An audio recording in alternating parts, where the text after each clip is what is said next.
Hey, good evening, everybody. Thanks for joining my space.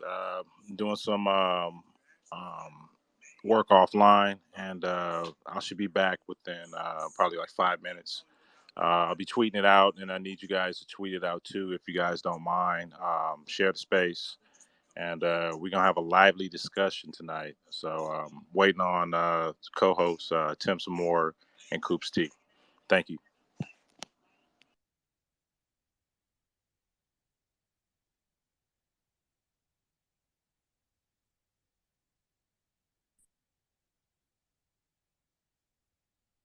Single, being single is not the answer. It's not getting us anywhere. They'll fight for a job and they'll fight for a degree, but the only thing that's really going to help them, and they don't do anything with that. The outcome is inevitable. If I wanted to sabotage your life, it would be very, very simple. I would put you in your late 30s or early 40s. I would give you a job that you are shackled to. I would give you arrogance, avarice, and narcissism as your primary character traits. Oh, yeah, and a healthy dose of immaturity here. I would give you $50,000 or less in retirement savings and $20,000 or less in the bank in personal savings. I would give you a mortgage. I would give you a car note, throw on top a couple of kids, but most importantly, I would give you no man. You would not have a man to partner with. I would put you under all those obligations and then strip you of any assistance whatsoever. You got to pull it on your own. And in your mind, your arrogance will tell you, well, I won't let nobody see me cry. Never let them see you sweat. Okay, being smart means knowing when to ask for help. To the young women listening, these old chicks who are financially deadlocked, just understand something. They started as young women who were too stubborn to ask for help and to humble themselves. Now they'll just pay for it for the rest of their lives. And it will be a long, hard life of struggle and working. Caller from area code 805. You're on live with the business. What's your name? Where you calling from? This is Brian calling out of San Luis Obispo County. Okay, Brian, what's on your mind? Yeah, so I just wanted to see what you might have thought about this little story I wanted to tell you real quick, and it does pertain. I know somebody who actually took a trip from here in California all the way to Virginia and back. It was only about a 3-day trip. And I asked her, like, whoa, this is kind of coming out of nowhere. Why are you doing this? And she basically said, yeah, I've been talking to this guy lately, and I wanted to see if he was willing to claim me or not. But when we were talking over the phone, he had not made any actual hints that he wanted to. And then I kind of told her, like, you need to make sure while you're in your prime to lock down what you can with what you got, because it's going to get a lot harder in the future. And she kind of took that to heart. But, you know, one thing she said is, I want to see if he's going to be able or willing to provide for me for the lifestyle that I wanted. Now, she spent $800 on this ticket and went coast to coast just to get a yes from this guy in person. Now, I wanted to tell her, I didn't know if this was my lane to tell her, that if you really wanted to see whether he might have been able to actually provide for you, I think a good opportunity would have been that point where when your ticket had to be bought and he could have flown you out to him. Any thoughts? Okay, well, first of all, let's be clear on a couple of things here. A female already knows what she qualifies for. The only place in the world they tell you that, oh, I'm a 10 all the time, that's only when men talk to them and they know they're on the spot publicly. A female knows if she's an 8 or a 6. She knows it. She also knows what kind of man she qualifies for. She knows it. She knows it. And from there, if you're trying to get a commitment from a man, that's when it gets sticky.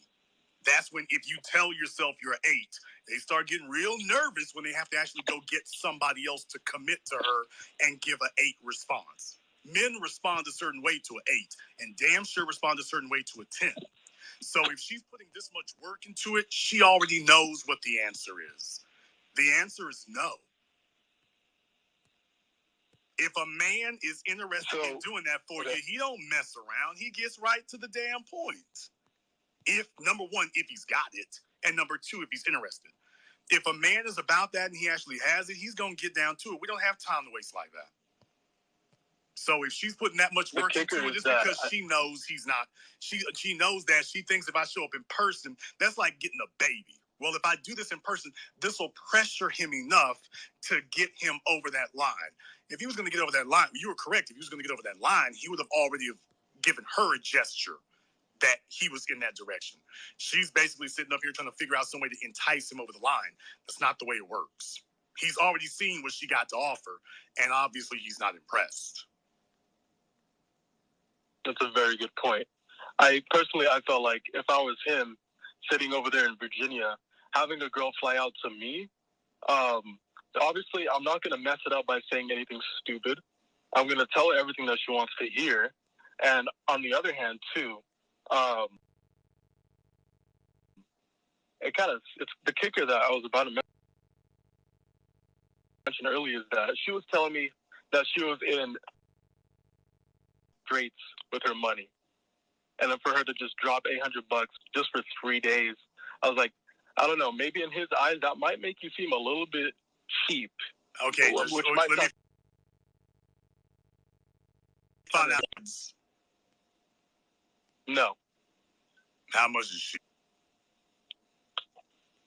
If I were to give her a guess, she's like 4'11" at 120 pounds. Okay, on a scale of 1 to 10, even numbers only, what do you rate her at?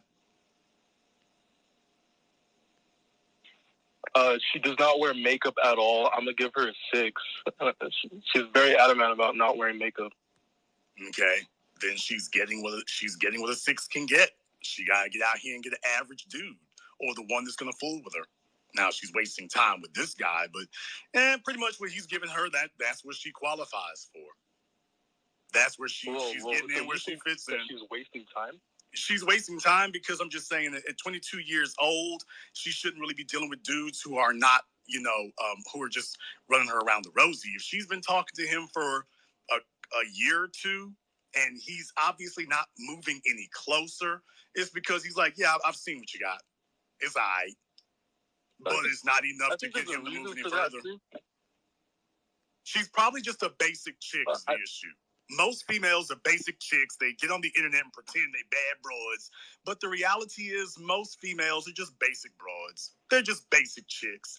They get on the internet and pretend to be on some higher level because they see some real bad broads on Instagram and they fantasize themselves, well, I'm as good as her. And it's like, okay, if men did that about bodybuilding, imagine what people would tell us. So they sit here and pretend themselves are on that level.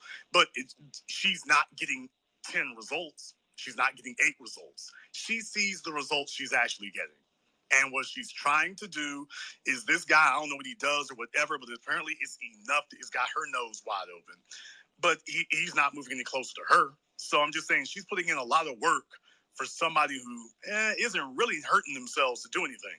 What he's showing her through his actions, not his words, his actions. I can take it or leave it. I can take you or I can leave you. I'm cool either way. And I'm just saying that's never a good way to start. With somebody who can take it or leave it. Yeah. Get somebody who can't be without it. And that puts you in a much better position. That was very pointed part. Point that you made.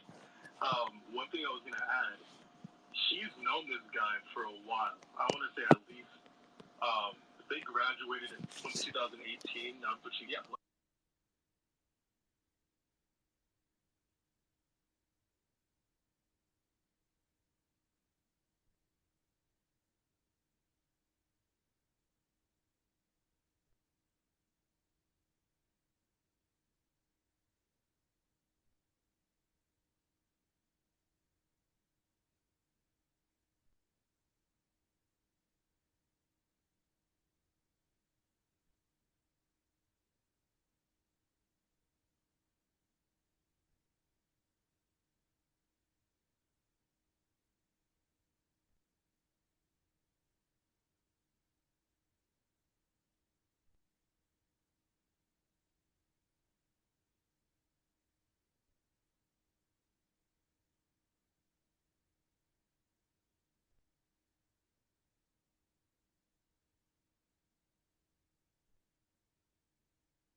Hey, Voltron, just testing. Can you hear me okay?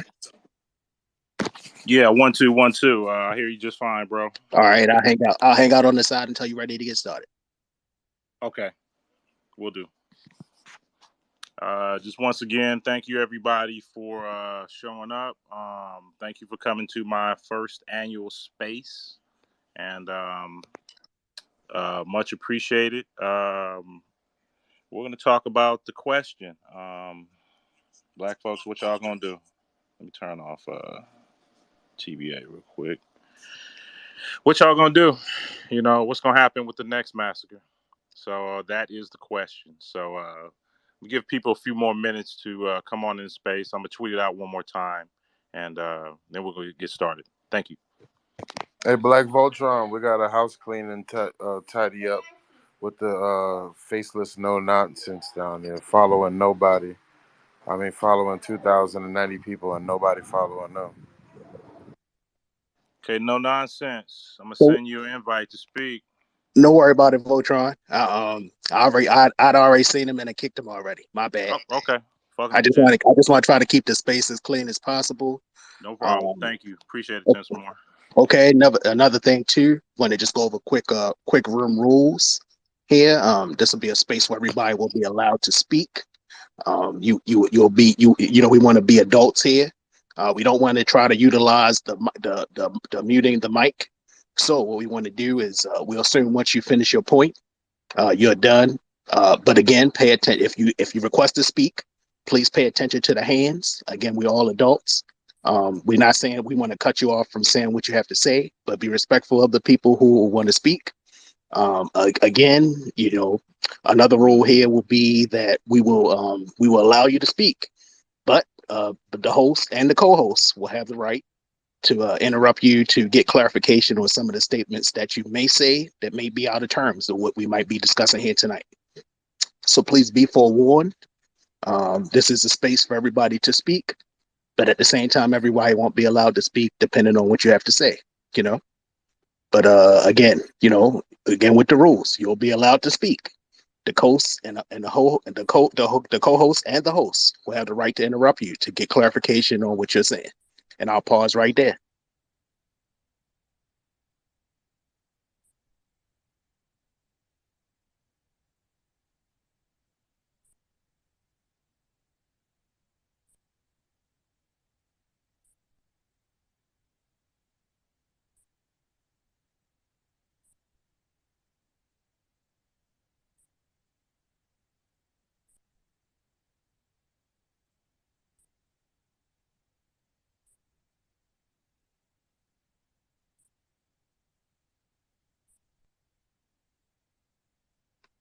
Okay, everybody. I guess while we wait right here, I actually I was a few minutes late. I'd actually carved together a couple clips that I wanted to just bring, get everybody into the mood of what we're going to be discussing here tonight.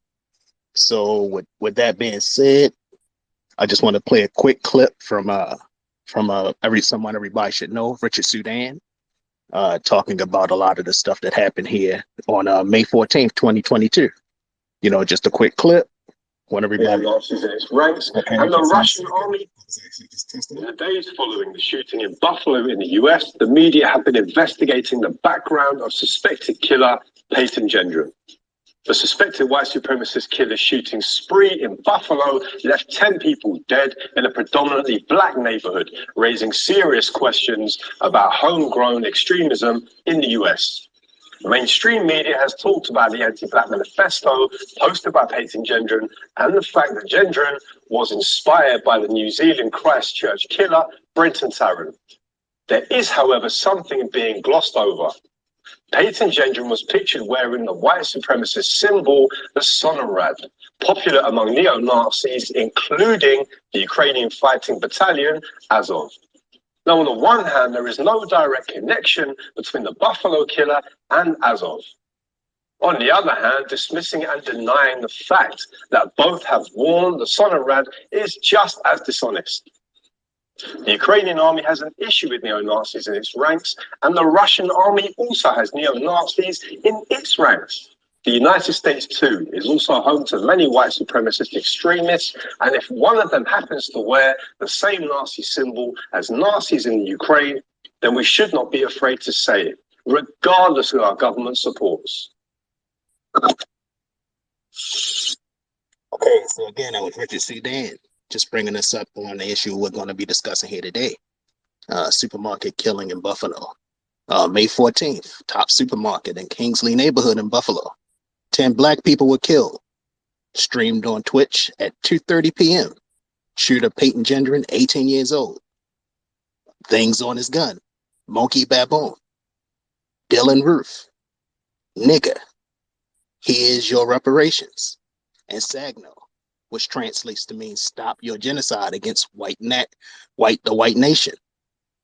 All those things, and something else that I actually picked out on that gun. I took I've been, for people who don't know, my account has been suspended now for like 6 days, so I've actually had quite a good bit of time to actually do some research on this subject and all the new things that have been coming through. So if you just hang tight with us, we have a lot of we should have a lot of good facts for you tonight. Have a few more clips, getting into a whole bunch of different issues. But if you notice on that gun, if you look above the name Dylan Roof, could anybody make out the other name that was there?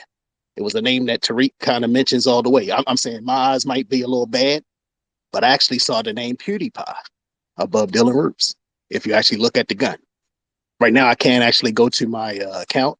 If someone can go to my account and like a lot of the stuff that I've been tweeting over the last 6 days, the last tweets that I've actually made, if someone could share those, I would appreciate it. But it's not important because like I said, I have plenty of clips to give you tonight. Along with as people speak, I'll actually give I'll give commentaries on certain hit jobs. I wouldn't say hit jobs, but actually ambush killings of white people that they've done to black people, and some of y'all may have probably forgotten about. But anyway, I'll end it right there. Voltron. Appreciate it, Tim, some more. And thank you, everybody, for coming to this space.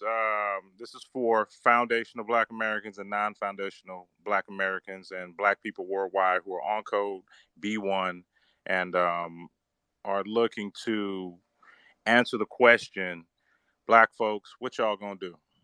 What y'all gonna do about these white supremacist terrorists coming to get you? All right. This shouldn't be a surprise to too many people in this room. What's been happening? This is only American History 101. Anti-Black racism, anti-Black subjugation, anti-Black oppression, anti-Black decimation, anti-Black parasitic extraction, economically, socially, physically, and psychologically, and all 9 areas of human activity.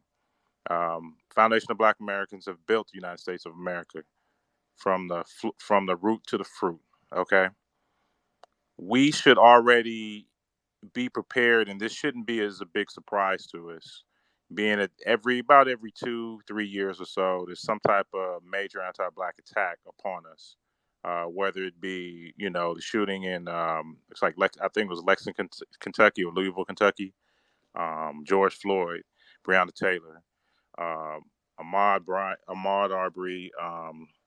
It's so many. The Charleston shooting, Tamir Rice, Sandra Bland, Corey Gaines, Oscar Grant, Trayvon Martin, Michael Brown.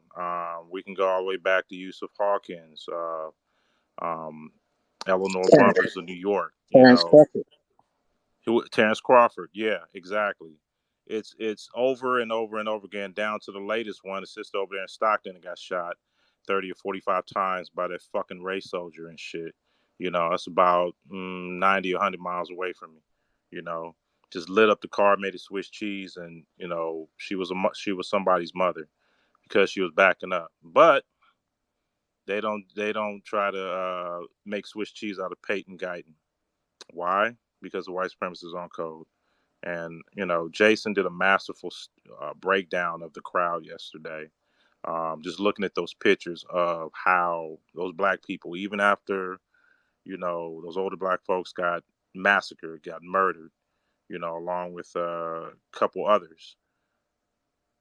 Black folks still ain't ready for war.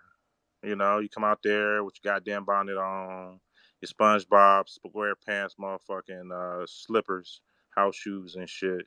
Your your wave caps, your colorful goddamn clothes for the men, tight as whatever can be, looking silly. All right, women out there with leggings, biker shorts. The same old nigga shit that we see all the time in all our respective cities. Unprepared for war, unprepared for battle, unprepared for life, just overall unprepared. Niggas are scared of revolution is what the last poet said back in the day. And goddamn it, 50 fucking 3 years later, 54 years later, niggas are still scared of revolution, unprepared. Niggas are very untogether people. Um, and it's trifling. It's a shame.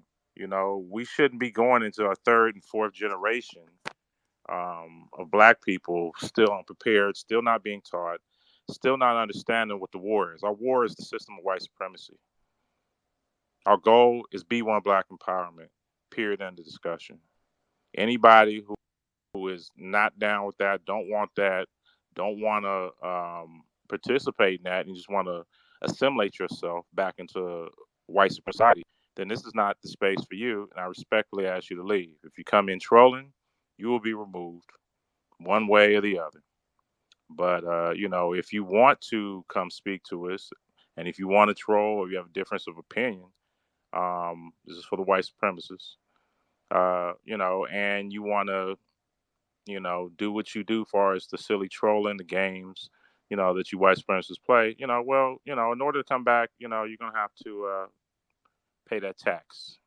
There's always a cost in life, and you can pay that tax by sending yours truly, BlkVoltron Reloaded, a very fine donation to my Cash App at dollar sign capital Black capital B Black Voltron Reloaded, all together, all one word. And we can make things good for you until you do it the next time. So if you don't want to do that, well, we're just gonna have to get rid of your white ass or your wannabe white ass. So with that, let's get started. And if we can, if people want to speak, could you put your request in, and we'll try to get you in the order that you receive. But we need to have the hands up in order for us to keep accurate count. That would be appreciated. So and from time to time, I might ask a couple of you guys in the chat. I see you, R.I.P Farmer and Naturally Tura, um, Jeff Will, B Man, Beatzilla, Nikki the guy, Sincere Love God, Antoinette. Thank you for coming. Brother Michael Wharton, always in the house. Much appreciated. NYCT girl, appreciate it. Hard Black Truth, Race Bow, appreciate you, bruh. Only One Me, Sunlight, Dark and Lovely, appreciate it. Tasha Peters, appreciate it. INT Righteousness, thank you, bruh. First Sergeant, retired, thank you. Ursula Howard, thank you. For Sale, thank you. Wake Up, thank you. Book of Eddie, thank you. Um, Chanel Sussex, thank you very much, sis. Um, Black Idaho, thank you, bro. Hey, stay safe out there around them white supremacists. You're surrounded, but I know you prepared. Um, Chinita Lynn, my friend, thank you. Paris, thank you. Mr. Don't Play, I know you don't, bro. Chanel Talks, thank you. Keo DeLeo, thank you, bro. Baswan, thank you. Um, I am Inglewood. Inglewood is up to no good, for sure, for sure. Thank you, bro. Everything B1, always to the fullest. Thank you. Jana, thank you.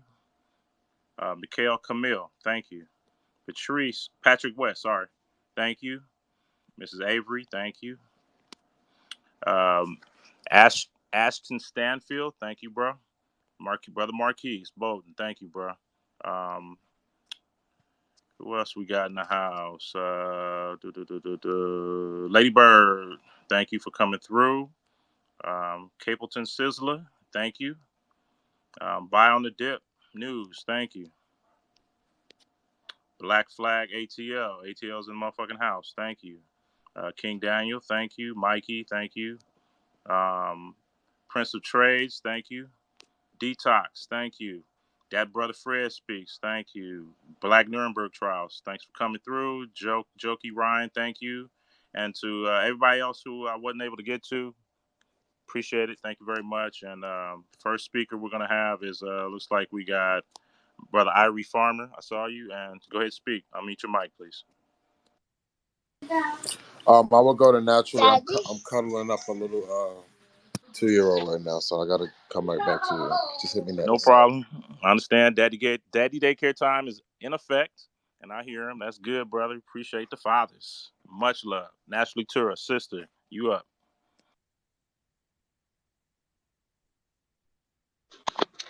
Hey, B1 family.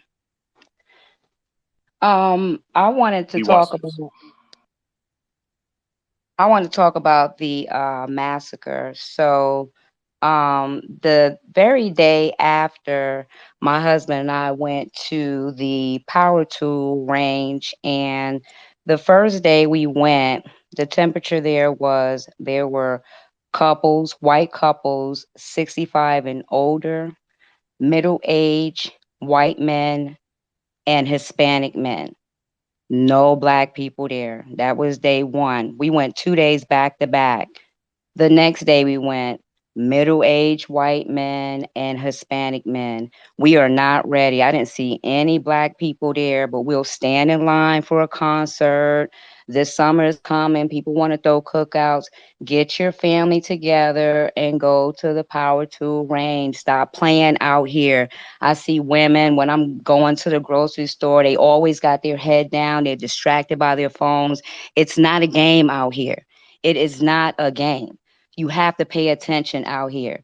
And for the ones that TBA and Professor Black Truth talk about, you want to go back in your slumber. This is not going away.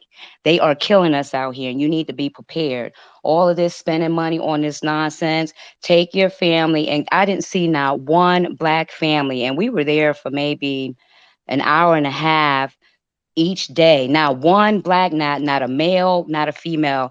I seen 65 and older. And that's insane. 65 and older white male couples.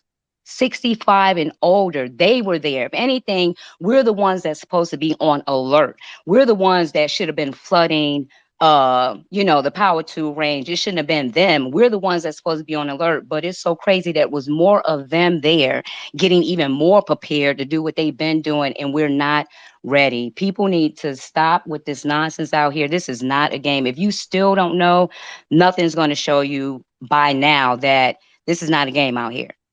They're killing us.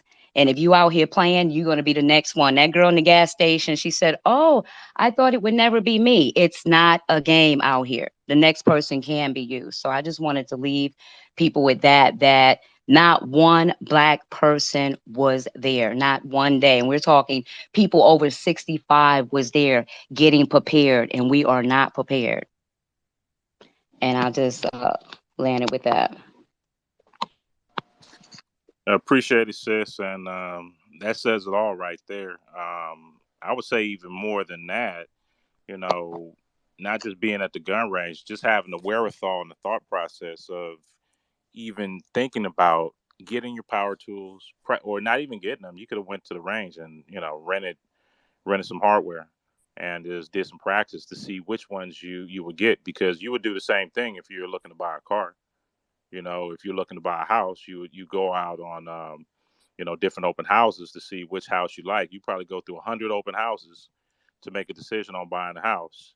You go through probably 20, rent probably 20 cars to see which car you want to buy. But you won't even go to a range rental once to see which power tool you're gonna get to protect your life, your children's life, your family's life, and maybe even a whole bunch of innocent people's lives.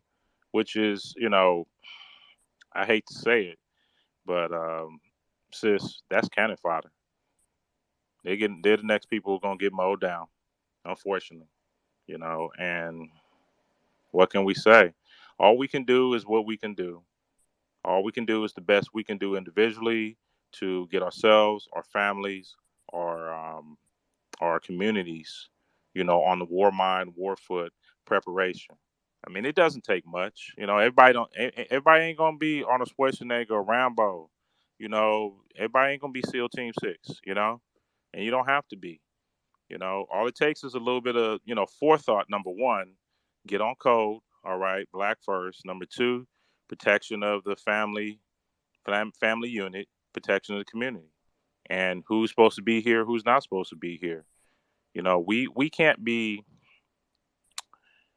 so ignorant and arrogant to believe that this won't happen again. Well, I ain't gonna say we. I guess it'd be they. They shouldn't be so ignorant and arrogant to believe that this won't happen again. I mean, you know, this is what's happening in these United States of America. I mean, this is almost like bleeding Kansas. Just before the Civil War, 1859, John Brown's raid. We're at this level of attacks, and they said that this was going to happen. I was trying to get the link for the Turner Diaries and Hunter, which actually was the white supremacist manifesto. Timothy McVeigh had pages of it in his car when he blew up the Oklahoma City Federal Building back in 1995. They've been practicing. They've been looking for this and practicing this drill for so damn long. All right, we talking 40 years, well, 45 years now since this book came out, and black people, so-called black leaders, allegedly, they don't give a fuck about us. All right, as we know the Democrats, the white Democrats don't, the liberal Democrats don't, and for sure the conservatives don't. So we are all on our own, and we are all we got. Okay. If you're not going to defend your descendants, your legacy in the future, your existing family right now, who is? You know, the next one that happens, there shouldn't be any people in these spaces that claim to be one should be caught slipping, unprepared, and caught flat-footed when the next massacre is going to happen, because it's going to happen. You should be expecting every time you walk out your house, you should be expecting a fight, maybe a firefight, and you should come out prepared. What you gonna do? How prepared are you gonna be? The Boy Scouts have a motto is be prepared. What is Black folks' motto? You know, what is it? So, I'm gonna rest on that. And Tim, some more. You want to add some comments? Yes, sir. Um, it's kind of something to go into a lot of this, where you hear a lot of, even though with all these things are happening now, you hear people making different excuses. You know, from the crazy to the downright insane. To saying that the black guy Grady Lewis radicalized the white guy on the bench that day, to someone, to just all the craziness you see with the Conan going on. The way it was seen with people, you would think that whole town was overrun, and at least in the black neighborhood, you would think that town was overrun with all churches, with all the people who were just coming out of nowhere, forgiving everyone. Um, but again, let's try to remember these names. 10 victims: Robert Drury, Marcus Morrison, Andre McNeil, Andre Salter, Gerald Tilley, Cecily Chanley, Haywood Patterson, Catherine Macy, Paul Young, Ruth Winfield. Age ranges from 32 to 86 years old. Then you have 3 wounded. You know who they were. We're going to get into that too later. Zaya Goodman, Jennifer Warrington, and Christopher Braden, all between the ages of 20 and 55. They were non-black people, what I believe. We also had, we have to give a salute to Officer Salters, who was there, retired officer, who did do his job, tried to fight back. But how can you prepare for someone wearing a tactical, pretty much tactical gear from head to toe, even a helmet, So, I salute Dr.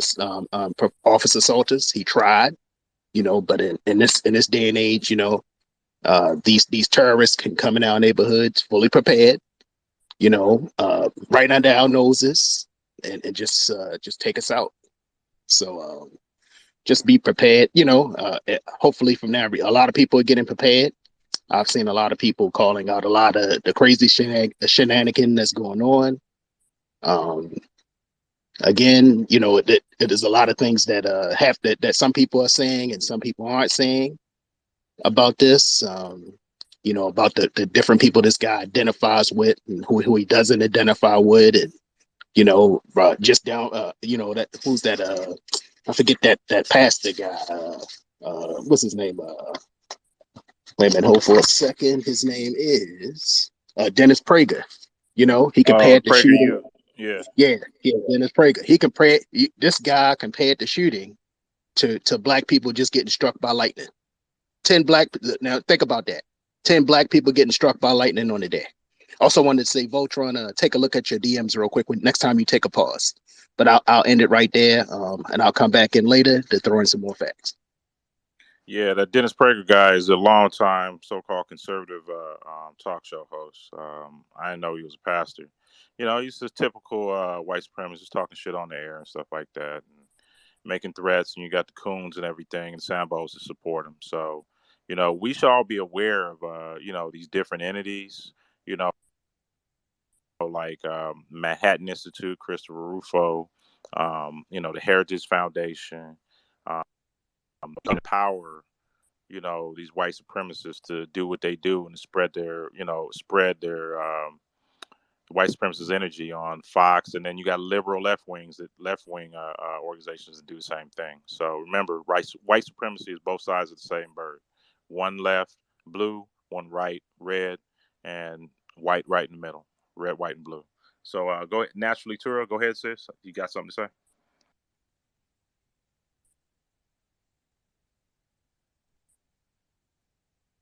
Go ahead, unmute your mic, naturally, Tura.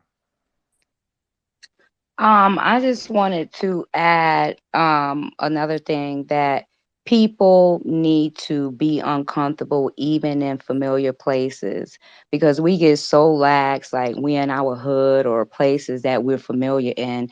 As you see, dude came in to our space. So you even need to be uncomfortable even in familiar places. Like, please, people, pay attention out here. It is not a game. Get uncomfortable. So that's all I want to say. 100% on that, dude. I don't know if people know that dude came from bumfuck Pennsylvania because he doesn't even live in New York. He drove 200 plus miles twice that we know of to scout that place out. So he was doing recon on the black people, looking for the softest targets he could to attack. Um, we got to be prepared. I like to direct everybody to the jumbotron. I put in it, website links to Redstone Firearms, Sister Taisha Essex, and Sister Avery Skipolis. These are three black-owned firearms and accessories companies and training companies that can help you both on the East and West Coast. Redstone is out here with me on the West Coast in Burbank, and Taisha Essex and Avery Skipolis are in Georgia and Florida, respectively.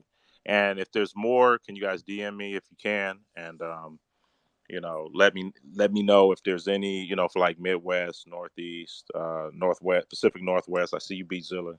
Um, we need to share this information because the information is what's going to get us to our safety. We can't get caught flat-footed again, and pretty much it's about being prepared. And it's not just okay, the firearms. Yeah, we need that, but how many of us can shoot like a 4 to 6 inch group, maybe at 25 yards or meters away? How many of us have practiced to that degree that we we're ready to handle these people? That guy had on body armor and he had on a helmet, so that means you got a very, very, very narrow window to hit him with. But the window is going to be a kill shot. That means hit them directly in the mouth, through the mouth, bust them teeth out with a fofo or something like that, or hit them in the eyes or between the eyes. Anywhere where that helmet is not protecting him, in the neck, his neck was exposed, and up some parts of the upper part of his chest was exposed. So he could have been taken out, but if anybody's looked at the video, if you can still find it, I saw it, and he came out so fast, and everybody was so blissfully unaware that he just immediately started blasting. So the brother who was a security guard, I don't think he had a chance, and then he just started mowing people down left and right. But other people in the store heard the shots, and he shot through the windows too. If anybody saw some of the clips, he shot bullet holes through the windows before he came inside.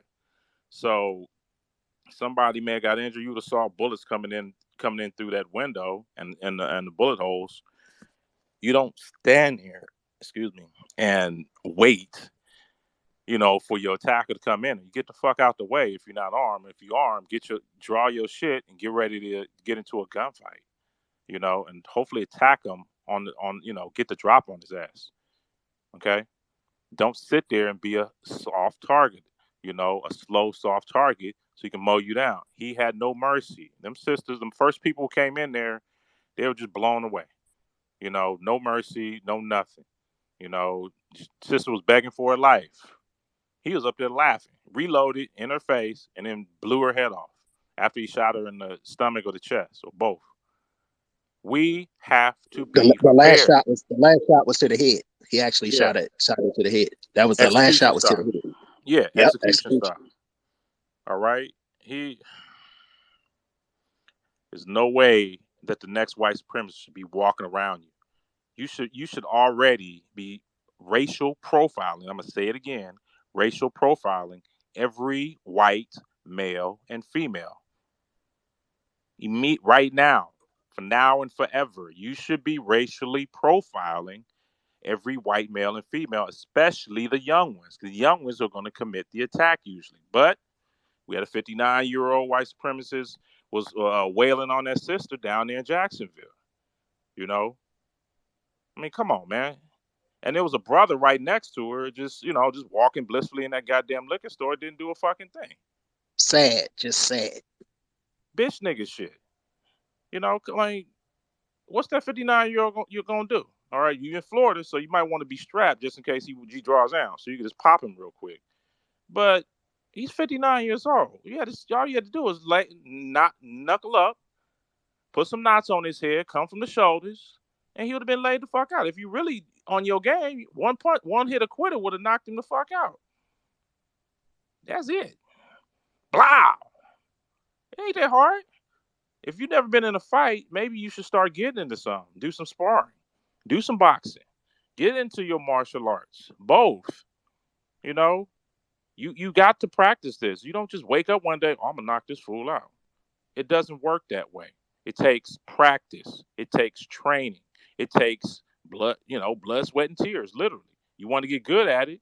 They say you need 10,000, either 10,000 hours or 10,000 practice sets in order to get it right.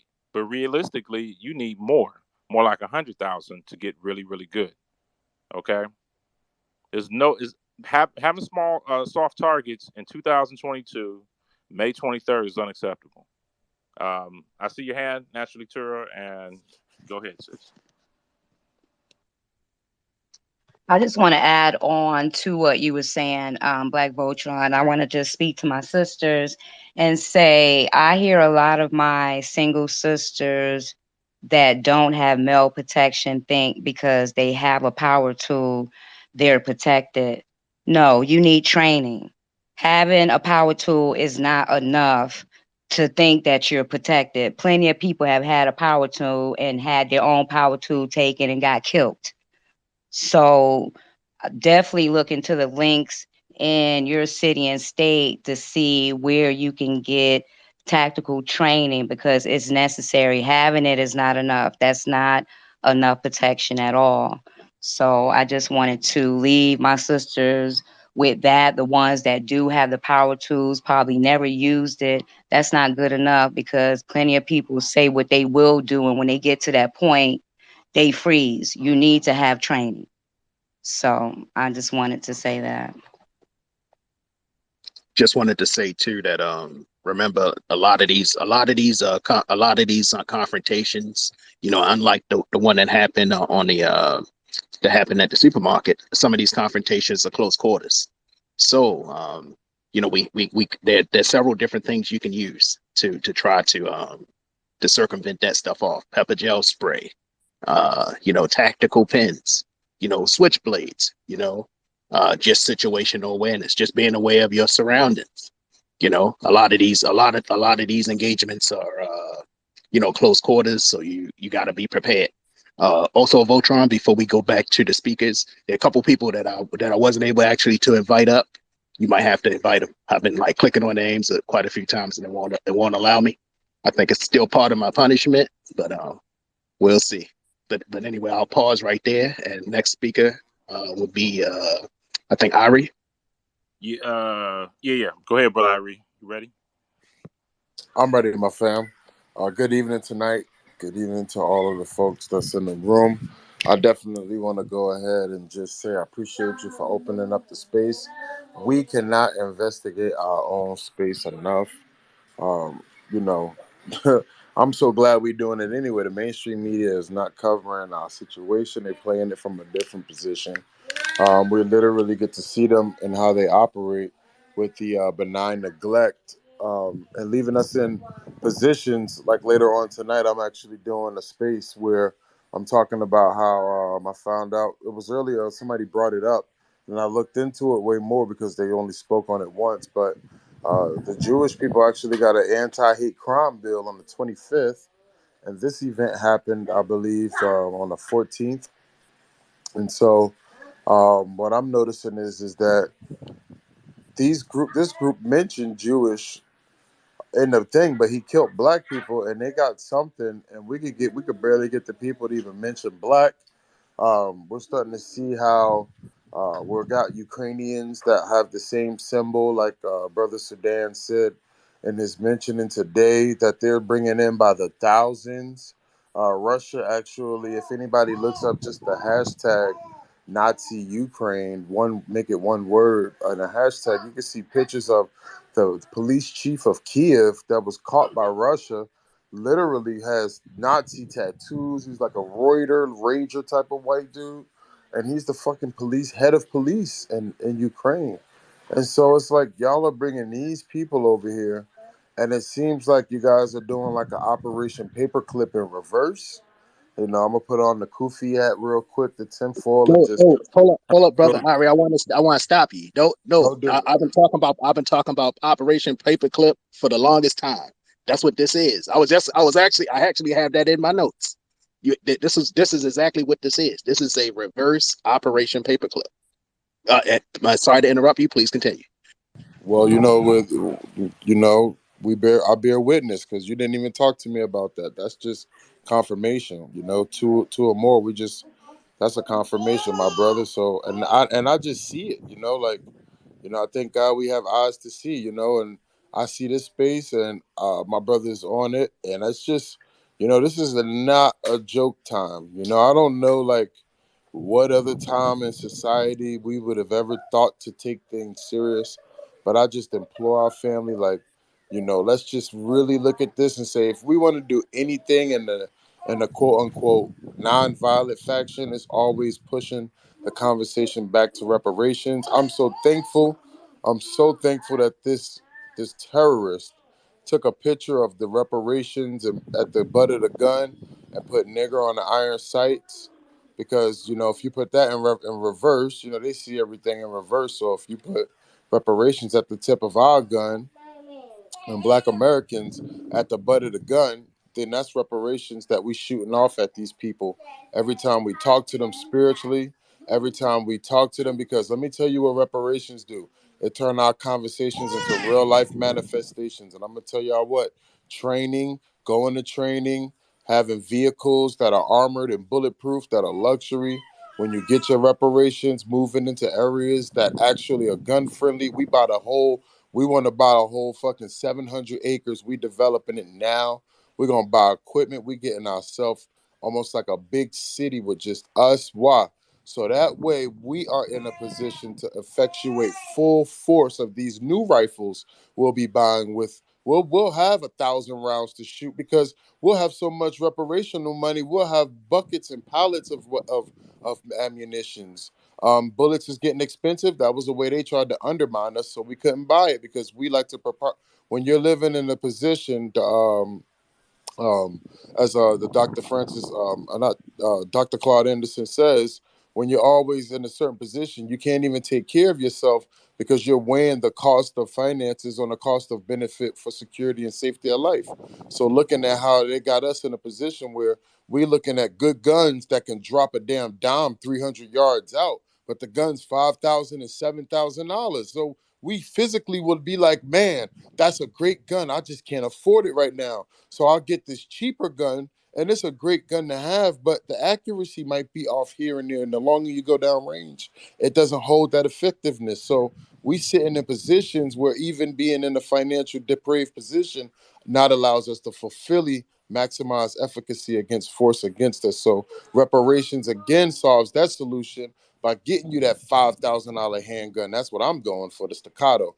Getting you that nice $5,000 or $7,000 rifle so that way you can go ahead and actually effectuate security and a space that's safe. And when we see any off brand, hey, what you doing around this neighborhood? We run all of these acres. It's private property. We have a covenant of land. Why are you in our community? The same way they used to do our folk when they would move into a community, busting their windows out, meeting them in front of their door with weapons. I'm not saying that that's what we have to do, but our mere presence alone in a state where there's open carry, where we're on all of our land that we all paid for, we're all fully strapped. I think that puts us in some of the safest environments where we can literally look outside of our homes, look at our life growing in a different perspective, gardening, building. Our children are able to be safe and secure within a certain amount of area and acres where we don't have to just feel always tense. I think that those was what reparations breed. So as long as we could keep our focus on that, push these folks to keep that. I don't want it coupled with anti-hate legislation. To be honest, they should be separate because I don't want nothing stalwart in the push for reparations, because soon as we get reparations, we can take care of our goddamn self. We can secure our person and our belongings because we can effectuate that means by overcoming the financial burden that it overtakes to undertake it. I love y'all, B1, and I love the space, and I'm gonna keep on chopping it with the family, and I'm glad that we can have it, and I can't wait to see where it goes. I'm glad it's recorded so I could go ahead and do my duty for the family, but still check back in on the recording. I love you, brothers. I love you, my sisters, and B1 and reparations of death. Be one to the fullest, brother Irie, and there it is right there. Reparations of death. That's all it is. We come in to collect that check. The debt is owed, and you're gonna pay. You are going to pay one way or the other. So appreciate that, brother Irie Farmer. And we go ahead and keep it moving. I think it was Can We Live?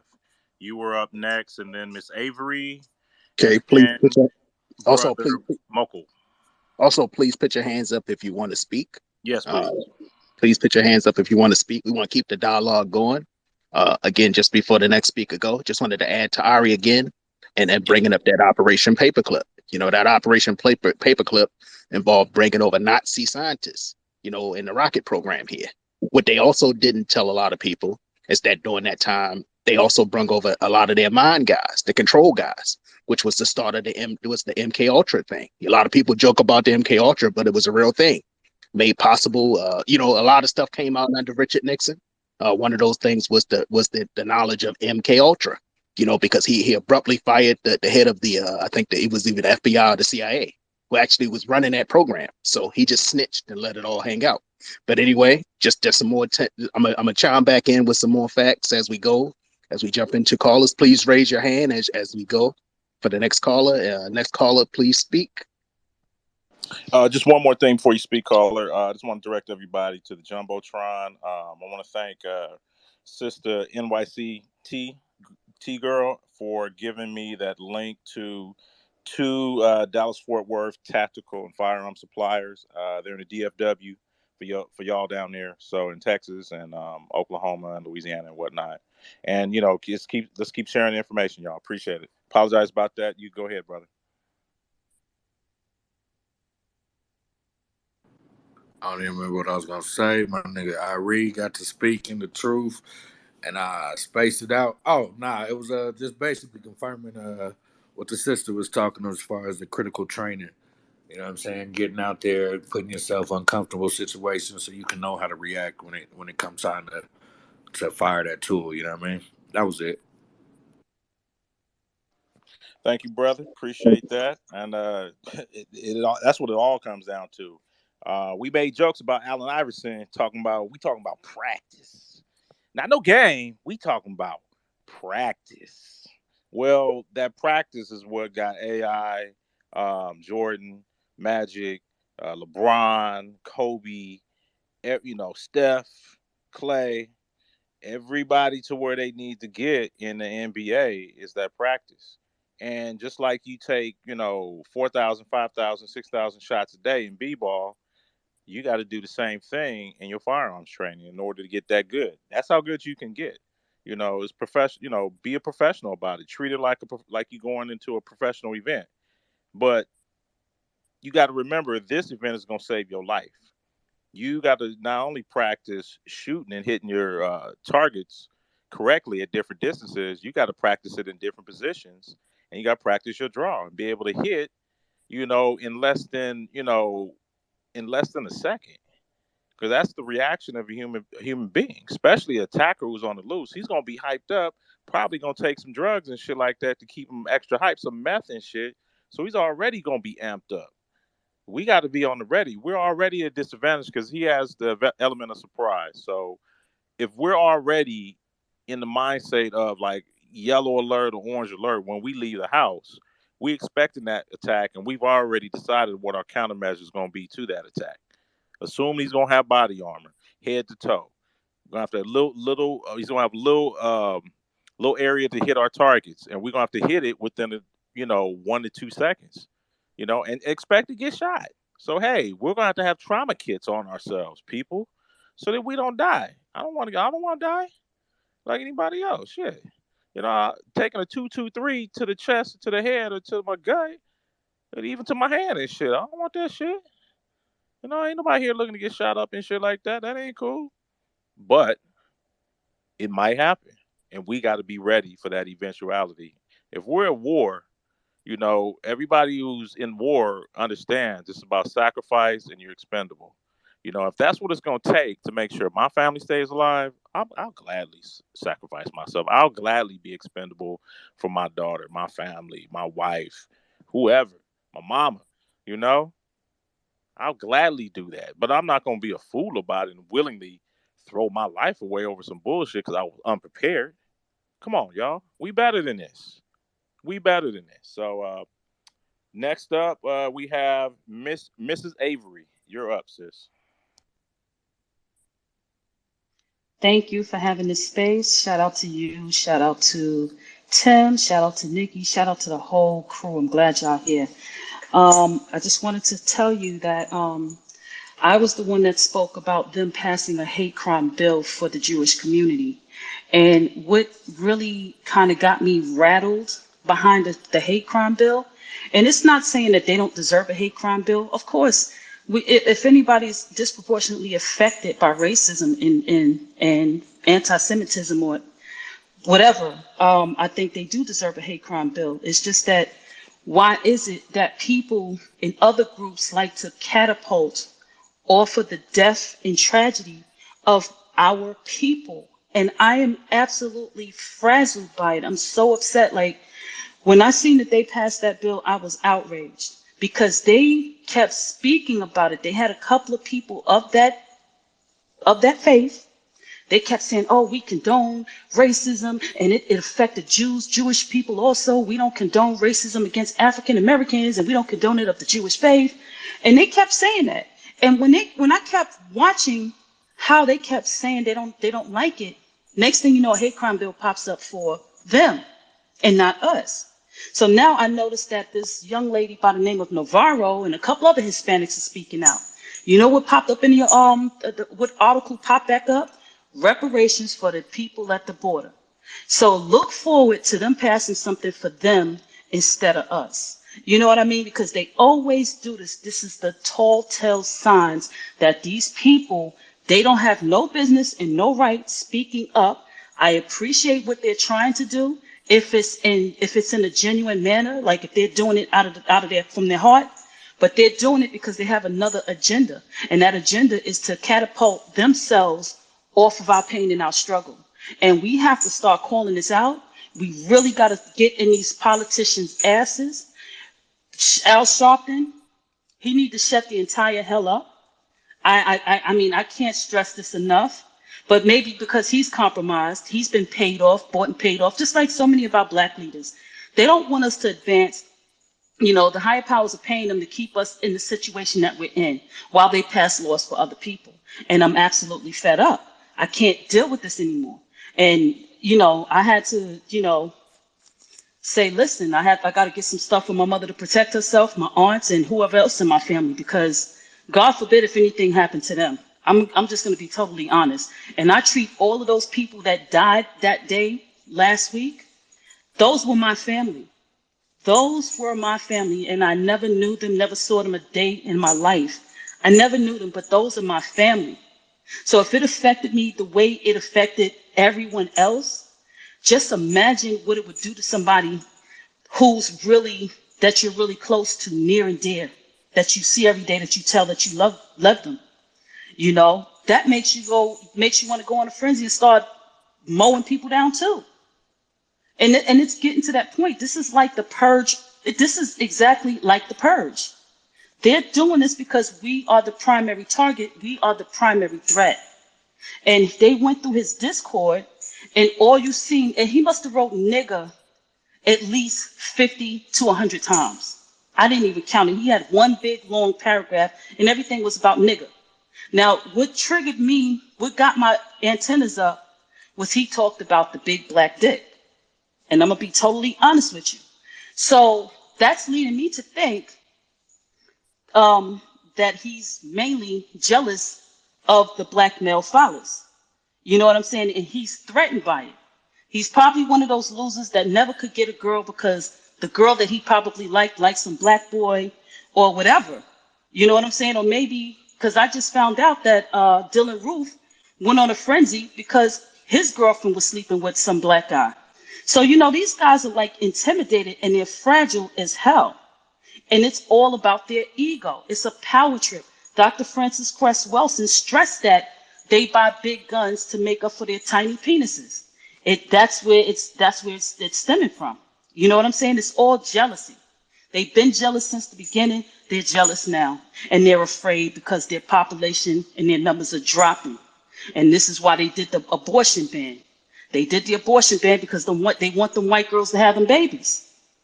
But that's all I got to say for right now. Thank you. Thank you, Mrs. Avery, and you're 100% right. Little white boy. If you look at them, they all little nerdy little white boys and stuff. These are the same white boys, Dylan Roof, Columbine shooters. All of them are these same little punk ass nerdy white boys we saw in high school, little nerds that wasn't getting no pussy. And you best believe I read that part of the manifesto too, where I'm afraid of genetic annihilation. Well, Dr. Frances Cress Welsing was telling this since 1969. You know what I'm saying? She been telling. I saw her on Tony Brown's Journal when she was debating the white supremacist Dr. William Shockley, and tore him a new asshole. They are afraid of that BBC, and you best believe there was some brother out there stroking that Becky down properly. You hear me? Properly, and she got a taste for that soul pole and did not want to come back. And he got into his motherfucking feelings. He was mad as a motherfucker. Yeah, we fucking your bitch. What you gonna do about it, white boy? We fucking your bitch. You can't do nothing about it. Ha ha ha ha ha. And you best believe that little white boy. You fucking niggers. You fucking niggers. I'm gonna come back and get you niggers. You just wait. Just wait. But he goes back after the old people way up there in Buffalo or anywhere else in between. You notice he was closer to Pittsburgh and Philly. Why didn't he go there? Because niggas out there would gonna come from the shoulders and got them things ready to go for him. So that lets you know these people ain't as tough as you think. You know, people get up here talking. I don't want to hear no coward babble today, please. I can understand you being, a little bit frightened, but the day of coward babbling is over. You shouldn't be so fucking scared like this is some brand new thing. And the other thing, we're going to have to take responsibility not for our own, well-being, as far as the firearms, the self-defense, the physical fitness training. How many people here in this chat has called their congressman asking for, anti-black hate crime bill? 'Cause I called mine, Barbara Lee, out here in Oakland. Oh, thank you very much. We'll send that to Congressman Lee. How many of us have actually done that to our senators? You know, how many of us know our senators, know our congresspeople in the local area, city council people, state representatives, state assembly, or state senators? We are the vanguard people. We are the tip of the spear. If we don't take action, who's gonna do it for us? The time for action is now. We got to make these moves, or go crawl. You stick your head in the sand, go crawl and cower somewhere, and get ready to get shot like the coward you are. And there will be no mercy for you and your family. You just get shot like a fucking rabid boar or rabid animal out in the desert or out in the forest somewhere. You know, it's up to you. I know me and my family, we ain't going nowhere. And as far as me being niggas, you goddamn right. I'm the wrong nigga to fuck with. Please, I'm that nigga. Yeah, I'm that nigga you be seeing in your sleep. That nigga that's coming for you. That nigga's been waiting 475 years to come get your fucking pathetic white supremacist impotent ass. You fucking ain't right. I'm coming for your monkey ass. And that's the way our attitude should be. Everybody out here should be a hard target and stay extremely fucking dangerous. Like we were back in the 60s, 50s, 60s, 70s, and 80s. You notice we weren't getting attacked by white supremacists then, y'all. Especially out here in Oakland, in the town. And you know why. Black Panthers, Black Liberation Army, BGF, you know. Down south is, them Crips and Bloods. You're going to ride on them motherfuckers. I wish you fucking would come fuck with us. We will smoke you with the quickness. Please do. You know? Please come fuck with us. We waiting. You want a civil war? Come through. Be about that business. If you talking that shit, come on through. If you really want it. That's the attitude we got to have. So with that, we're gonna continue on. We have brother Moko Bam. Come on through. Unmute your mic, bro. Hey, what's going on, fam? Thanks for having this space. I just want to add on Dr. Henry Clark and Joseph Ben Yachman when they dismantled the Jewish rabbis. It was a clear message then, and they told us then, the black man ain't got no friends. So when I see all these Asian anti-hate crime bills and the Jewish anti-hate crime bills, and they lobbying for themselves and act like they lobbying for us, it's not a surprise to me. They've been doing this. This is history. But what I wanted to add on to the family conversation is, man, I got 18-year-old and I got I had a talk with him, and I see a lot of partying out here, and I was expressing to my son, I said, that guy that was shooting up in Buffalo, you say he was a guy, but man, he was your age. This guy knows how to take apart an AR-15, put it back together, and our 18-year-olds talking about a party. You know what I'm saying? It wasn't nothing about a party in that fucking manifesto. You know what I'm saying? That 18-year-old drove 300 miles down to kill niggas. He wasn't talking about no party. You know what I mean? He wasn't dressed in no clogs. You know what I'm saying? I stay on my sons about wearing a belt, keeping your damn pants above your fucking waist, and stop leaving them down below your ass cheeks. If you get caught in a jam where they start firing off, half of them people that they had in them pictures couldn't even run. You know, and so I just want to express that we need to really express to our children how serious this is, because half of them standing out on these corners and they just bait. You know what I'm saying? We talking about soft targets and they out here playing gangster, but this ain't no game. You know what I mean? So I just wanted to express to that, you know, about being prepared. Just like TB, I'm glad that he made that commentary earlier about being prepared. You know, we got to stay on code, and staying on code, most of that is being prepared. Thank BlkVoltron for having this space and even keeping this topic going, because we have a habit of you know, staying on code for about a week, and then after a week letting that shit die down. You know what I'm saying? So I'm thanking y'all for these Twitter spaces and staying on it. And I just want to express that I'm always tweeting on Twitter, you know, about these youngins, teaching them skills. You know what I'm saying? I mean, yeah, half of them toting guns out here, but they can't even shoot them. They don't know how to shoot them. They right in front of their target, 10 feet away from their target, and they ain't hitting nothing. You know what I'm saying? And that's just because of what we're talking about right now. No practice. You know what I mean? So up here in B-More, man, we try to keep them, you know, I got a company called B-More Codified. You know what I'm saying? I ride around all day talking about being codified. You know what I'm saying? And these children, man, our children is our most valuable asset. You know what I'm saying? And I love all mine. And I teach them every day to watch out for these white supremacists. You know what I'm saying? Because they're a team. They're a team. They're playing as a team. And we can't forget that. You know what I'm saying? That white officer, just like they came to pick up their white boy that just shot up all them niggas. You know what I'm saying? They played as a whole team.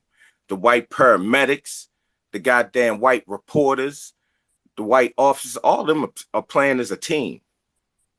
And I even hate to say it. I mean, and we got our players playing on the wrong team, because even the black officer that got shot, he was part of their team. We can't forget that. You know what I'm saying? And condolences to his family. He was a brother, but hey, he was playing for the wrong team. And we're at war. I ain't got no time to be, you know, boo-hooing over a collaborator. We got to treat it as such, and we got to teach our children to treat them as such, because they got to spot them motherfuckers. Just like we got to spot our targets, them white supremacists are our targets. And we got to teach our children to spot them just like we spot them, unapologetically. I land my plane right there. Hey, I want to thank you for that. I'm up here in Baltimore with you.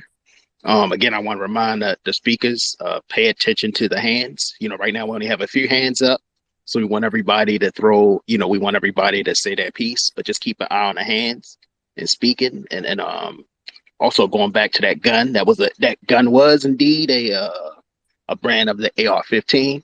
But more importantly, that's to my brother who was just speaking there, both out of Baltimore. It should come that it should be more familiar to an incident that we had here recently with John Muhammad. It was actually a variant of the Bushmaster, that gun. So if you know how the Bushmaster worked, you know that gun tears the body up. You know, so many of the people who got hit, you know, they have no chance. You know, they have people walking around here in Maryland now with no intestines because of that Bushmaster, what John Muhammad, John Muhammad did. But anyway, I'm gonna go ahead and I'm gonna stop. Go ahead on to the next speaker, whoever that may be. Remember, please, keep an eye on the hands. We only got 3 hands up right now, but we want everybody to speak. So try to keep your content short. Just real quick, Sister Nikki, you have something to say?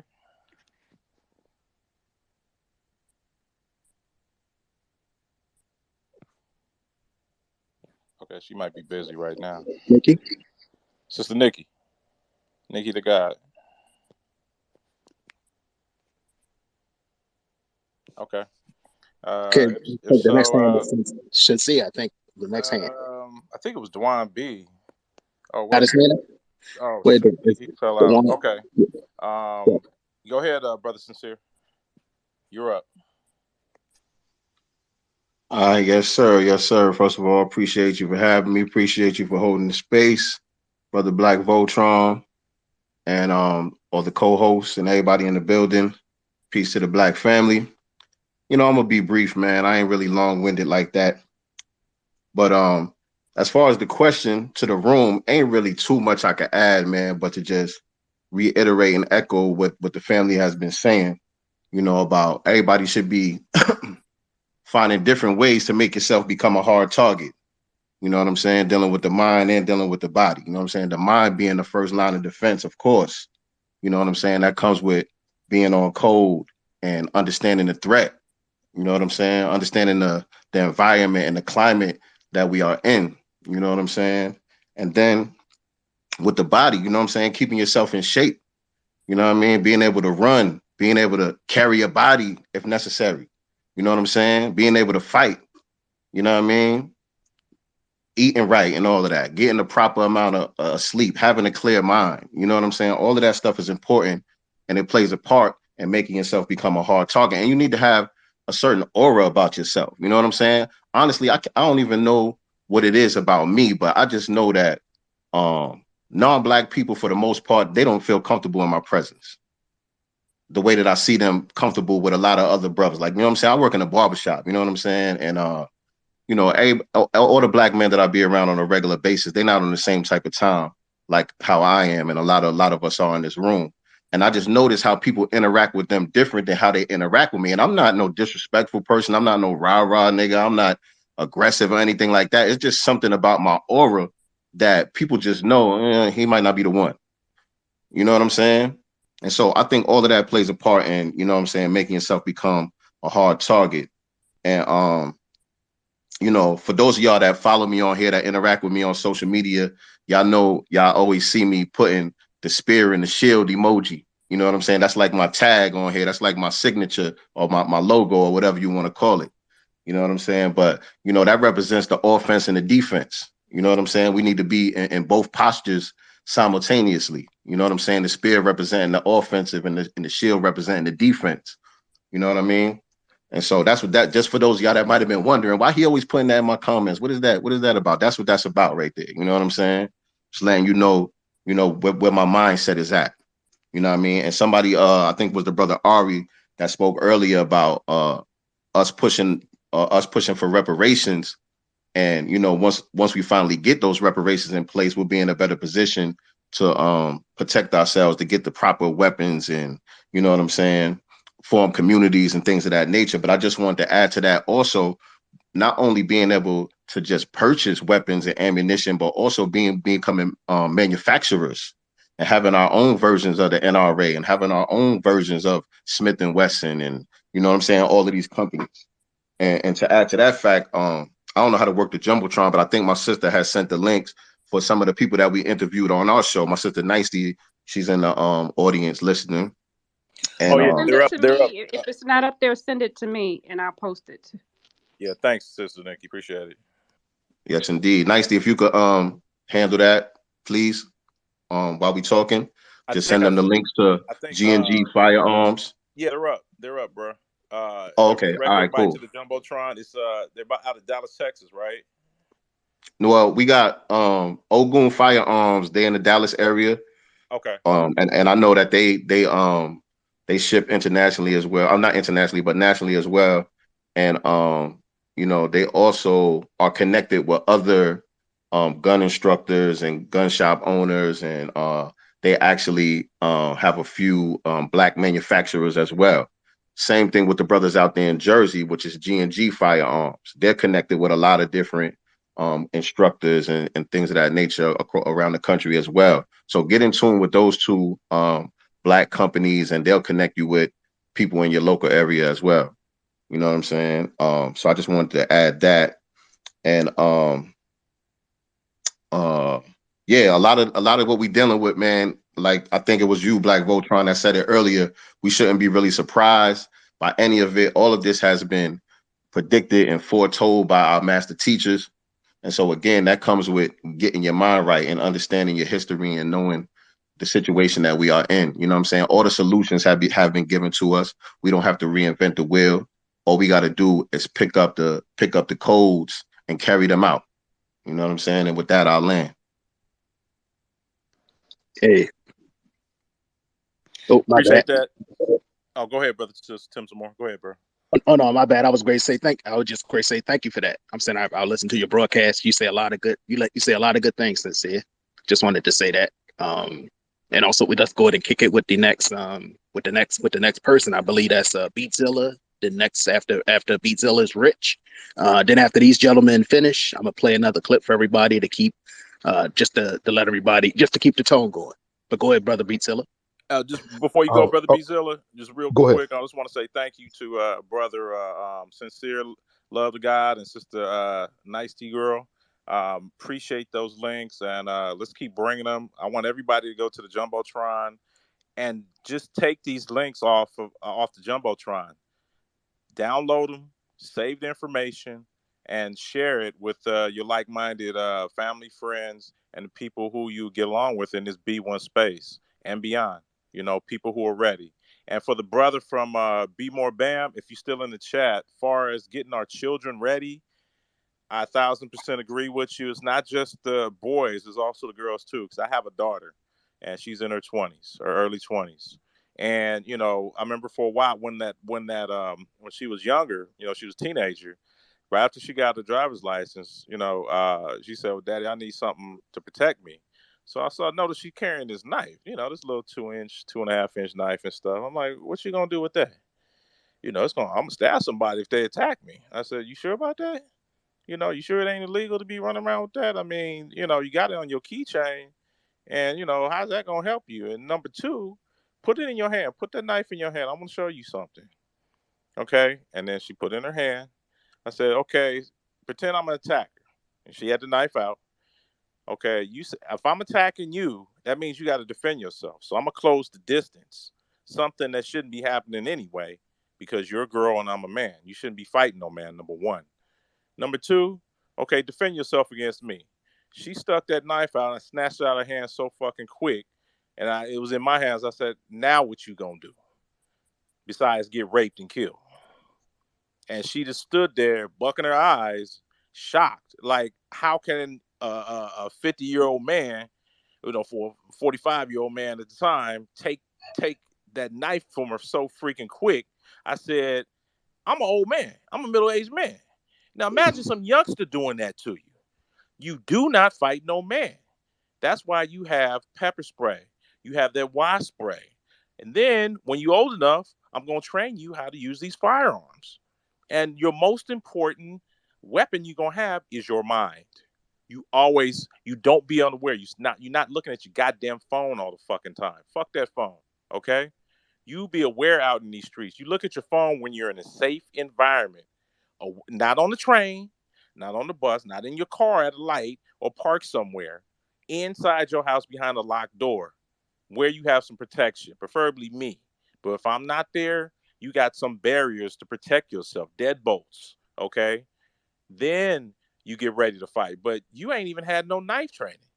And now you ain't got no knife. What the hell you gonna do now?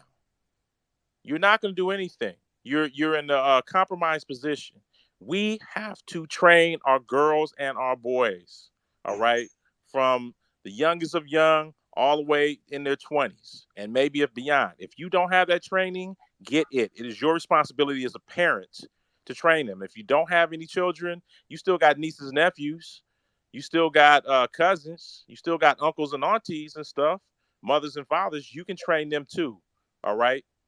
Get the training, take responsibility, do what we got to do to defend our families. And with that, go ahead, brother Beatzilla. I'm sorry for my rant.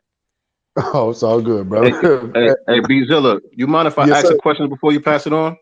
Go ahead, brother. I appreciate it. Just real quick, man. I wanted to get some feedback from some of the brothers, if y'all could, man. I have a kind of an internal dilemma that I'm dealing with. You know what I'm saying?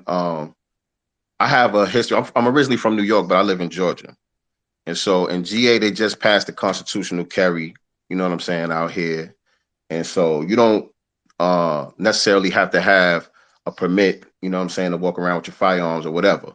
But growing up in New York, you know what I'm saying, something like that is completely unheard of. And I also have a history of, going through the system. You know what I mean? And so I still have a bit of paranoia. You know what I'm saying? And so, of course, I own power tools, and you know what I'm saying? I'm able to protect myself in my home and all of that. But the likelihood of me having to defend myself in that manner, it probably wouldn't happen in my house. It would probably be out and about. And so I still have that paranoia where it's like I don't feel comfortable going out with the tool like that. You know what I'm saying? So I just wanted to get some feedback from the family. Now, just a quick vulnerable moment right there. Okay, yeah, I can answer that. I got a Do suggestion too. do you have number one? If you got tools and they're legal, right, brother Sincere? I didn't want to say too much, but you know what I'm Okay, no, saying? don't say Yeah. nothing. Don't say nothing. Don't say nothing. It's cool. Right. Here's the thing. Um, get the tools in your wife or daughter or son's name.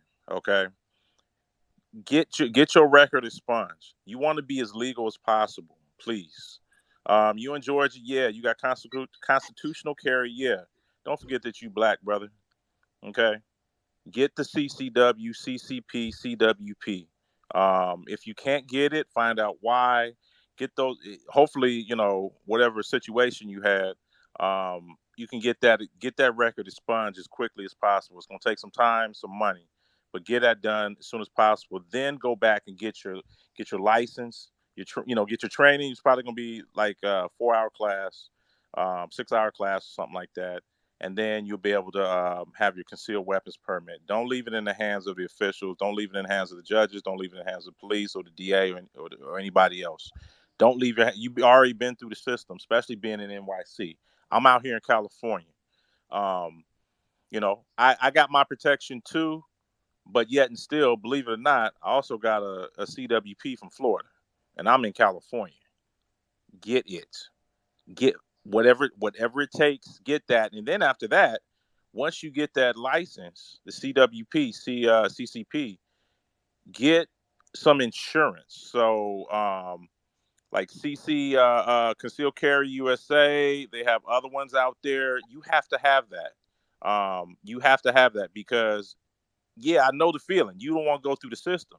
Well, that in that gun insurance, I'll put some up, but you can go check the NAGA, NAAGA, National African American Firearms Association, and they sell a variety of let's A call it a different shooting packages. insurance. Yep, packages. Yep. Yeah, packages that I'm sure you can afford and stuff like that. But get the highest package you can. You want to be protected for like $5 to $10 million. They'll cover all your legal fees. They'll cover your bail. They'll cover whatever expenses you have from lack of work. Just like you get car insurance, you don't plan to be in no accident, but if it happens, bam, I'm covered, so you don't have to pay, 5, 10, 50, 100 million dollars or something like that. You have that protection when you drive in the car, you run a business, you have workers comp, you have accidental damage, you cut somebody's head up, something like that. You have that insurance as protection for your business. You got to do it even more so if you got a firearm. So I would doubly protect myself, especially if I got a record, because they're gonna dig it up. But you want to be able to have a team that you can afford, and that's what that insurance pays for. Once you get past, I guess, the probationary period, once it's paid up, boom, you're covered. About usually, a year policy or 2 year policy, but you're protected legally. This is what the Florida firearms instructor told me. You don't go outside with your firearm, even though we a concealed carry state. You don't go out there without no insurance because anything happens, and whether that person survives or not, people are gonna not only try to get at you criminally, they're gonna definitely come at you civilly, and that insurance covers both ends. Okay, you've got to have black people. You black in the United States of America. There's no fucking way you should be going outside without any insurance covering your ass 6 ways to Sunday. Please. So I hope that answered your question, Brother Tim. Some more. You want to go at it too? Yeah, and everything that Voltron said. Get those packages, like when you do when you do your concealed carry, but also on the low end front, you can also you can still carry a nice power tool on you, and by the means of one of those pepper gel guns, you know. but legally they aren't technically seen as a gun. You can carry those in most places. You know, you can buy them as low as 200 to as much as 8. You know, I took my niece. My niece didn't believe how powerful they were. Took her in the basement, put down like about 7 or 8 cardboard boxes, and I said, "Watch what this do." Stood back, you know, because it is a pepper ball. You know, the force of it, you can hit somebody from at least 15, 20 feet away. You know, it went through about 5 boxes of cardboard. You know, and she was like, "Wow." And, you know, we had it pretty accurate as hell. You can carry it and keep it on you on the ready. You know, lethal is, it can be lethal protection too, because once it hits you, you know, that's it. So like I say, it's all kinds of ways you can get around that, you know. But I would definitely recommend getting that insurance. You know, what Voltron was saying from NAGA, it's very, you know, it's kind, you know, it's worth it in the end. You know, especially with your situation, what you're saying. But I'm saying there's all kinds of you know, what they would consider non-lethal ways, you know, that you can get around that. You know, pepper gel is one of those ways. I'm sitting right here in front of me right now. I actually have a tactical laser sitting in front of me. What, $250? You know, can take out eyes. I can expand that joint.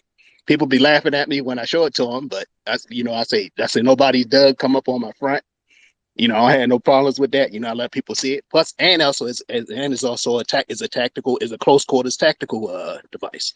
You know, so it can take off skin. I can bust my head clean open, go for joints, all kinds of different things. So it's always a way.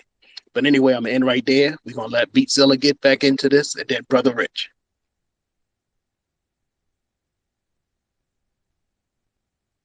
Uh, okay, there we go. I don't know what was going on. I was trying to unmute myself.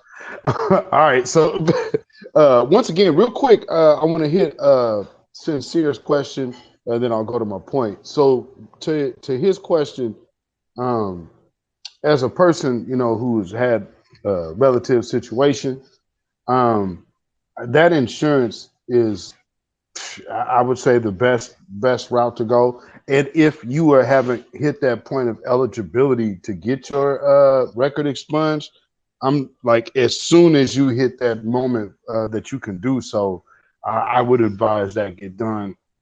If you can get your gun rights back. I don't know how things go in the state that you caught your charge, but out here where I'm from, with my particular situation, 3 years after you done with that walk, then you can go ahead and after you lose your tail, you can go ahead and start applying.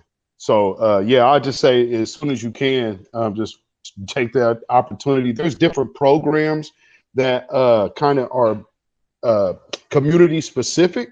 So you might want to look into that, because there might be something that you might be able to bypass all of those extra lawyer fees in your area. You never know, because they got county money and state money for that. So yeah, man, just that's my piece on that. So for the topic, um, black folks, what y'all gonna do now? One of the things I would say is always keep in mind the severity of the situation we are in.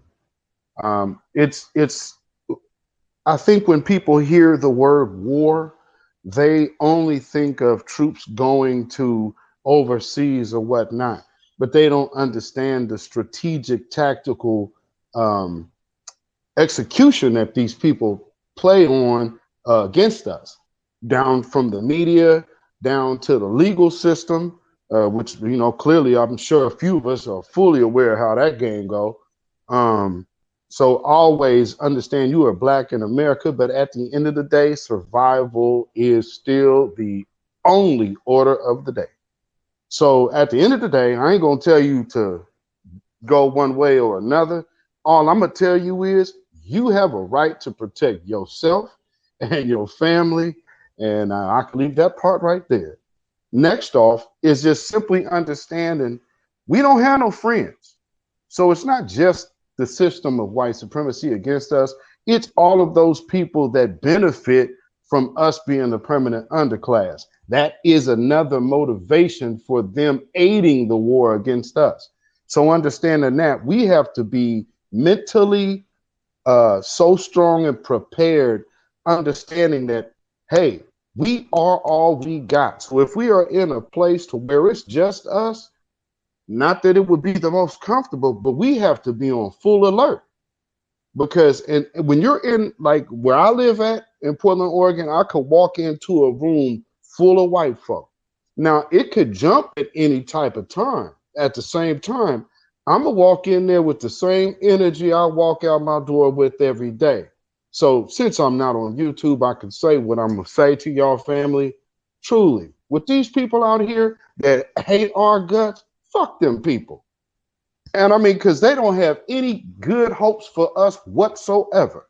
So the one thing about this is just simply understanding they ain't got no love for us and they ain't never gonna have no love for us. Fuck them, it's about us.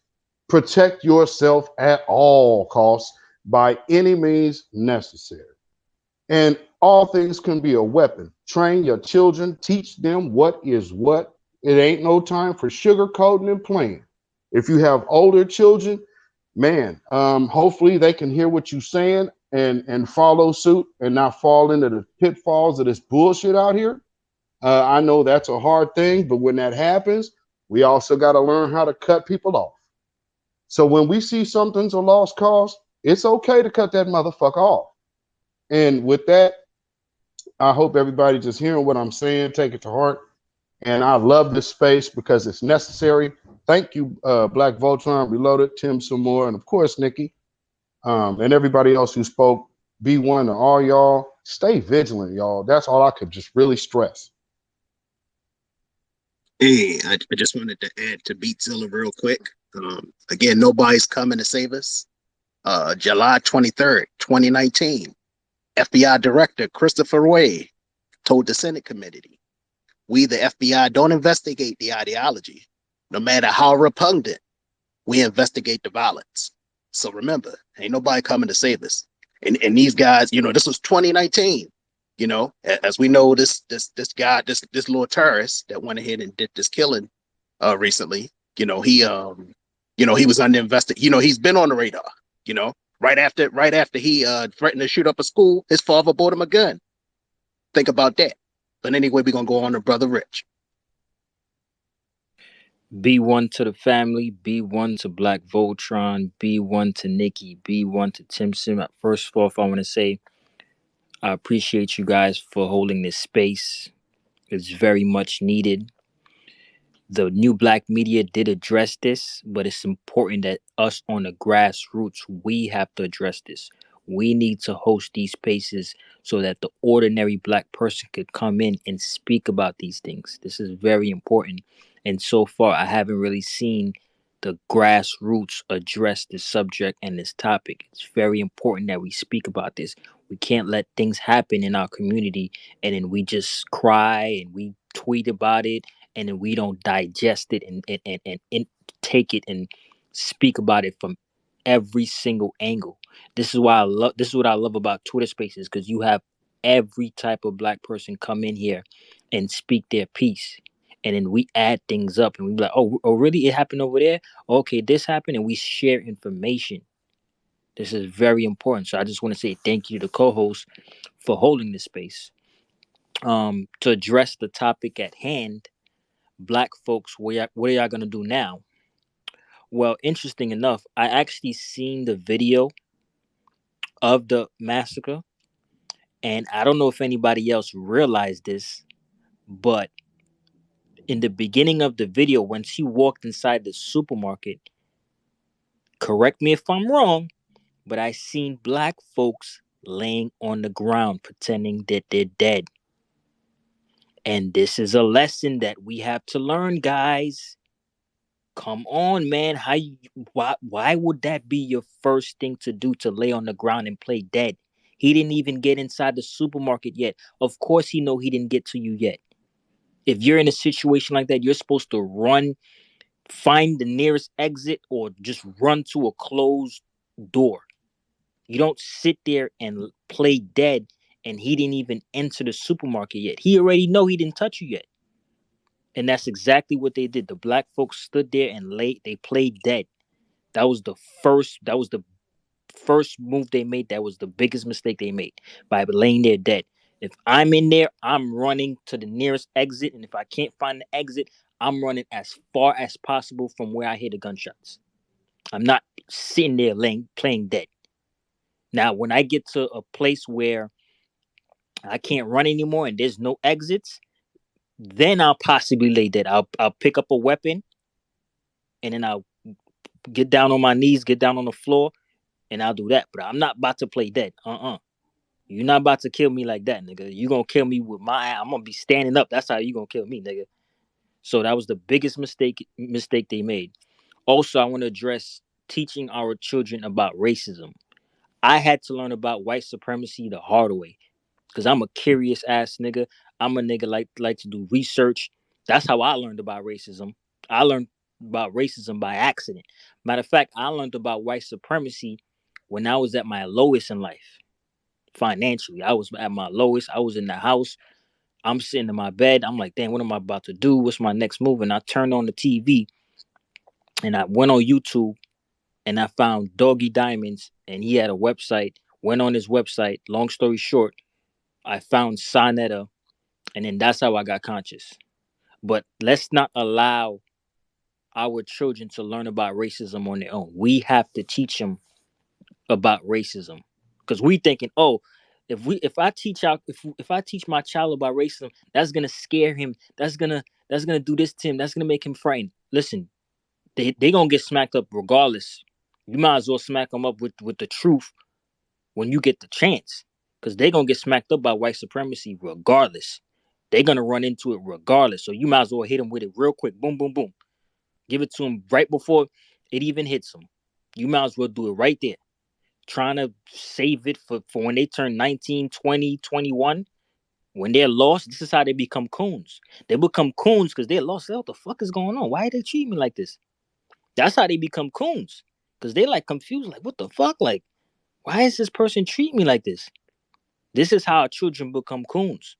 Because nobody tells them about racism. And when they hit with that shit, they're like, what the fuck? It's like a bad headache. Like, damn. So we have to get in front of that. But in New York City, the JEWs, the small hats, them little niggas be like 2 years old with a small hat on their head and the strings on the left side and the right side of their pants. They be like 2, 3 years old with a damn hard hat on. They don't even know what the hell is on their head, and they already on code. And the last point I want to make is we have to start chasing excellence. Jason Black made a good point. He said white folks, they don't need to chase excellence because they have white privilege. So they're able to be excellent without even doing anything. But us black folks, we all we got. So we have to start chasing excellence, being excellent at everything we do. Every single thing. The way you walk, the way you talk, the way you smile, the way you sleep, everything you do, the way everything you do has to be in an excellent way. If you're a barber, you got to be the best barber in town. If you're a real estate agent, you got to be the best real estate agent. You have to be excellent at what you do. Defeating white supremacy requires excellence. You can't be lazy. You can't be loud. You can't be high. You can't be drunk.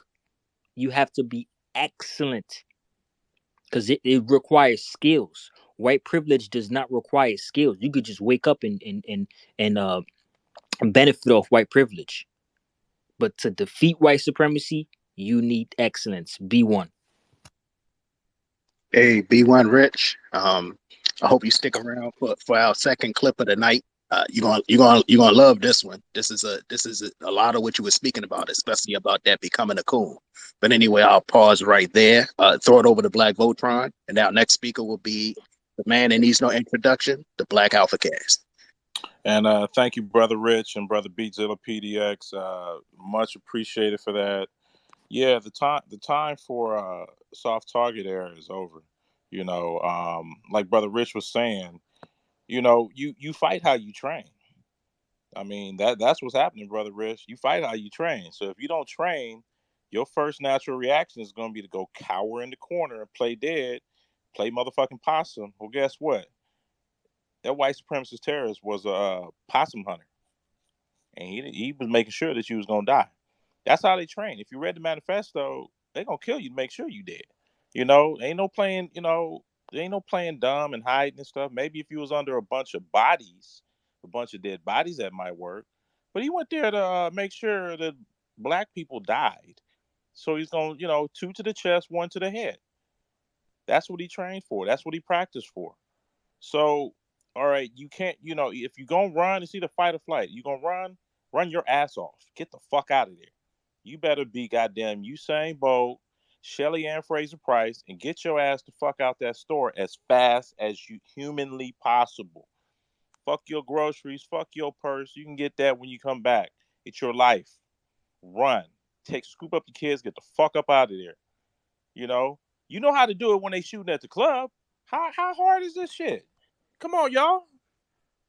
All of us in this room know about getting the club getting shot up. You know how to run in when it's black folks. Why y'all playing dumb? You get the fuck up out of there. Or you stand your ground and blow that motherfucker's head off. 2 to the chest, 1 to the head. Or in his case, 2 to the upper chest, lower neck, and 2 to the head, preferably in the mouth. Let's stop playing dumb. Like Brother Rich, Brother Beatzilla, all the rest of the speakers, Sincere, the Love God, and everybody else has been speaking. You know, playtime's over. Time to grow the fuck up, black people. Stop being a teenager. Think, you know, it's partying bullshit time all the time. You know, what the fuck you got to celebrate? You're at the lowest level economically. You're the lowest level socially. And now you're getting attacked by the white supremacists because they're like sharks and they smell blood in the water. You gonna sit there and just try to cower in the face of a shark? Or you gonna kill that motherfucker? Ain't that hard to kill? If he bleeds, he can die. These people are cowards. Again, when there's no resistance or minimal resistance, they buck down. When they know everybody there is a potential hard target, this is going to be a lot harder than what I think. Normally, they go after a softer target. I think what I believe, the early reports, I'm not sure of this, but I think next to that top store was like a barbershop in that same shopping center. And Yeah, the barber got him out of there. He got him away from his spot. He okay, knew not to come back there either. He knew not to come back there. The barber right. got him out in front of his spot. Why did he shoot the barbershop? You know, let's ask that question, people. It's rhetorical, but why didn't he shoot the barbershop up? Because there was some brothers up in there, and he wasn't sure if they was gonna draw down on him or not. But most of these punk ass white males are terrified. They're terrified of our dicks and our nuts. God forbid we get to cracking on them. You saw what happened to that brother in the airport at United a day or two ago. The fucking fat boy come from behind the counter and, you know, try to throw them things with that brother. And that brother gave him a 2-piece and a biscuit and then gave him a whole bucket of chicken after that. You know, ass over tea kettles. He fell down like Humpty Dumpty fell off the wall. Humpty Dumpty had a great fall. And that motherfucker was busted up, you know, doing that the same old 2-step when he got back up and shit. That shit was motherfucking hilarious and shit. I was dying all day today and shit when I got the full video. That shit was hella funny. I was dying. So that's open hand combat. That's no weapons, no nothing. That's just mano a mano fist. That's your typical fucking white supremacists, Meal Team 6, Gravy Seals, think they hard as fuck. You know, that's what happens in real life. He didn't want that smoke, but he came after it anyway. Got mopped up, bloop, bloop, bloop, bloop, bloop, bloop, bloop. You know, he was leaking properly like he should. You know, it would have been even funny if that motherfucker, he would have hit that motherfucker. He would have went over the carriage carousel, and the baggage carousel would have took his fucking fucked up fat ass away and shit. You know, I would have been cracking up. But that's how we gotta handle it. Like that brother, he gave him a chance. Like, you know, you serious? You smack me? And then he squared up. Boop, boop, boop. Well, that's what you got to do with them firearms. That's what you got to do with the non-lethal weapons. You know, like Brother Tim Moore gave y'all some perfect advice about them pepper balls, them pepper ball guns, the alleged guns, you know. Yeah, allegedly. You know, Allegedly. I'm saying cheap, and they cheap as hell. You can get them, fire them at 20 feet, 20 feet. I'm Hell, saying I learned nobody, something new. even close range. I didn't know about them. I thought you were talking about like those big 40 millimeter pepper, them pepper balls and stuff. The big ones. Nope, How joke. big I are you? got I got three right here. I got one the size of a 22. I Oh got one wow. the size of a 357. I got the other one the size of about a 380. So You they know, so they shoot like they work by flare air guns. cartridge. Did it- They work by air cartridge. Oh shit. Okay. Yeah, air cartridge. So, but this is the beauty of these things is you can carry them around fully ready to go. That's all you got to do is just tap the bottom of it. You can have the cartridge, because if it's just like what anybody who practice with air guns and stuff like that. Hmm. I've been practicing with air guns since I was young, but with CO2. air guns, yeah, CO2, yeah, with the Okay. CO2s, Okay. once you go ahead and puncture them, the shell, the It CO2 is live. pressurizes. Right. Yeah, so it's going to leave eventually. So what you do with this, you can start it. You can actually carry it around, but you got to bump it a certain way. Once you bump it a certain way, then it's live. It's live when you want it to be live. Got it. So just think about it like that. So you can just carry it. You can carry it with you. You can carry it for months, and nobody even know you got that joint on you. Small as a 22. Also wanted to add too, the reason why y'all heard, what Brother Rich was saying, about the videotape. The reason, if you heard BlkVoltron's voice, and how he's described this, how he sounds so angry about this incident, is because I actually shared with him the full video. So he's seen the entire video from the beginning when the dude jumped out the car. My boy actually sent me some more footage, but he's when I got to decode it and do the other stuff like that, the other stuff that happened. So I'm glad I'm glad I was allowed to share a lot of that stuff with people in the background. So I'll pause with that. Like I said, we got our next script coming, and I'll pause right there. Yeah, appreciate that, brother Tennessee boy. That full video, I needed a minute after seeing that shit because it was literally a fucking massacre, and poor people didn't have a chance. But at the same time, they also weren't prepared. So let that be a lesson to each and every person listening to this.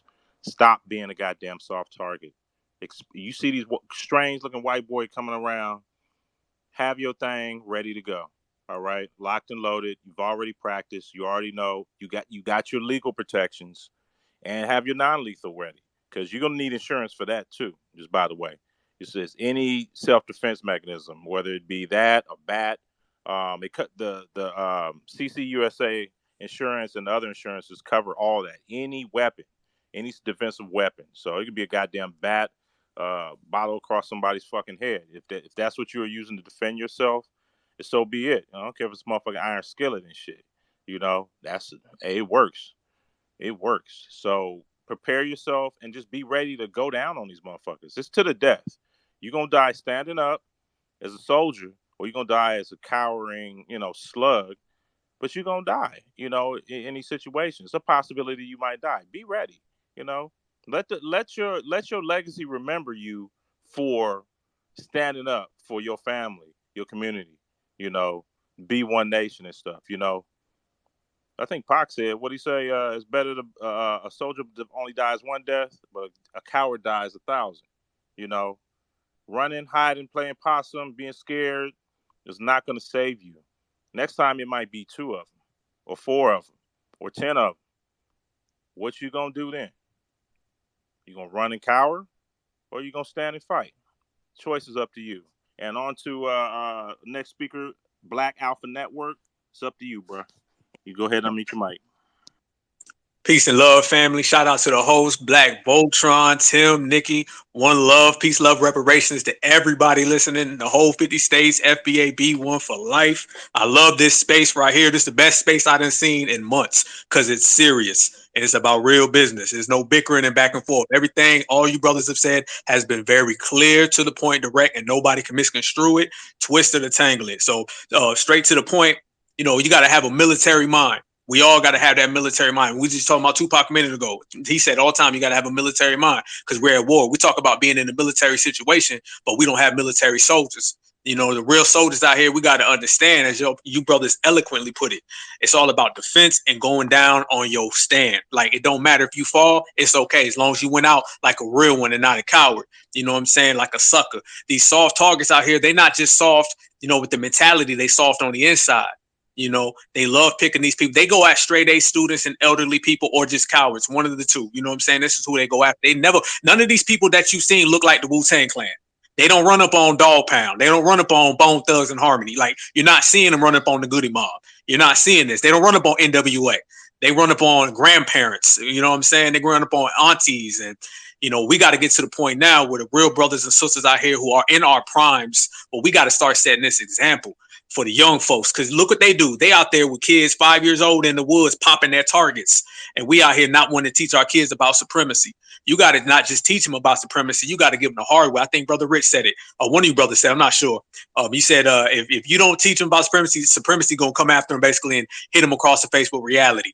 And unfortunately, that happens to too many of our people. So we got to have that mind where we have a tactical approach to everything we do. No drawbacks. We're not playing. Too many black folks is in the pillow fight. We're not playing with pillows. You guys should be real with it. If you look at every single black organization that's been successful, they all have some type of military background. And military training is everywhere.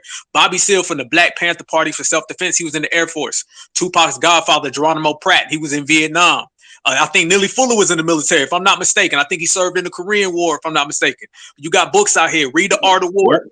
He was in the military, right? Yeah, so it's Korean War, if I'm not mistaken. You know, you got to be on. My father was in the military. You know what I'm saying? My father went to, he served all over the world. And this man he was a robot, but that robot protected his family every night. You know, if I walked in the room, my dad slept with his eyes open. He slept with his eyes open. He'd pop up out of nowhere. And that tactical shit, he wasn't just in the military to fight for the country. No, he took that same teaching and he protected his family at his household. You know, he would take that everywhere. If I walked in the room, my daddy was sleeping. My dad, his eyes would be open. Like, he'll pop up out of sleep with his hands up. Like, it didn't matter anytime. If we heard something outside, he grabbing that piece and he's going outside to go check. He wasn't running. You know, he don't give a fuck if you was 9 foot tall. He was going out there. If someone was in the woods and he was going into the woods like a fucking dog, he's going to go get with it. Black folks got to also quit being so scared of going to jail. Well, Malcolm X said it best. He said, if you black, don't be worried about going to jail. If you was black, you was born in jail. The fuck we talking about here? What you worried for? Y'all be seeing all these black folks out here getting into these conflicts and they always trying to like explain themselves for the camera. He hit me first. He did it. Man, fuck that. Hit him and then worry about that shit tomorrow. Solve that later. The Black Panther Party, they went through all types of cases and they weren't sitting there negotiating. They handled the business. And once we're done with that, whatever legally comes, we'll be ready for that then. And that's what it's about, being military minded in all aspects of your life, all aspects of your society. If you're going to be a son, have a military mind. You're going to be a daughter, have a military mind. You're going to be a husband, have a military mind. A boyfriend, a girlfriend, an aunt, an uncle. I got my niece. I got a niece. Everywhere I go with my niece, I take my niece everywhere I go. And I'm on some military shit. I'm not out here just out here playing and going to the park and pushing. If we on the motherfucking at the park and she on the swings, I'm like I'm in Vietnam. It don't give a fuck, because that's how you got to approach it. You don't turn that shit off when it's convenient. You got to always have that mentality. And like I think Brother Voltron, you were saying, black folks used to the club getting popped up and shooting up at the club, but all of a sudden, when it comes to the dominant society, we lose all that toughness and that gangster shit. We see these rappers right now, Young Dolph, they popped him 22 times. Dude got two-handed, weapons on him. You know what I'm saying? They got all that smoke out here, but let the dominant society come about, and these same guys are nowhere to be found. Nowhere to be found. If we could translate that same energy, and a lot of us do. So I hate saying we, to be honest with you. I hate saying we. I like saying they more often than we, because there are riders like us. I see some riders right here. I know for a fact Thorough Brothers in this, page right here. So I'm not going to say we all the time, but unfortunately, a lot of black folks, they have smoke with each other, directed smoke, misguided smoke, and they don't really put it towards the right people. If we take that same energy and we put it forth towards the dominant society, the game would change. The game would change overnight, but it matters being serious. You got to be serious. My phone is jumping, y'all. I'm loaded up, but it takes us to be serious. It takes us to be focused, and we got to come with it 24/7, 365. Never turn off your mind. Stay ready, stay focused, laser focused, and understand that you have not just the dominant society, but you got all the minions of the dominant society that are trying to score brownie points by coming after us. You got people that fly from one side of the world and come over here and try to fight our sisters in gas stations and try to beat them up in nail salons and stuff. It don't take nothing to go get with these people. It don't take nothing to go with these people. And at the end of the day, if somebody don't go do it, that's because they don't want to do it. They scared. And once you see somebody who's scared, get them out of there. Like I was talking about the military. Anybody who's familiar with any military, background, or, we all got somebody that we know in the military. There's been a billion wars in this country. A lot of what happened with the civil rights era. Them was brothers who came home from World War II, and they started coming back teaching people military tactics. People came home from Vietnam and they start teaching people military tactics. We got a lot of folks who've been either in the military or had an uncle or someone in the military. I like to pull up chairs and talk to some brothers and sisters from the 60s and say, what was it like coming back home from Vietnam and applying that stuff to the streets? And then they give me game, and then I take that and I apply it to the 2020s. We got that same mentality where we can sit down, we can learn from each other, different ways and different maneuvers on how to actually operate on the tactical level with structure. Because these other groups have structure. They're not out here just running around in the streets, willy nilly and, doing all this, nonsense gangster stuff and not really directing in the right place. Look at Chicago. Not just Chicago. I don't just point out Chicago, but you could point out anywhere in America. But I just seen some in Chicago. You have a shootout in broad daylight, bullets ricocheting, hitting little girls, but the police come, everybody runs. That same stuff go on in Ohio, the same stuff go on in Georgia, all across the world. You know what I'm saying? So you'll sit there and you'll have the balls to have a shootout in broad day at other black folks. But when the dominant society comes, you take off and you jumping over fences to get away from them. Where was them same balls at when you was busting and shots was hitting little kids? You know what I'm saying? That type of stuff has to be rid out. And I know the Nation of Islam always spoke about running those type of people out the community. So if you have a military mind, it ain't just military mind towards the dominant society. It's anybody who is off code, is toxic or detrimental to the inner community, whether that's a coon, that's a sellout, that's someone who puts young black folks and targets in the path, or if that's someone from the dominant society running and up in these stores and running up in these places. So my mentality, and I know a lot of brothers and sisters here share this stuff. We're always at war. You can't say anti-black race war without having soldiers. What they say, it's easy to be a soldier when there ain't no war. Well, we got a war, and we need some real soldiers that's going to always hold it down 24/7. And like I said, I don't like saying we, because I know for a fact that there are a lot of black men and women who really about that life, and they don't play them games. They're not on that soft target type shit. You know what I'm saying? So I think us who really are about that, we got to take, the lead and the mantle, like everything in the community. We got to be the examples. I like saying the vanguard. We got to be the vanguards and be the ones that everybody can see. Because I do believe that if we go out there and we set the example that we not nothing to play with, if you want smoke, we go on barbecue. And if you really, really want to get busy, we're going to show it. The kids is watching. I tell that to people all the time. Either these kids coming up What underneath you're us are going to saying see is it. true. It's really true. Yeah. Yeah. Hey, yeah. Yeah. When we, Could you hold up for a second, Black Alpha? Could you mute your mic, sir? If you want to speak, please raise your hand. We want to give everybody here a chance to speak while Black Alpha's cooking. But if you want to speak, please raise your hand, sir. Thank you. Yeah, we gotta appreciate that, family. Yeah, we gotta always have that mentality of war 24/7. And no matter what field we're in, you can look at any form of war. If you're going to school, be a soldier. If you're going to work, be a soldier. You got a business, be a soldier.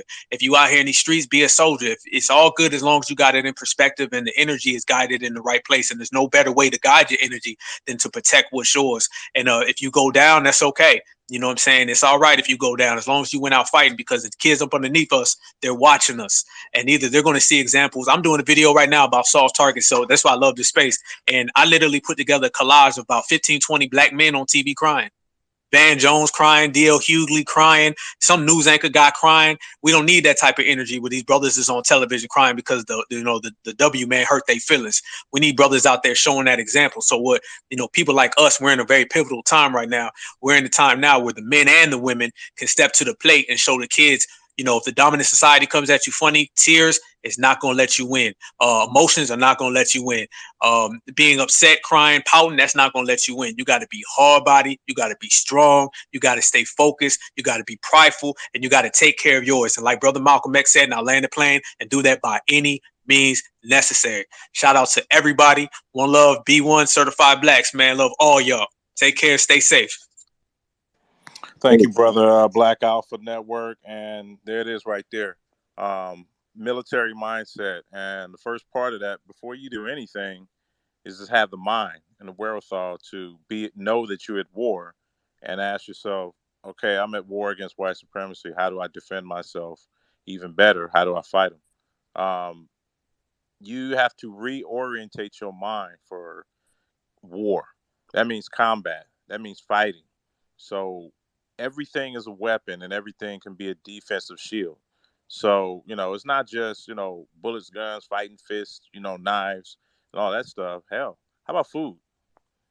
How about energy, gasoline, heating, um, electricity? That's weaponry too, right there. Not having enough food to take care of yourself and your family. That is warfare. Thinking on a military mindset. How many people here have played chess? How many people know how to play chess? And how many people practice playing chess on a regular basis? I'm a little bit out of practice myself, but I learned when I was like 9 years old, from a friend of the family, and he was younger than me. We have to teach each other these lessons. We have to share um, this information. Most importantly, with our children. I mean, my daughter is looking at me to be the leader. You know, not just the family leader, being that my dad has passed away and my grandfather's passed away, and I only got one uncle left now, on both sides of my family. I'm that young buck who's now the head, the king, the general of the family, gonna lead us to wherever we're gonna go, like it or not. So she's looking at me, Daddy. How do we defend ourselves? And let me show you. And I teach her, taught her how to fight when she was younger. This I'm talking about. Third, fourth grade. She was getting bullied, and I'm from the old school. And I when she came home that one time and told me, Daddy, this girl is pulling my hair and fighting me. I got juiced. I was pumped. I was happy as a motherfucker. I'm like, oh shit, it's time. I start rubbing my hands like Birdman, like hell, motherfucking yeah. I'm gonna show you how to kick her goddamn ass. You know what she told me? Daddy, I'm gonna get in trouble. The teacher gonna get me in trouble. You know what I told her? Fuck that teacher. Fuck her. You let me deal with her. Here's the problem you gonna have. You don't kick her motherfucking ass after this training. I'm gonna fuck you up. And I pulled off my belt and snapped that shit. Die! You know? We have to be the leader of our children. So anyway, I've got her some boxing gloves. I had her hit the bag. I got her the hand pads and stuff. And I had her practice and practice and practice and practice. When she got her timing right, when she got the throws right, I showed her a few, other moves too, little sneaky martial arts moves she can do.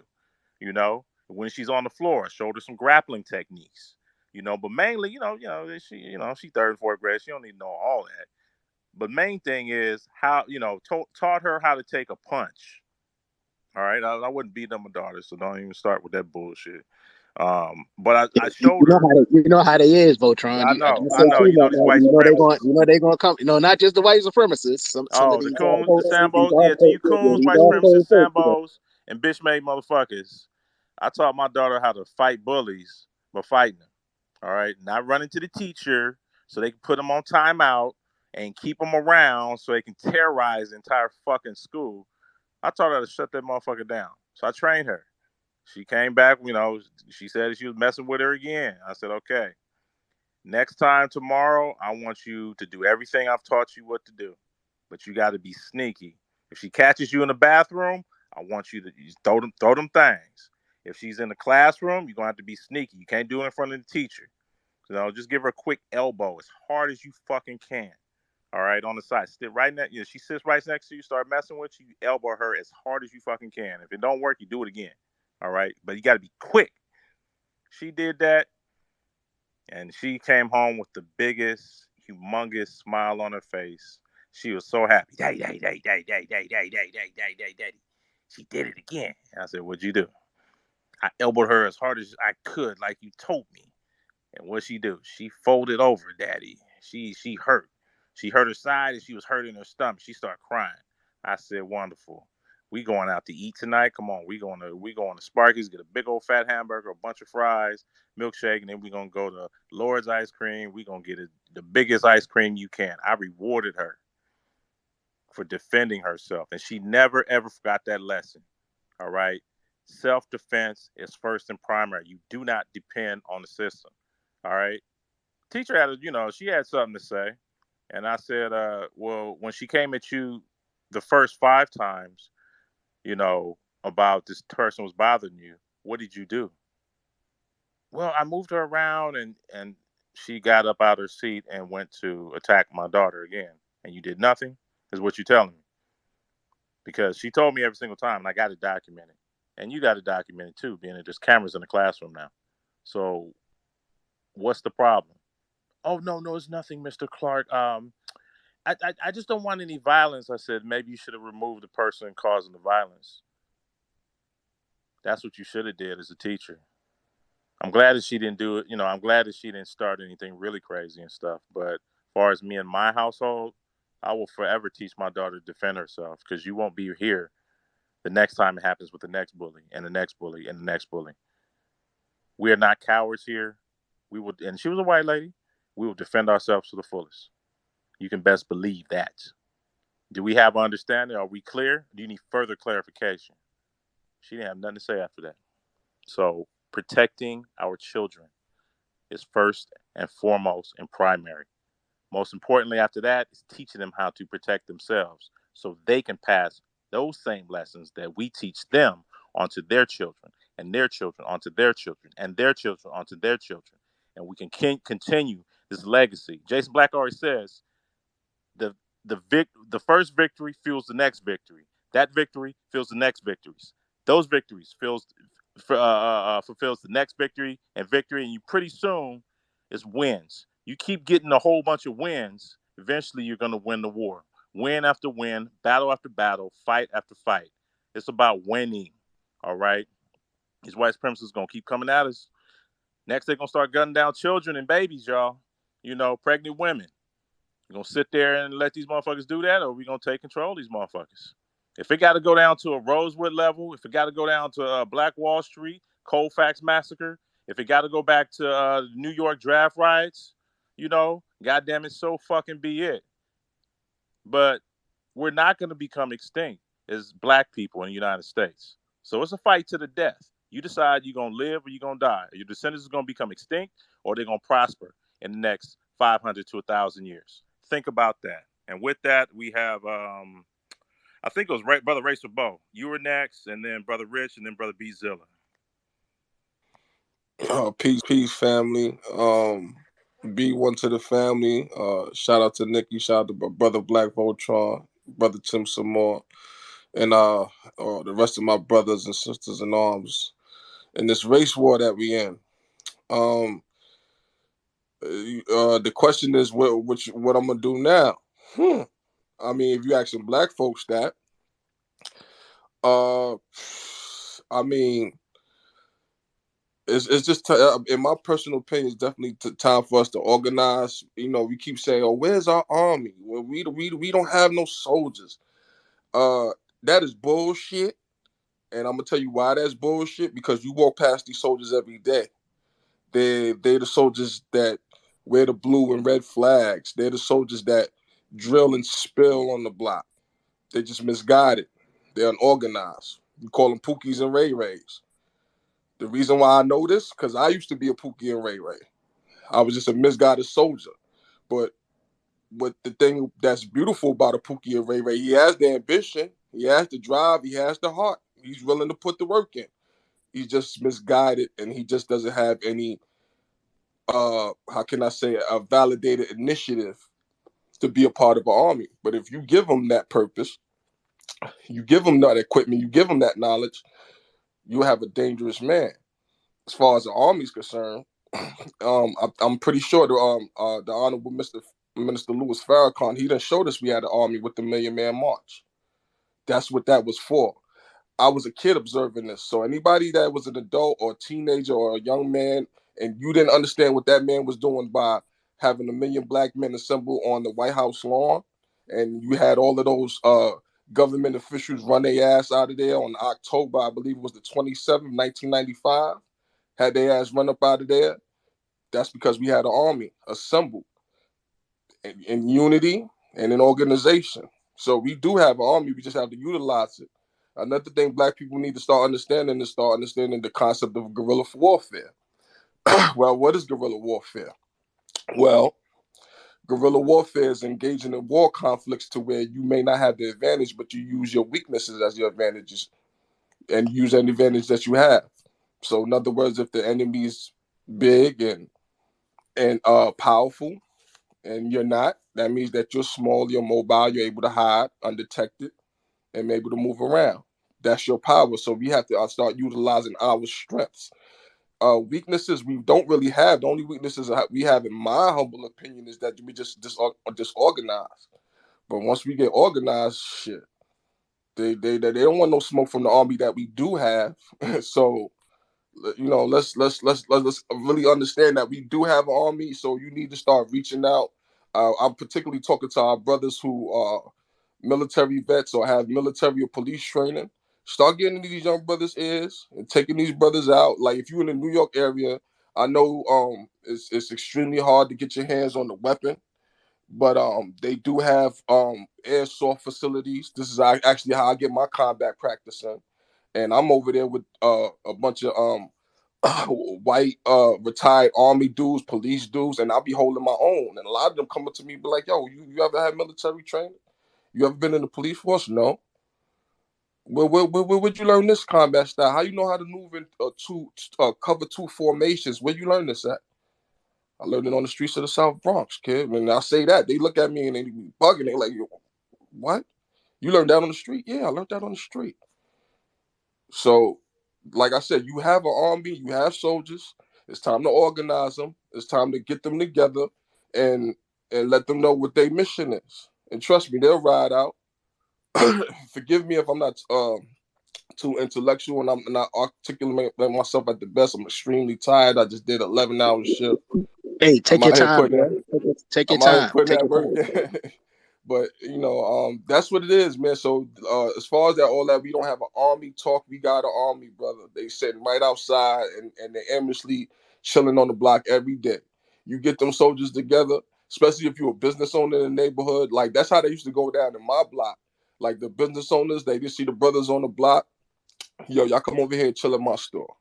At the same time, you know what I'm saying, they might be feeding us beers and feeding us Dutch Masters every Friday and giving us little sandwiches and all that. But at the same time, we protecting the store, we protecting the block. You know what I'm saying? When I was on the block with my crew, ain't nobody come on our block and get robbed. If they do, they got dealt with, and your property got returned, and they got handed over to the police unfriendly. So, like, we just have to get into our start organizing our youth, and instead of giving them awards and congratulating them for all of the ignorant and degenerate shit that they can get into. You know what I'm saying? Start rewarding them and acknowledging them for being on code and being about this B1 life. And trust me, that shit'll pay off. But you got soldiers out there, just time to point them in the right direction and give them a real mission. And I'll land my plane on that. Thank you, brother Racer Bo. Much appreciated, and we understand putting in work. Got to do that for yourself and your family, and much appreciated, man. And as far as the soldiers, yeah, they are youth, y'all. You know what I'm saying? They're these little children, teenagers, and young adults. There's no reason why anybody should be afraid of them. In fact, we should be teaching them as much as possible. We should be living examples for them. If we're not, then we need to check ourselves. You ain't too old to learn. They said an old dog can't learn new tricks. Bullshit. You gonna learn today about either being, a predator or prey. Your choice. But you want to be prey for the rest of your life. Okay, well, that's you and your family and stuff. I know my folks over here, and my people, like brother Alpha Network said, we soldiers over here. I'll be damned if we sit up here and run and cower and buck our fucking eyes. Oh, what we gonna do? White folks come get us, and I don't know what to do. I'm so fucking scared. I'm so sick of hearing that goddamn shit on this fucking news. That fucking fear babble, that coon babble. Hey, Voltron, don't worry about it. I got a clip. I got a clip. If we get time tonight, we're gonna go through the Ugh, coon. The coons. you please, cause who gonna be scared? It's like what you think we was in a post racial society? Yeah, that was a goddamn joke back then. Get the fuck out of here with that. No, we are at war. Sister Soldier told you that back in 1992, goddamn 30 years ago. And a lot of niggas refuse to listen. Oh, don't be talking that black talk. No. And now the white supremacists, the youth that these old niggas told us that the racism was dying out. I guess it ain't dying out so much anymore. We got lied to. We got failed by the civil rights generation, unfortunately. Well, guess what, party people? It's our turn to take control of the black narrative. These old civil rights niggas are dying out. Fucking somebody was talking about goddamn Al Sharpton, the bobblehead with a fucking pimp perm. You know, fuck him. He don't speak for nobody. He ain't running shit around here no more. That big ass motherfucking head and shit. Fuck him. And anybody who ride with him, Tamika Mallory, fuck her too. Okay? These people Oh, don't have our you mean fucking backs. hey, Fuck Voltron? that You mean bitch. yeah? You mean Miss Sexism? Miss Sexism is greater than racism. Fuck that whole bitch. Okay? Miss, I'm trying to get $1 from goddamn General Motors and Cadillac and shit. You know,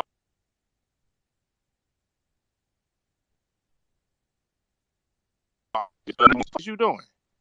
I mean, you know, do you got them advertisement for motherfucking Cadillac? You know, do your thing, handle your business. Don't be coming out fronting like you a fucking activist and you using it to get fucking fame and fortune on TV, like you a goddamn superstar, you a rapper or a Kardashian or some bullshit like that. Don't come with the fake ass activism and do the bread and circus thing. I was looking at fucking Twitter and shit, and Sean King talking about I'm back, motherfuckers. Nobody give a fuck about you, Martin Luther Cream, Talcum Talcum, X. Talcum X. Fuck you, nigga. Or white boy, excuse me. White boy, you know, don't nobody give a fuck about you.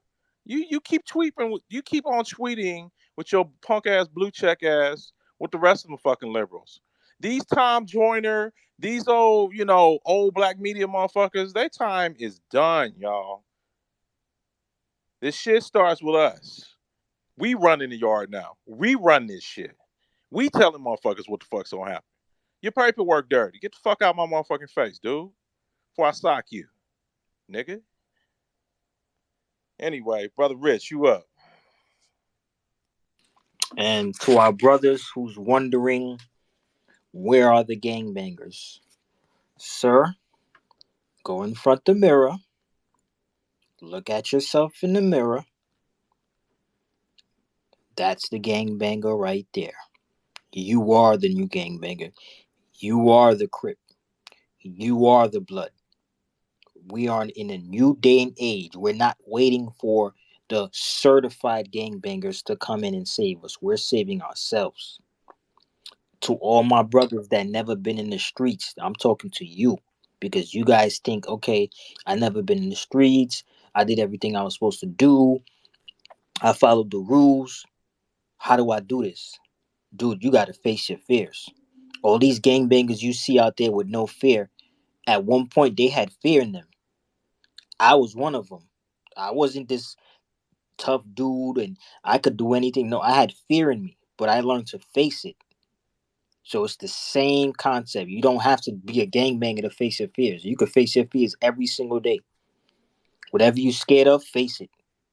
So to all my brothers that never been in the streets, you are the streets now.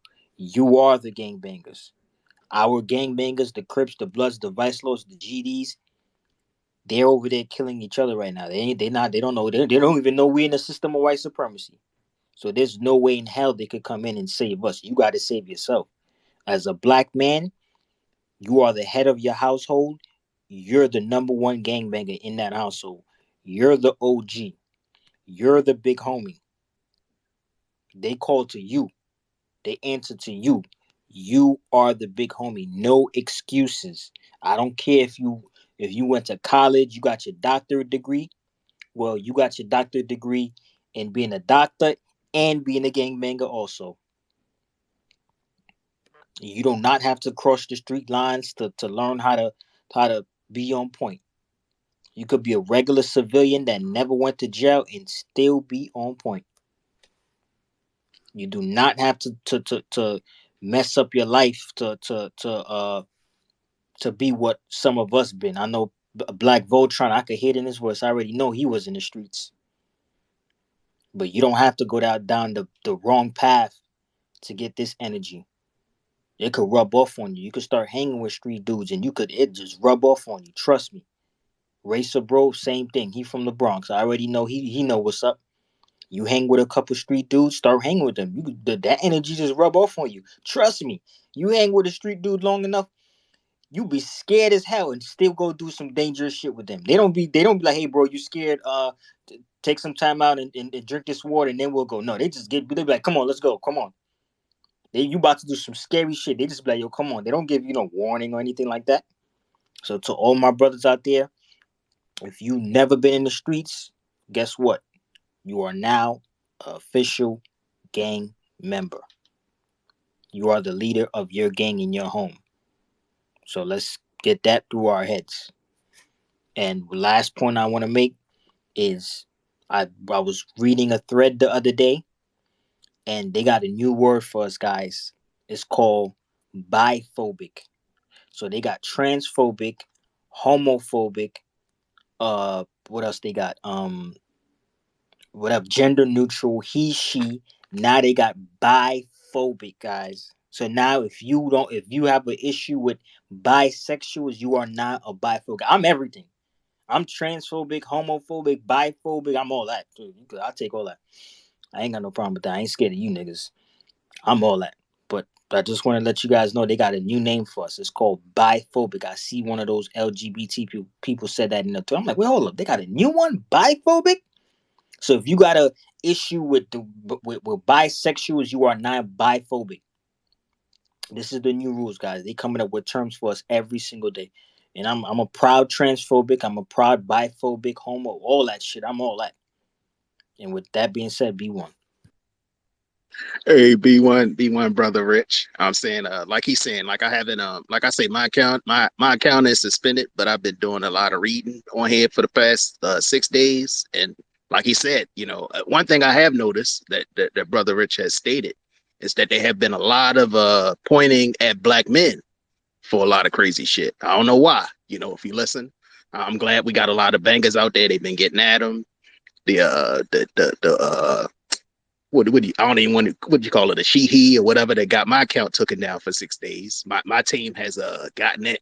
They fuck with them so much. They got them with what you call it, suspension things and stuff like that too. So like I say, you come on our page, you come on our pages, we gonna give back, like that. So I send you that once my account clear, Voltron, I'm gonna send you some funny shit. But You it's fucking around with crazy. them Decepticons, man. You know they're gonna transform on your monkey ass. You better leave them. Oh no, we transform back.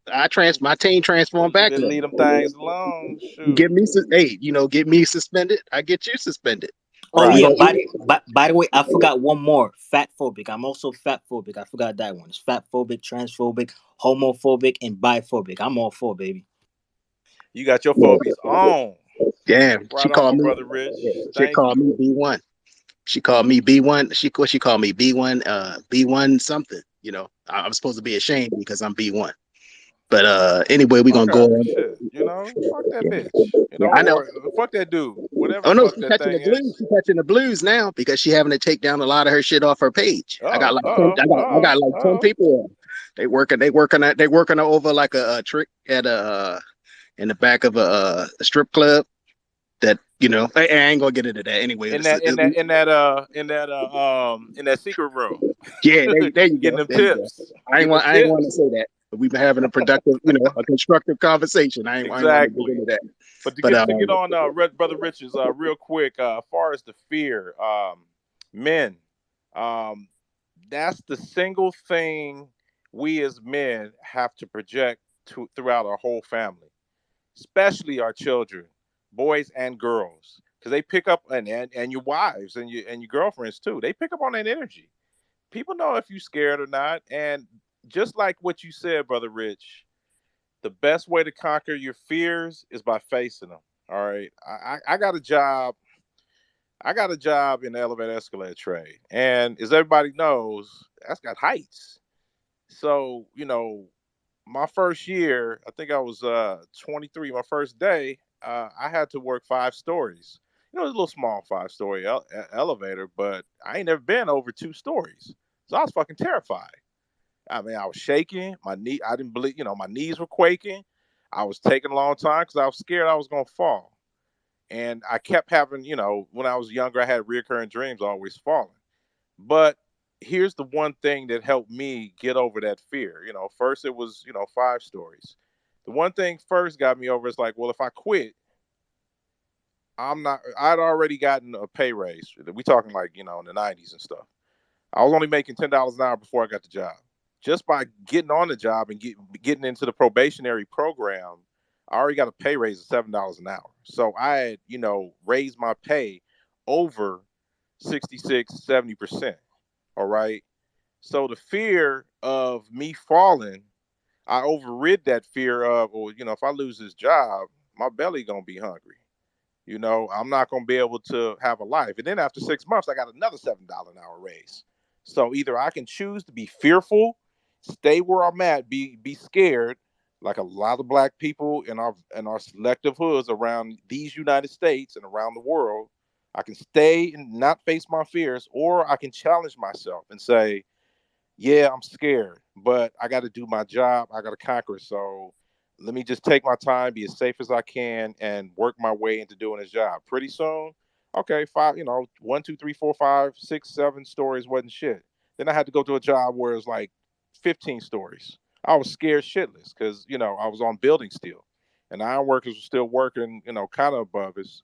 But then, the next day after they topped out, we had to go in and put the machine beams and put the machines up. I ain't never been that high before in my life. Guess what? I had to reface my fears on the building still. I just scooted on the fucking building iron, that I beams and shit, and got my way over to where I needed to. Then pretty soon I was walking on the I beams. Slowly, slow as shit. I still got that fear, but I conquered it enough to get the job done. And that's the key to everything. What is the alternative? Either we're scared of these white supremacists attacking. Oh, they got all the guns, and they'll eliminate us. Well, I guess you need to be eliminated then. So it's either we become eliminated or we fight back and we have a fighting chance. That's the choice we have today. It's either survival or extinction. Which one you gonna do? You gonna cower in that fucking sand hole, stick your head in the sand, leave your ass up? You gonna turn into a possum and try to play dead? We got a whole bunch of possums out here in Oakland, and guess what? I see them lying on my porch. They don't stay. They don't stay. They go to sleep at first, and then when I jump at them, they jump up and try to jump at me. They not that scared. They not that scary. They bare their fucking teeth and will fuck your ass up. They look like big ass motherfucking rats. We cannot afford to be scared and let fear freeze us into inaction. We are there. There's more people dependent on us, black men and women, than we believe and we know, than we probably gonna ever know. You know, there's more people dependent on us right now, right at this very moment, than we're gonna ever know. I used to tell, my daughter and friends when I couldn't go out and I had to take care of my daughter and stuff like that. Man, why can't you go out? Why can't you do this? Why can't you do that? Because I got more people dependent on BlkVoltron than just BlkVoltron. Okay, let that sink in. I got more people dependent on BlkVoltron than just BlkVoltron. We got each and every one of us has more people dependent on us than we can see or ever know. So we have to grab that courage by the neck and take that motherfucker along with us. Hell or high water. We cannot afford to be scared, just like we can't afford to be sick. We can't afford to fail. The mission must go on. Black Empower goes on whether we there or not. I think our master teacher, Dr. John Henry Clark, said, we're in a war. So, it's gonna be some of us is gonna go down. Some of us ain't gonna make it. So what we gotta do? Bury the man or woman and carry on with the plan. Black empowerment don't stop for nobody. One monkey don't stop no motherfucking show. We keep this moving no matter what, and we will survive and prosper. And with that, we go on to, I think next was Brother Beatzilla, Yeah, Beatzilla. and then Yeah. B Man, Okay. and then Yeah. Brother Mickey. Yeah. Then after we go through our rotation real quick, speakers, I want to play the next clip for the night if we have time. Go ahead, Will brother do. Beats. All right, all right. So hopefully Google don't kick me out again. I guess they didn't like what I was saying the first time, but nonetheless, we're gonna stay pedal to the metal. So again, back to my point, and now at this point, piggybacking on what Brother Voltron and Brother Rich have already done spoke, we have to face our fears. We absolutely 100% have to understand what our enemy is and have no fear in facing it. Some of us have different upbringing, so we had to experience different things as children, and different things in them 90s, them late 80s and 90s. So some of us are probably a little more numb than others. But with that being said, that doesn't make a square man soft. You can absolutely be a complete square, but if somebody come a knocking at the wrong way at your house, hey, that doesn't say that you ain't gonna have that intestinal fortitude to go ahead and handle that business and lay somebody down, Johnny on the spot with your hand not shaking. That's what I'm saying. So understanding, we are just like that brother Rich said. We are our the gang is here. Because what is a gang at the end of the day? We are just simply a family and a tribe trying to keep everybody off our back. And they already showing what time it is with them. I mean, you ready to go into a shopping mall, or you ready to go into a church, or you ready to go into a school. We're going to have to take this very, very seriously. They are training their little sadistic bastard children to be nothing but demonic murdering killers, just like their ancestors, because they do understand that their existence is coming to an end. Shout out Dr. Franz Cress Wilson, because they are clearly worried about genetic annihilation. Even Joe Biden is worried about genetic annihilation. That's why he's bringing all these ass-off battalion Nazis over here. Lo and behold, look at the connection. And you ain't got none of these punk-ass black leaders coming out saying, hey, we got to do something. We got to separate ourselves from these Ukrainians, because you got these same thinking Nazis over here that we spending all of this taxpayer money for, while we got black folks just getting gunned down in the store and still ain't charged this white boy with a hate crime. Nah, no. We, at this point, you need to be angry. I ain't saying go out and do nothing, but with witnessing what you're seeing right now today, if you feel nothing, number one, I'm going to say this ain't the space for you. Check out of here now. But beyond that, y'all have to be bothered by this shit you see. This shit got to boil your blood. At least it should. And I hope this, like, if this is your family member, do not wait for it to be at your doorstep, because any moment this could pop off. And that is just who we're dealing with out here. And they have no love for us whatsoever. So, face that fear. Fuck them. It's y'all. Y'all go home tonight. Simple as that.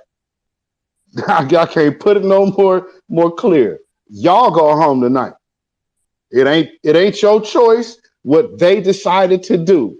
All you had to do was protect you and your own.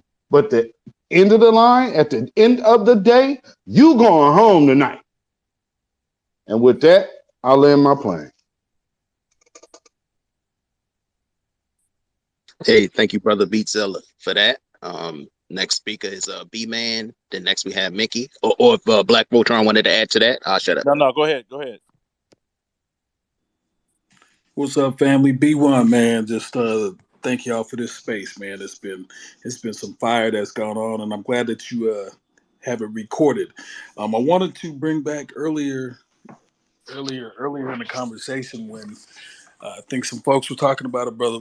BlkVoltron definitely hit on it, and it's about when you were training with your firearms, man. You've got to know and understand, if you guys, if you can get to an outdoor range, or if you've got some land, you can practice shooting and moving, because there's a whole different ball game versus you just standing right there in the lane and you have to move. If we look at that shooter and what he was doing, he was walking, moving, and he was hitting his target. So he's been at it. So BlkVoltron said it, like, you may only get one or two, you may only get that one split second, and you've got to be precise, you got to be quick, and you got to be on point. You may have to move and slide out the way and let that thing go two or three different times. So you have to practice those situations. His reload sucked. So practice reloading and getting that next fire back off so you can get back into the fight too as well. So these are some things that, I mean, I wasn't in the military or anything like that. I did take some training courses by a military vet, and he's telling me about scanning the crowd when I walk into a room, and I'm profiling people. So y'all got to be on alert from that, just from the gate. Just, I mean, as soon as you walk into a place, start that scan, y'all. I mean, this is for real. That's all I really got to say. But I appreciate this spaceman in the spiel. Hey, thank you very much, B man. Mickey, you up next, bro? What's good, fellas? I'm pretty much the best analogy I can come up with is like think about like all the NBA players, the NFL players. You know, how we black, we dominant. Everything we do, you know what I mean. We sharper in precision. We got better eyesight, quicker, faster, quicker to think on our feet on a drop of a dime. You know what I mean. So if we fight, we win. I mean that it ain't much to it. I land my plane on that. Hey, thank you very much for that, Mickey. Real quick, I just wanted to, if we could, I just wanted to play one more clip. I actually have not really, I don't really have a lot, but I have a bunch that kind of tuned into a lot of the discussions. Rich touched on a lot of it. It's a good thing Beatzilla actually on the stage because I actually got the idea of him. He's going to recognize the clip soon as it get to playing. Then after that, we're going to come back to FBA Ant. You can come in. You can either come in speaking in on what you're about to hear. Again, the clip is about. Oh shit! Sorry about that. Yeah, the clip is about 2 minutes and 41 seconds long. But if it seems like it's running too long, I'll go ahead and pause it and let everybody go from there. But I think it's very important for us to just listen to what it is. We really got to deal with these type of black people. With that, I'm gonna just pause real quick, and I want y'all to listen to this clip. What's your reaction to the news about Dylan?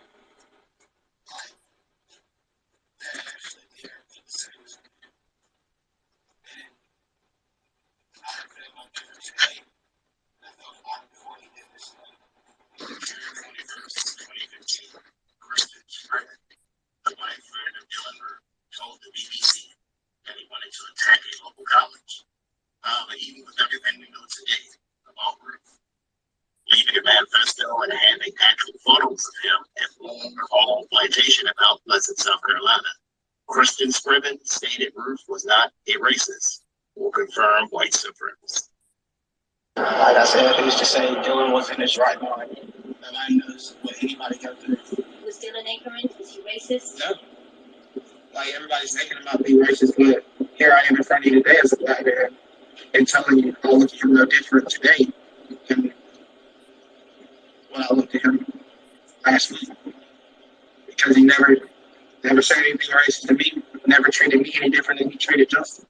Also pay attention to a lot of the deception a lot of these white supremacists use when they have a black friend around or someone who appears to be black by looks, who often uses deception, use those people for deception to actually throw them off about their targets.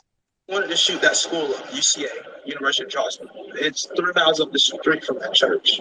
He told you he wanted to attack the school. How many friends do you have that's killed 9 people within this week? So how do you take it serious? As close as possible. Can you remember what words he used to say? What he said?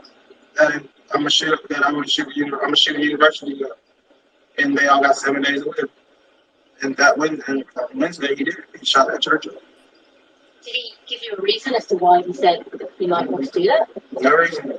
I think it's all boils down to his childhood. Him and his parents aren't on good terms. Like I said, without the support of your parents, you'll do things that you wouldn't think you do. When he mentioned the school, did he have a grudge against the school in the past or anything like that? I don't even know if he knew anybody at the school. Like he had no grudge. He wasn't an angry person. And he never mentioned the church before either. Never. Like I've never heard him say anything racist. I've never heard him say anything about hurting black people, and specifically black people only. Not once. Okay, so that was the clip. So as y'all heard, that was Dylan Roof's black best friend, Kristen. What is his name? Kristen I don't even fuck his name. But y'all heard what he said. He, all the stuff we know about Dylan Roof. The manifesto, taking pictures at plantations. All the shit done before the actual shooting. You know, um, if you go back and go online and you can look up the video of this guy when he gives it. He's there with his shirt up, with his feet off, walking around. The white boy that's there doesn't say a word. It's like he's there to survey the nigga to make sure he's saying the right things while he's being interviewed. And it's just crazy. I felt that this clip was important to play because in the jumbotron I got Nikki to post the actual post that actually got my account suspended for 7 days. Because the bed wenches were upset that I mentioned the bed wench. This wasn't the bed wench of Glendon, but this was the bed wench of the Spanish guy that the black girl was going with. And she made a thing and said that I never saw him being racist. Even though he would eat how much ammo he hit in the house. He had like 8 cases of ammo and all kinds of shit like that, and you ain't suspect nothing. So like a lot of us were saying, a lot of people in the background were saying, this girl, by the name, she has to be mixed, and she'd probably get racism thrown at all the time, but she doesn't see it. These are the people that we got to deal with. We got this guy Brady Lewis up there. You know, it's just crazy. And then listen to all the black people that they interviewing everybody from the church, and everybody wants to forgive, and it's just crazy just listening to this shit. And my question to most of the panel that's here, I'm glad B Zilla's here. I seen you laugh, B Zilla. I know what you great do. Once you come back up. But starting with FBA Ant, and we got Rich, that B Zilla could put his hand up, and possibly BlkVoltron too. What y'all think about this? Just real quick, far as the clip that you just played, Tim, some more. We as black people have to realize that the war is not only outside with the non-black people; it's within the black people within. And we have history as a guide. The Haitian Revolution didn't start with the Haitians getting at the French, the Spanish, the British, and the United States. It started with the coons on the inside who was selling everybody out. We're going to have to identify, um, expose, and excommunicate all the coons that are within our society. And, that means it might have to be brother against brother, brother against sister, mother against father. That's the ugly part of war, is you know, we're going to have to make a decision and stand on that decision. We want slavery or freedom. It's that simple. Um, do we want black empowerment, or do we want assimilation and subjugation? But not real assimilation, because they're never going to accept black people, within American society 100%. For those in this room, want full understanding, I want to thank brother Black Nuremberg Trials, um, for downloading this and sending this to me. The manifestos in the jumbotron, I just posted it. Everybody right now, download that sucker. Just Hey, in case hey, they hey, want to. Voltron, I was going to say, that's what I meant to get with you earlier about. I say, be careful with that manifesto. If I was going to say, if anybody wanted, just hit us up in the background and we would have send it to you.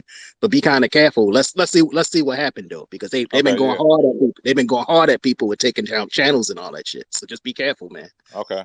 Well, I got to stand strong, brother. It's like, if they start censoring this manifesto, and this is the start of the great censorship, then we're in 1933, Rockstead fires, and night of the Crystal Knot, the night of the broken glass point. We're 19, already into step 1984. 4. What do you say? My bad. I said 1984. No, no, I'm talking 1933. Oh, I The got you. I Third got you. Reich. I got you. I got you. Third right. I got you. Yeah, nah, we passed 1984 levels. I'm talking Third Reich. Anybody who studied the rise and fall of the Third Reich should already understand what stage we are in. All right. This is when the SA and SS were going around with arms on their bags, thugs basically in the streets beating up Jews. And guess what? They're repeating the same thing. Then they started, indiscriminately firing on Jews, shooting Jews, crimes against Jews, taking their stuff. And then they herded them into ghettos. And after that, they started exterminating. So once again, either we're going to stand strong on this or we're not. If they do take it down, so be it. You can still get with us on all other social medias, and we'll still get this manifesto to you one way or the other. But you got to understand the mentality of this white supremacist. That fucking Peyton Guyton didn't write that shit. Okay, ain't no fucking 16-year-old gonna write that shit and be that fucking articulate. Bullshit. He got this shit from 4chan, 8chan, and all the rest of these Stormfront, all the rest of these white supremacist sites has been taking his manifesto and refining it, rehashing it, refining it, and getting it ready for a point like this. And this is from around the world. Peyton Guyton got his inspiration from Brenton Tarrant down there in, I think it was Australia and New Zealand, who shot up them poor Muslim people at those two mosques, and they were in the street too. He just gunning them down. If anybody saw that video from a few years ago, this was just a repeat, a copycat. Okay. The greatest fear they have is we're going to get this information. We're going to get on code, because once you read that manifesto, you have a choice to make. Either I'm going to get on code and defend this B1 Black empowerment and be about this B1 business, or I'm not. I'm going to go back to picking cotton and go back and get on the plantation and do the plantation antics. So the choice is up to you, ladies and gentlemen. We grown here.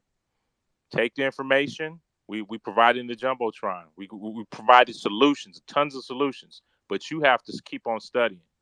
This was already predicted by Dr. Francis Cress Welsing, Dr. Claude Anderson, who is still alive, and you should be visiting his site, powernomics.com, and buying his books and memorizing that shit.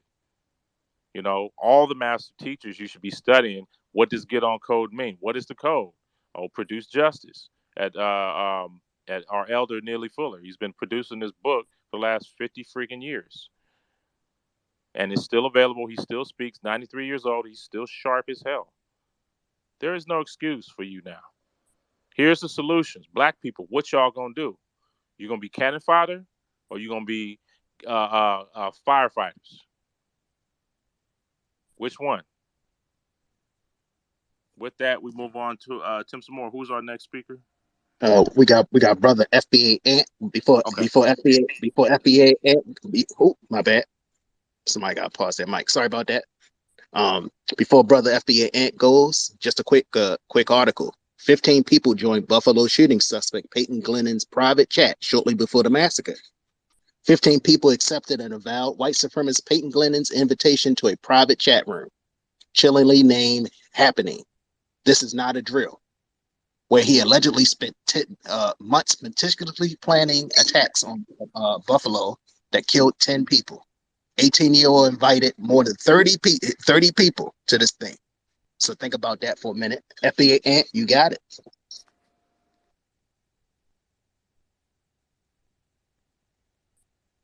Okay, I was having an issue right there. B1. Shout out to the man. Thank you for this space, man. You know what I'm saying?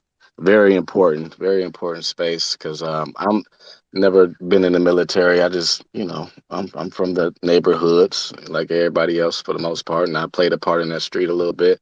Different now. I'm a father. I got nieces and nephews under me. I might date a female, and she may have a young son or whatever, and I don't miss that opportunity for a teachable moment. I carry firearms. I got a couple of them, a few of them. I got a couple rifles, whatever.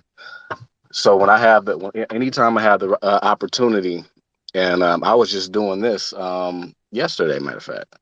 I got one of my boys over, young, about 5 years old. He want to be around a man. His mama don't have one. His mama don't, the dad gone and things like that. So it is my duty to, give whatever knowledge that I have that needs to be imparted onto this child. That's one. That's one thing that I must do. A black child at that. You know what I'm saying? So I'm segueing that into saying, what did we do last night? Among other things, we the day We cutting grass. We doing our little thing. When we get in the house, you know we got guns. What's the first thing you want to do? You want to see that big black one. So this time I took that opportunity to, break down the AR. We gonna clean it. I'm gonna show you how to, take the slide off. This the barrel. These the clips. This how you load the bullets. And he didn't do it himself, but that's his first, chance getting to visualize, see that up front in person. You know what I'm saying? And I think that's very important. My daughter's been doing it for years, so they know, and we actually, that's like routine for us. My oldest daughter is 12. I got my second is 10 years old, and even now they never shot live rounds, but even when it come down to how you hold the gun and proper placement of your finger and things like that, never to point at nobody unless you're about to fire it. Certain things that I teach them, outside of just reading the books, because we do that too, and they get quizzed randomly. You know what I'm saying? On because I know they ain't gonna learn that shit in school. I don't even expect that because I was in school and I know I ain't learn it. And one thing that was beneficial for me, my mother, my mother, I used to complain about, hey, I don't believe these my forefathers. Everybody had that, you know, point in school where it's like, man, these white motherfuckers, you telling me that the slave owners is who I'm supposed to call forefathers and shit? That's where I began my consciousness. And luckily for me, I had family members that encouraged, that I learn and speak out about shit. I'm here now, you know what I'm saying? Oh, one more thing I wanted to add about my daughters. Man, we got the airsoft. I know Tim some more. You brought up having the airsoft guns and things like that. Well, we Absolutely, have absolutely, absolutely. You can practice. Where I live at in Baltimore, we got nothing but rats. We've had them here for years. That's what my uncle taught us how to shoot off of airsoft guns and rats. So, but you did like I think it was who was a racer bull was talking about how you do drills and stuff. That's what we did drills off, shooting rats. Showing up. Hey man, hey, look, live target. One thing I did, my parents, they got a big backyard. Mine ain't that big like that. But you gotta improvise, man. I took some dog bowls or whatever, the tin ones, so you can hear the ding. And so yeah, I got my daughters back there, and I got about two more kids. I forgot who else was out there with me. Anyway, there's four of us, and we were training, walking up to the target at a certain point. Stop you right there. Let off your rounds, and I want to hear them dings hit the target. And that was something I got to get back on, man. But I think that was some good hands-on training right there. But anyway, man, look, I ain't gonna just ramble on all that. Shout out to everybody in the room. Teach these kids, man. Because we are the gang or whatever they want to call us. Who said that? Rich. Hey, man, that's us, man. So, hey, head of the household, head of the community, man. Be one. Hey, thank you very much for that, fellas. It's my bad. I lost track of the count. It's either between Beatzilla and Rich, but I know Rich, you was having trouble with connection issues, and so is Beatzilla. So both of y'all fellas decide who gonna go. Then after that, it'll be FBA Ray. Then we have Cool Breeze. Rich is before me. If you good, Rich, go ahead. Appreciate that, brother. Just wanted to mention two quotes that I heard that kind of changed my life. I remember Malcolm X was doing an interview, and he said the reporter asked him, "Are you afraid of dying? Are you afraid of somebody killing you?" And he said, "Dude, I'm already dead. I live like a man who's dead already." When I heard that, I was like, "Oh hell no! I need some of that juice Malcolm drinking." He said, "I live like a man who's already dead. I'm dead already." So that was one of the realest quotes I ever heard in my life. And when I heard that, sky was the limit. Then Tariq Nasheed came in, and this dude said, "Dude, you're gonna die anyway. What are you afraid of? What is there to be afraid of?" And he said it so calmly and so cool. I was like, shit, damn, I need some of that too. And those two quotes right there from those brothers, ever since I heard that, because I always had no fear, but well, I'm not going to say I always had no fear, but I've been fearless for a long time. I'll say that. But it's not only a good thing to have no fear. You also got to have a good reason behind it. You can't just be somebody who a man who doesn't have any fear, and you don't have a legitimate reason why you don't fear anything. But when you listen to people like Malcolm X, when you listen to people like Tariq Nasheed, when you listen to people like the Black Authority and Professor Black Truth, and you know what they're saying is dangerous and they don't care, that rubs off on you. When Tariq Nasheed sat there in his office and said that, he said, family, you're going to die anyway. He said it so calmly. You're going to die anyway. So you might as well go out for something. And ever since that day, I have been, when it comes to speaking about white supremacy, I have been fearless. I don't fear anything. Because like he said, we're going to die anyway. So you might as well die for something good. We're all going to die. So if you're going to die, at least die for something that's worth dying for. At least do that. Niggas dying for less. So that's where me having no fear when I heard those words from those two brothers, dude, it's been sky has been the limit. I don't fear nothing. I talk how I want to talk, when I want to talk it, on whatever platform I want to talk, and it doesn't mean for you to go out there and talk crazy. That's not what I'm saying. But the average black person ain't talking how the B1 family is talking. The average black person white supremacy don't even come out their mouth. But over here, we're not scared to say white supremacy. We're not scared to call white supremacy out on a public platform. The average black person ain't doing that. You talk about white supremacy in your job, they be like, sweetie, could you quiet down, please? Quiet down. Soon as you mention white supremacy, quiet down. Quiet down. No, white supremacy. I say it loud. I ain't scared of shit. Nothing. Ain't nobody gonna scare me from saying nothing. White supremacy already whooping our ass. The least you could do is whoop their ass back. Whether you scared or not, they still gonna whoop your ass. So you might as well get your ass whooped and fight back. You acting like if you scared, they gonna be like, okay, let's leave him alone. He's scared. They still gonna whoop your ass.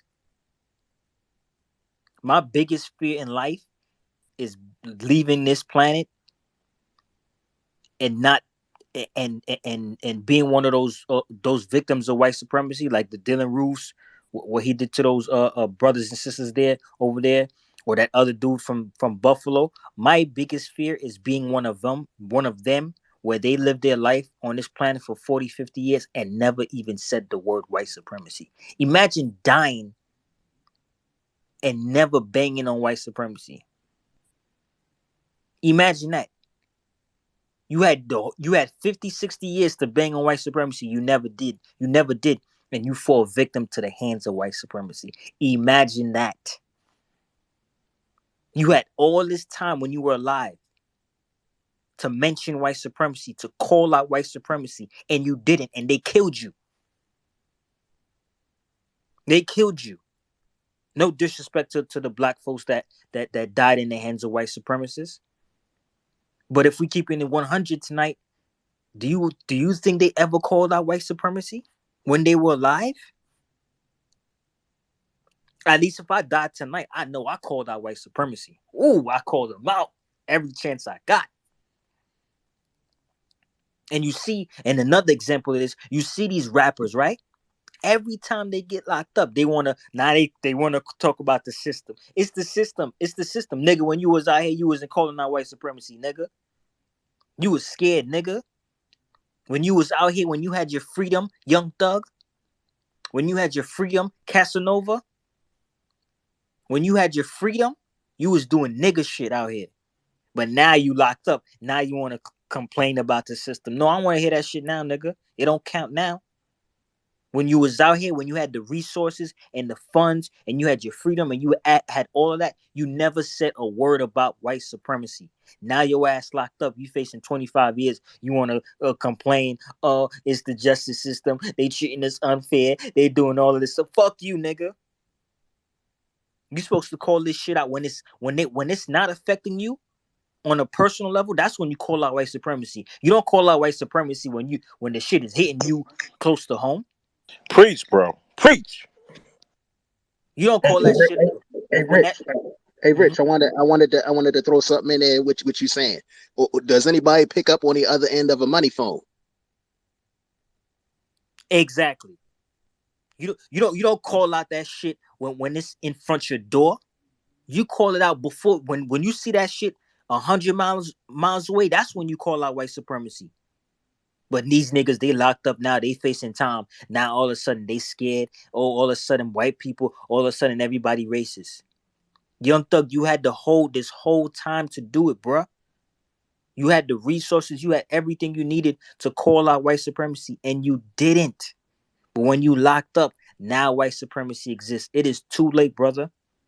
Deal with their asses on your own. When you was out here, you had every chance you could to do it, and you didn't. Casanova, same thing. You did time. You been upstate. You did time already. You could have called them out. Oh, now it's the system. But when you was out here, you was cooning. You had the Gucci jacket on. You went on Power 105.1 talk about, oh, I'm gonna wear this. I'm gonna wear this Gucci jacket. Nobody gonna tell me nothing. You notice how these celebrities and all these black people, they love calling out white supremacy when the shit hit they door. But when it's not at their door, they don't know what white supremacy is. That's the another nigga, Pharrell. He talking about Mike Brown was a bully. That's what he said. Mike Brown was a bully. Do you know that coon Pharrell? Do you know they killed his cousin in Virginia a Hell few yeah. a, Yep. a, a, a few years ago? They killed Pharrell's cousin. He had a concert that he held in Virginia every year. It's called the I forgot the name of it, but he has a concert that he held in Virginia. Last year, he said he wasn't doing it because they didn't want to press charges on the race soldier that killed his cousin. Now he want to call out white supremacy. These niggas always want to call out white supremacy when the shit is at their door. But when the shit is at one of our door, they have nothing to say. So fuck them. Be one. Too Hey, late, nigga. thank you very Too much for late. that, Rich. Thank you. Well said, brother. Well said. My only question to that is, these fools walking around with these damn money phones. Who pick them up? Who pick up the phone when they get locked up? That's my question to it. You're walking around with these damn money phones, and shit like that. And Let, then that's that shit crazy as hell. But let we me say got this. Let me say this. You made a good point.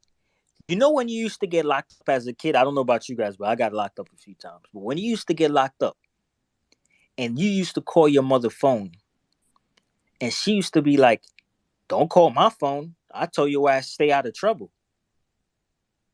It's the same with these Negroes. Don't call my phone when you locked up, nigga, and you looking for us, the black people, to support you. Don't call my phone now, nigga. I told your ass when you was out here, focus, take those resources you get from rap. Take those resources, bring it back to the neighborhood. I told your ass. Or Collect not call from now you locked up. You wanna call me? Don't call me, nigga. Be one. Attica Correctional Facilities, San Quentin, Corcoran, Folsom. Yeah. No, nigga. Call them out, Rich. I mean, fuck these niggas. You should, instead of putting that money phone to your ear, you should have been putting that shit on your lawyer. You stupid motherfucker. That's y'all fault. I don't feel like Brother Rich says. Don't feel sorry for these little nigglets, little bastards. Fuck them. They didn't give a fuck about us. When the Gucci was doing that racist shit, or when Mike Brown was getting killed, or when Trayvon Martin was getting killed, or Tamir Rice, or Eric Garner, or Sandra Bland, or anybody else, George Floyd. These punk ass niggas didn't want to say nothing. Now all of a sudden we supposed to bend down for you. nigga, please. No. No, you on your own, partner. You know, you better go find some what's left of that money phone. Better put them on them books. Put on your commissary. You know, hopefully you get some Cheetos and some top ramen and stuff, and you better make you a nice little meal plan with that. You know, but go on. You know, you better figure out how to make some pruno or some shit like that, nigga. Sorry, Oh shit! I'm over here laughing my sorry, ass off. I'm laughing my ass off. Oh shit, that's funny. Come on, sorry. y'all. Hey, I can't tweet nothing, y'all. My account suspended. Let's get the hashtag going money fold and just retweet this one time if we can. Damn, Beatzilla dropped again. Oh shit, he bring him back up. I I brought him can't back. even. Bring, I brought him yeah, back. yeah, I can't even bring nobody back up. I'm in. I got what I got like I think I got 16 hours and 30 minutes. 16 hours and something to go. Then I'll be free. Then I can host properly. But let's keep this everything going. Rich said a lot. We got Beatzilla coming up next. FBA Ray, then Cool Breeze. All right, all right. Hopefully I don't get kicked out again. I just got kicked out. But yeah, to that clip that you played earlier with Dylan Roof's partner. This is an element of warfare that we're gonna have to address, and it's been mentioned this evening. We're gonna have to double because we have these bugged out coons like Dylan Roof's partner right there. Oh, he wasn't racist. I didn't notice anything and all of this. You know good and damn well you lying for this man because we live in a society where they're well within a white supremacist town. You ain't finna tell me no dude that got a Confederate flag on his wall ain't racist, number one. So first off, we get these weirdo niggas that coming around and they have this attitude like, well, I mean, they cool with me, so although they have the Confederate flag on their wall, I mean, they must be all right. Those type of coons are the ones that unfortunately, we might end up seeing more of them falling by the wayside, and that is going to be the part that we going to have to get used to seeing. Now, with that being said, of course, we definitely will address it, fight for it, and speak on it. But let's be honest here. There's a lot of people out here that still refuse to wake up, even in the midst of this. We got these punk ass black leaders, like I'll say that again, that will only get up there and start talking about how we can change the hearts of these people. You don't change the heart of the devil. I mean, the devil is what the devil is. So what we need to do is understand how we combat the devil versus sitting up here trying to pray and sing. So we have to understand we got to get rid of that type of class and that level of coonery. Trust me, you're gonna see more of that. That's like Tammy the Mammy. Unfortunately, that woman's a damn judge. We got Kentanji. That woman's a judge. We got people like that. We have to understand on a very, very cerebral level that we have strategic coons in powerful places. Got to keep mindful of that. And also, for all the that you do have access to at this point, it's time to kind of maybe step up the heat and get them niggas out the paint. I mean, there's enough intelligence here to embarrass all them brains over there. No more of this. I don't know about y'all, but I'm just tired of these niggas, man. And oh well, they ain't all bad. Fuck you. We need something new. And hey, man, if y'all ready, like I'm ready, man. Anytime we see a suspected coon talking out like, "Hey, these people aren't that bad," yo, time to cut that conversation short. So, with that being said, that's what I saw off that video.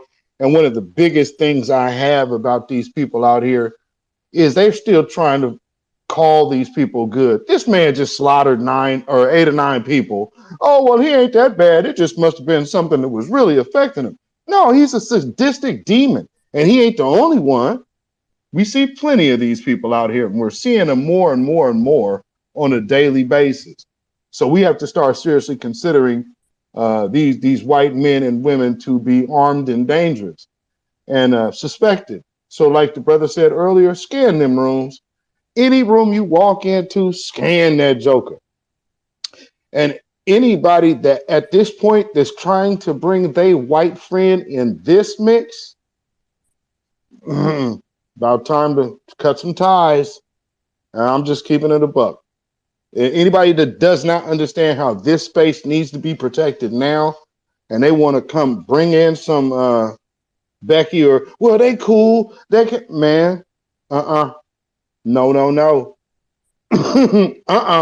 We done with that. You can go with them.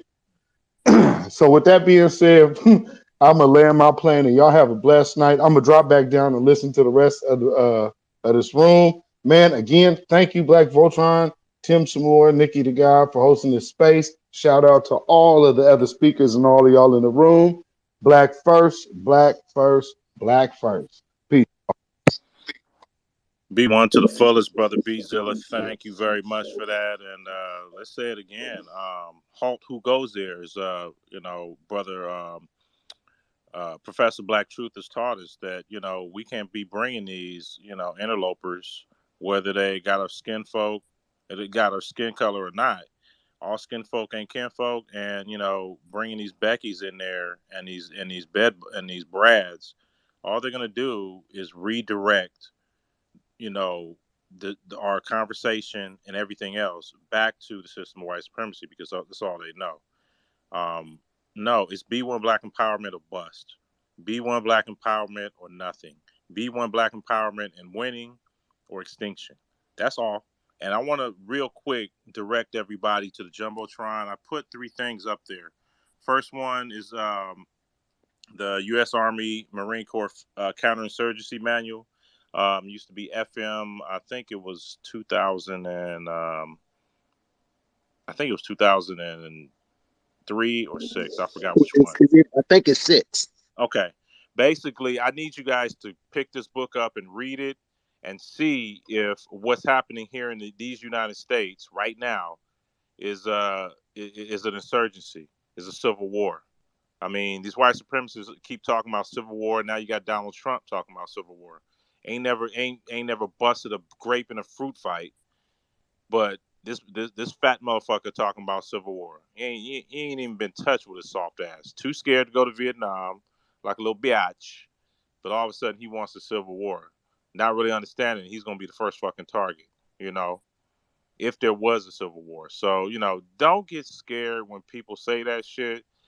It's what we used to call selling wolf tickets, talking that shit, talking out the side of your neck. These motherfuckers talking a big game, but if they really wanted to do it, they would have did it. They're just afraid of getting hit back. Brother Mike Tyson already said everybody got a plan until they get hit in the mouth, and don't nobody want to. All of a sudden people don't want to fight when somebody hits you back just as hard, if not harder. Second thing I want to direct people to is a book I read back in the late '90s. It was called Civil War II. This is written by another white supremacist. Um, this book kind of is pretty accurate in detailing what a second civil war might look like, because he spent extensive time in Yugoslavia, and that was another ethnic civil war which devolved into the breakup of the country. Last thing, far as that I put is Urban Nerds Worldwide. It's a nonprofit organization in Philadelphia, run by brother George Macon and brother Marvin Burwell. And this is a tutorial on how to play chess. Really simple, really easy to understand, and everybody here can learn it in this 16, 17-minute clip. All right. The basic moves are how to play chess. And he breaks it down just so eloquently. And I would like everybody to support this organization, Urban Nerds Worldwide, with what little you can. Because, we talk about giving back to the youth, blah, blah, blah, blah, blah, blah. Well, here's the organizations actually doing it in Philly, trying to reduce the violence there, by bringing young black youth two different scenarios and enriching their education, through travel, through having different opportunities, through seeing different things, kind of like how I was brought up, by doing little camps and stuff like that, and being exposed not just to just the regular ghetto shit we see in the hood, but to basically bring to them what white folks and all these other people are getting every day. So Urban Nerds Worldwide, I'll put I'll put another link in there, Cash App link and stuff like that if you want to support it. But they produce check out their YouTube channel. They produce videos like this, teaching Black history, teaching foundational Black American history and what was going on, in addition to Black history around the world, like the Haitian Revolution, like Thomas Sankara, Patrice Lumumba, and all Black revolutions that happened in Africa, Asia, and all in Europe, and what happened, what's going on, and how to relate it back to these United States. Very knowledgeable brothers, very knowledgeable brothers. So I'm requesting everybody to support them. So just real quick, and Tim Samore is back on you. I don't know who's next, brother. I've been trying to get a whole bunch of information on the jumbotron. Hey, that's good, man. That's what I intentionally wanted to do when you invited me to do this. But I got pinched. I'm kind of running on half Twitter right now, so I gotta send things through Nikki. I don't really have it. Like I said, I don't have anything to actually tweet. But I advise everybody to at least browse the stuff that BlkVoltron is putting up there. All is good information. Stuff we should need. Stuff we need. Stuff to stay codified about. Especially the chess thing. Those nerd. I'm a nerd, so those I actually subscribe to that nerd channel. So I would suggest it. Like that. But before we get to the next speakers, that will be FBA Ray and Cool Breeze. I just wanted to read another article real quick. I'm big on reading. So anybody who wants the stuff that I'm reading, just send me a request. I can turn this into a PDF. I got the links live. You can just go to where the sources and everything like that. But anyway, let's just get to this real quick. This is Matt Cascado. 19 said that Gidron dropped off 5 boxes of 5.6 millimeter high caliber ammunition, a high pod rifle, and 2 additional boxes of evidence at his mobile home on Friday, the day before the massacre. I was infuriated because he thought my house was a storage unit, because he said he had to rearrange his house. Glidden has killed 10 people and is now facing charges for murder. Now, my question is, how the hell are you gonna bring all this stuff to my house, or this person to be so radicalized already, and you not be with him? Now this is the Hispanic. This is the Hispanic boyfriend to the supposed Black girl. Now I got another clip that I want to play if we have time tonight, where they make that all the people in that area they're very specific at making sure that this Black girl, this girl that they identify this girl as Black. Now, I haven't heard her really talk much, so I don't know how she identifies. But for her to be around all this white supremacy and stuff like that going on, allegedly that she don't see, a, like it's like crackheads hang out with crackheads. If you're from Baltimore, a crackhead hang out with a crackhead. So shit like that's all. That's like use simple terms to explain stuff that people get. But anyway, let's go to FBA Ray, then Cool Breeze. Yo, what's going on, everybody? I hope y'all are doing well out there, man. So, first of all, BlkVoltron, if you could, man, if you could send me a copy of some of those sites that you were talking about, the different white supremacy sites. If you could send me a link with those, I would really appreciate it. I appreciate you and my man Tim with the T. He from Baltimore. You could definitely tell that by the way he talk all the time. So listen, man. Absolutely, one thing, bro. Send me a DM and I'll shoot them straight to you. Yeah, right, I would just very say that anybody who wants information, I've already hold on for a second, FBA. Anybody who wants information of things we've heard here tonight, and you cool with the people, please do it in the background if you can. I'm saying there's no problem sending it over channels, but if you can send a DM, that would be good too. That way we know everybody getting it, and we know who we sending it to if shit goes south. And continue, FBA. I'm gonna send it to you, brother.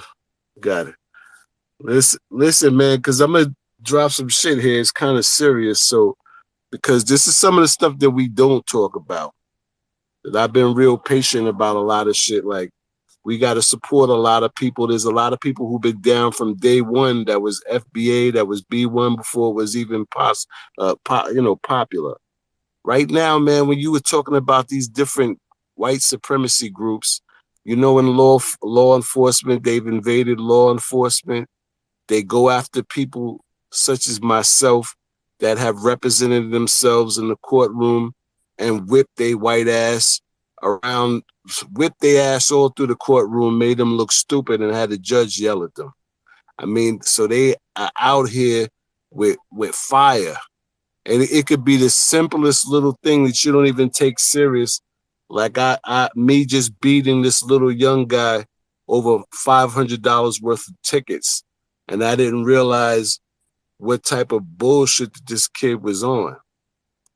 So you have these groups out here of white supremacists when they can't get at you, and you're like me, you've gotten older, you don't have ties with the street like that anymore. You're doing your business and you minding your business and taking care of your family. They'll come at you in different ways that you haven't really thought about. They have groups, they have flash groups that meet up. They'll surround you when you're driving on the highway. Oh, they have so many participants and so many people that are down to get down for the get down.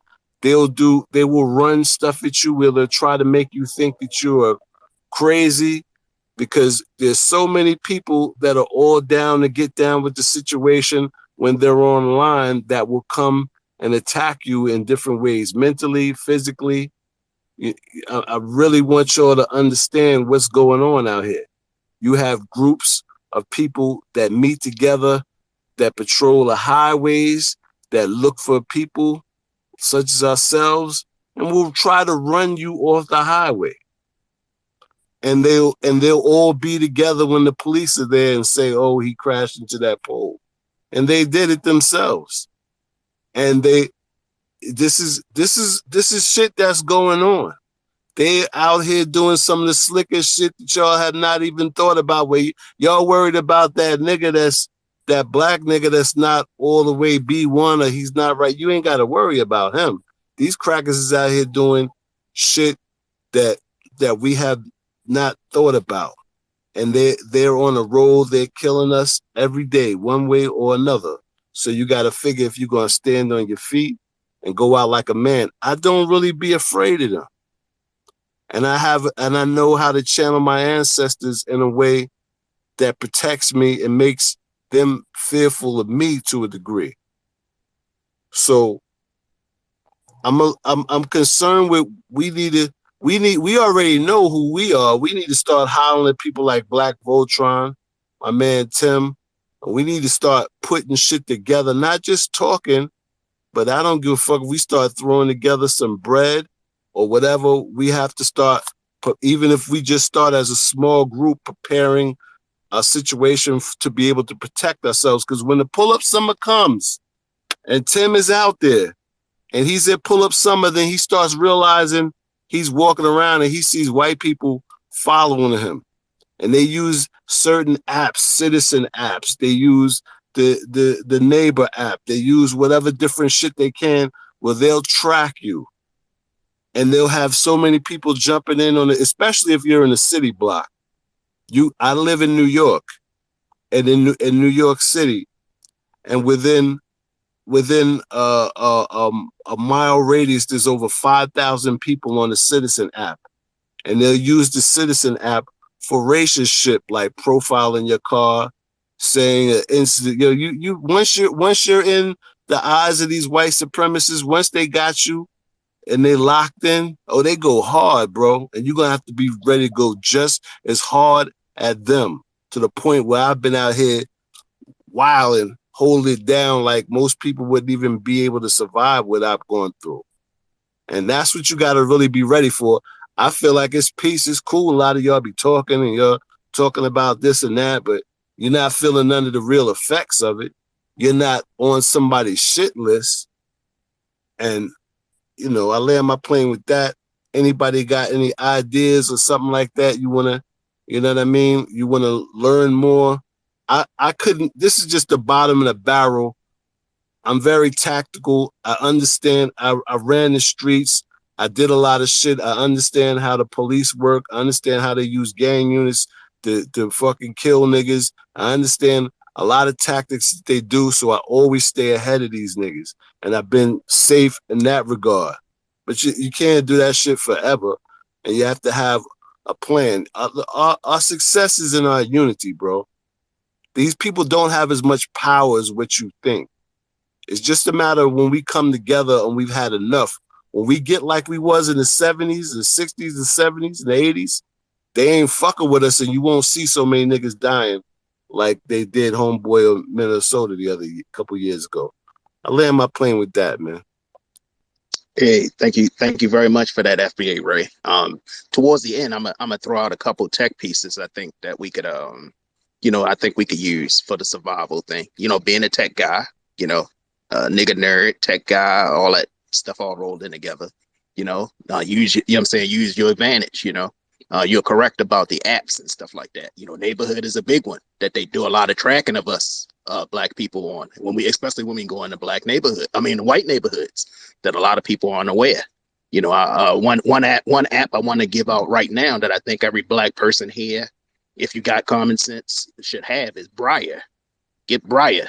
It's called BRIAR, Briar. Just go on to Android. I think it's for Android and Apple. Get Briar. App you can use to talk when your cell phone service is down. If all of us meet up and we want a place to talk where nobody know what's going on, we can talk on Briar. As long as we know who each other is and stuff like that. But that's just my tech piece. I'll go into more once the broadcast is close to the end. I'll do some more tech stuff, for people who can't, afford an expensive phone. I even give a suggestion of a good phone you can get right now. That's a flagship phone for under $200. I'll be telling people, I'll be screaming from the roof about this stuff, but people don't listen. But if you don't listen to one thing, if everybody listen to one thing I don't say, that at least the one thing that I say here tonight, get the app called Briar, and also get a lot of these apps that these people use to keep an eye on us. Neighborhood, different things like that. Neighborhood. I forget the other app that a lot of people use to that the white people use to snitch on us with. My bad, bro, John. No, go ahead, bro. Go ahead, finish up. I was gonna wait till you're done. Oh no, I was just gonna call out. I'm gonna just call out the order again real quick, and then after that, we're gonna go back to Voltron. Then I want everybody to remember that we got a good flow going here. What we're expecting once you finish speaking, you finish with your point. The next person we have is Cool Breeze. After Cool Breeze, it would be Park Maya. After Park Maya, we would have Miss Avery. Then Afro Elite is on Afro Elite is in the house. So that's Cool Breeze, Park Maya, Miss Avery, and Afro Elite. Let's pause real quick for Black Voltron. And just real quick, everybody, just to tag on to Brother Tim some more as a train of thought. Another thing you can do, one other thing you must do is we're not going to be in our house every time when we get attacked. Most likely, we're not going to be attacked in our house at all. So we have to protect ourselves with cameras. All right, that means dash cams, body cams. They got hat cams, y'all. We're going to have to document everything we have. And, when they stop you, you should already have like a system built into your car that, this automatically records when the cop stops you, 360 degrees of visual, in open and in hidden spots so that the police can't the race soldiers can't disable your dash cams because that's evidence and it should always be streamed. And the other thing that I predict they're probably going to start doing because we got so many videos of these suspected and actual white supremacist race soldiers and their fucking pet coon Sambo allies is they're probably going to start using these. They already got these electronic warfare cell service interrupters and duplicators. They'll try to shut off your cell signal. So, whatever evidence you have needs to be constantly be uploaded to, Facebook Live, Instagram Live, Twitter Live, YouTube Live, or simultaneously doing all the above.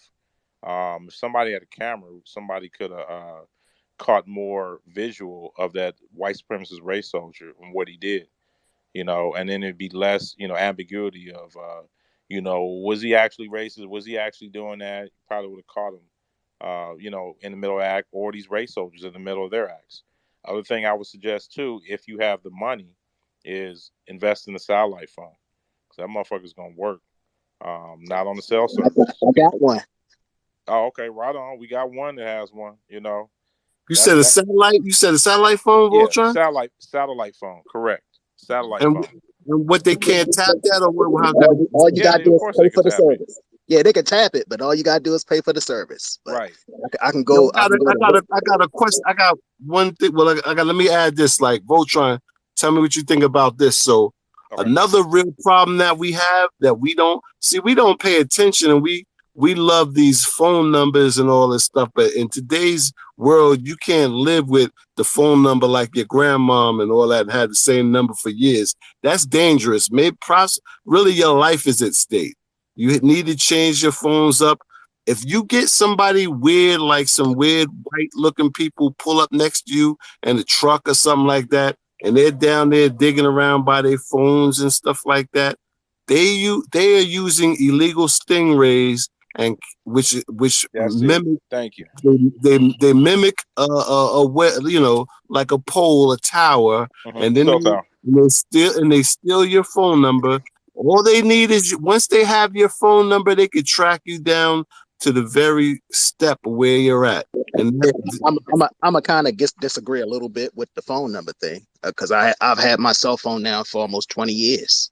I still have an actual landline in my house with the same number for 20 years. The key here the thing I'll be trying to get black people to understand, B1 black people particular to understand technology. There are things to protect you from that, like stuff like that. $13 you can buy an RF wallet. You walk around the mall and stuff like that. I'm telling you this because I used to do this. I used to go and I used to tap people, bump into people. You can just grab their credit card information. Yo, Tim, let me ask you something, right? Because you from Baltimore area, and I'm very familiar with out there, Yes. Frederick, Maryland, Hagerstown, Maryland, all that. I hustled and all that shit you talking about from there to DC when I was a kid, and used to have property out there and everything. I know how it's very racist out there. A lot of covert groups and stuff out there. Um, here's the deal with me, and this might be some of your reality. So I was born into what you would call a family of boule. You understand? But I was that dude that they was so fake, and I hated that my father would be off code and shit like that. That I would go run down to the niggas and in the hood like you, and be fucking. You understand what I'm saying? And my situation is such that if I if I didn't if I came from I wish I came from the ghetto and I was telling them stories like, yo, my father wasn't dead, he's getting high someplace and I don't know him. I wouldn't have the problems I do. But most of the problems that I have is because a lot of members in my family are the elite and they got to make sacrifices. You understand? But I'm that nigga and it can't be done. You dig what I'm saying? So a lot of y'all, any of y'all who in that situation, if you are or you don't realize, you say, no, not my family, they love me. And when people die and you don't have as many people around and people realize they can make moves on you possibly as you get older, that's how it goes down in this world. They've been doing it from day one, man. I just want to give you all that jewel because a lot of people don't understand that. And just real quick, the other thing that just really non-tech that we can do is let's shut our fucking mouths, man. Niggas always got to show their goddamn teeth. Why do niggas got to run their mouth 24/7? You don't have to tell everybody your fucking business every goddamn day. Why are you talking to these white supremacists? You know how nosy these white folks get. You know, got to be all up in your business. Where you from? What you doing? Hey, hey, hey. Where'd you work at? Who's your mother's name? What's your mother's social security number? What's your social security? They want to get all up in your fucking business. You ain't got to tell these motherfuckers shit. Go to work, do what you got to do, and get the fuck on. Don't be blabbing your mouth to these loudmouth niggas too. These he said, she said, in neighborhood highlight niggas and shit. They're the worst ones. Them niggas right there will snitch you out. Okay, all skin folk ain't your kinfolk, and some of your kinfolk ain't your kinfolk either. You don't have to tell everybody your business. My mom always used to tell me, keep our business in our house. Don't you be running your fucking mouth all. This is 1970s and 80s, so I'm just giving you context. Don't you be running your fucking black ass mouth all the goddamn time to everybody in the fucking street. You understand me? You don't need to tell your teacher all your goddamn business. Don't you dare tell anybody. You don't know these people. You don't know what they can do. We should be passing these lessons on not only to ourselves, number one, and who we associate with, but to our children too. And if you associate with some loudmouth, off code ass niggas, maybe you need to change your associations because that's your weak link. The same niggas you who riding with and shit like that would be the same niggas that take your ass down. Let's have some common sense. Stop blabbering your mouth all in public, letting people know how much money you got or what you doing, what's this, what's that. I know we on social media, so we talking a lot right here, but you don't have to give your whole life story on social media. There's a reason why I got an avatar up, y'all. Don't nobody know my motherfucking name and my business and shit. You know, nobody needs to know that. You know that I'm a real person. You hear me talking, but we need to start practicing operational security, especially when we're dealing with, these white supremacists and stuff. We have to remember we are on their platform and everything is being recorded. Okay. Yes, we have the freedom of speech, but we ain't got to tell all our goddamn plans, you know, down to the every red cent. Let's practice operational security, keep our mouth shut, and take the information and use it. Take the meat, spit out the bones. If you already got it, cool. But let's just keep ourselves in this military mindset and keep it going. And be ready so you don't have to get ready. We can't do everything all at once because all of us ain't billionaires and unlimited income, but we can do the best that we can at the moment and every moment. All right. We'll get there, y'all. As long as we're moving forward as a team, because white supremacy is a team sport. Moving on. Hey, oh, let me call out the names. Let me call out the list again. Yeah, brother, I'm losing track with the quickness. I'm sorry. All right. Oh, I got it. I got the memory. Hold up, FBA Ray. Pause your mic. If you want to speak again, we'll get you on the next thing around. I just wanted to call out brother Jeff Will, and he is in a speaker, but he sent me some stuff in the DMs. Right now, like, again, full disclosure, right now I can't send DMs, I can't tweet, I can't do anything. My account has been locked, fighting for white supremacy, getting back at people here on the thing. So I'll be out of jail maybe sometime tomorrow. So y'all will see me tweeting again live. I get Voltron and maybe Rich and a couple of the brothers to come pick me up at the gate, get me back to be more safe. But anyway, just making a joke. But anyway, he sent me some good stuff. He sent me some good things about stuff I actually have here in my house. He have EF shielded bags. I have a little bag that I keep. I ride an e-bike, so I have a little bag that I keep my phone in, that block the signals when I go different places. So when I do pop up on the on the cell phone towers and stuff like that, this is just my mindset. This is just how I think. You can buy these bags as cheap as $20. You can keep them. If you like to keep your cell phone in your bed, you can put that cell phone in your bag on your bed to keep the EM stuff down, because regardless if we know it or not, EM does cause damage to the body. But anyway, I don't want to get into too much. Like I say, I'll speak on some tech stuff towards the end of the broadcast. I want to get back to the hands because this is the discussion we like to have. I ain't talking about fighting nobody. This is the kind of talk we should be having. And we got some good people here. I really want to hear what they have to say. But let me call out the order real quick. Please remember your order. Then we'll go from there if anybody jumps in. That's Cool Breeze. Cool Breeze will be next. We'll have Park Maya. She's next. Then Miss Avery. Then we got Brother Afro. And then FBA Ray will go again.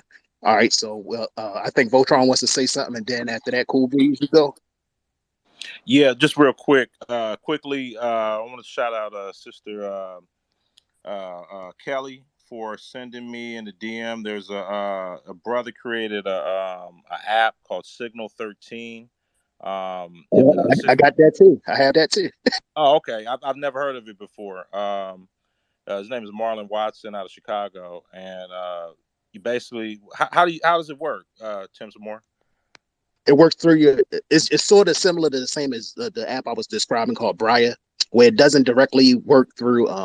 It uses like low frequency, like Bluetooth, and signals through your phone. Like I said, if you have a phone that you purchased within the last let's say 15 to 20 years, you could use it. We could do low level communications within distance. So like if we have a if we just get together, say if we at a park or something like that, or like here we had the uprisings, a couple buddies of mine, we used Briar to do some communication. I ain't gonna get into that, but y'all know. Oh, right on. How do you spell it? It's called Briar, Briar, and the other app is called Signal. Got it. Yeah, so I hope everybody's taking advantage of the stuff. I don't know if Voltron posted that in the Jumbotron, but again, like right now I don't have access to any of my Twitter stuff as it goes, but there's an app called Pocket. Everything that's going on here, I'm just putting it in my pocket so I can get stuff from around the net and just put it in one spot and come back and read. I'm saying I'm a reader. I'll come back and read it later, and stuff like that. So it's always a way. So anyway, I don't want to hold up anymore. I just want to hear more what the people got to say. We still got a nice crowd here, and actually got a few more clips I like to get out. I don't know how long things are going, but things seem to still be live. Like I say, I follow what Voltron do, and as long as we have the crowd. But anyway, we got Cool Breeze, we have Park Maya, Miss Avery, Afro Elite, and back to FBA Ray again. Go ahead, Cool Breeze.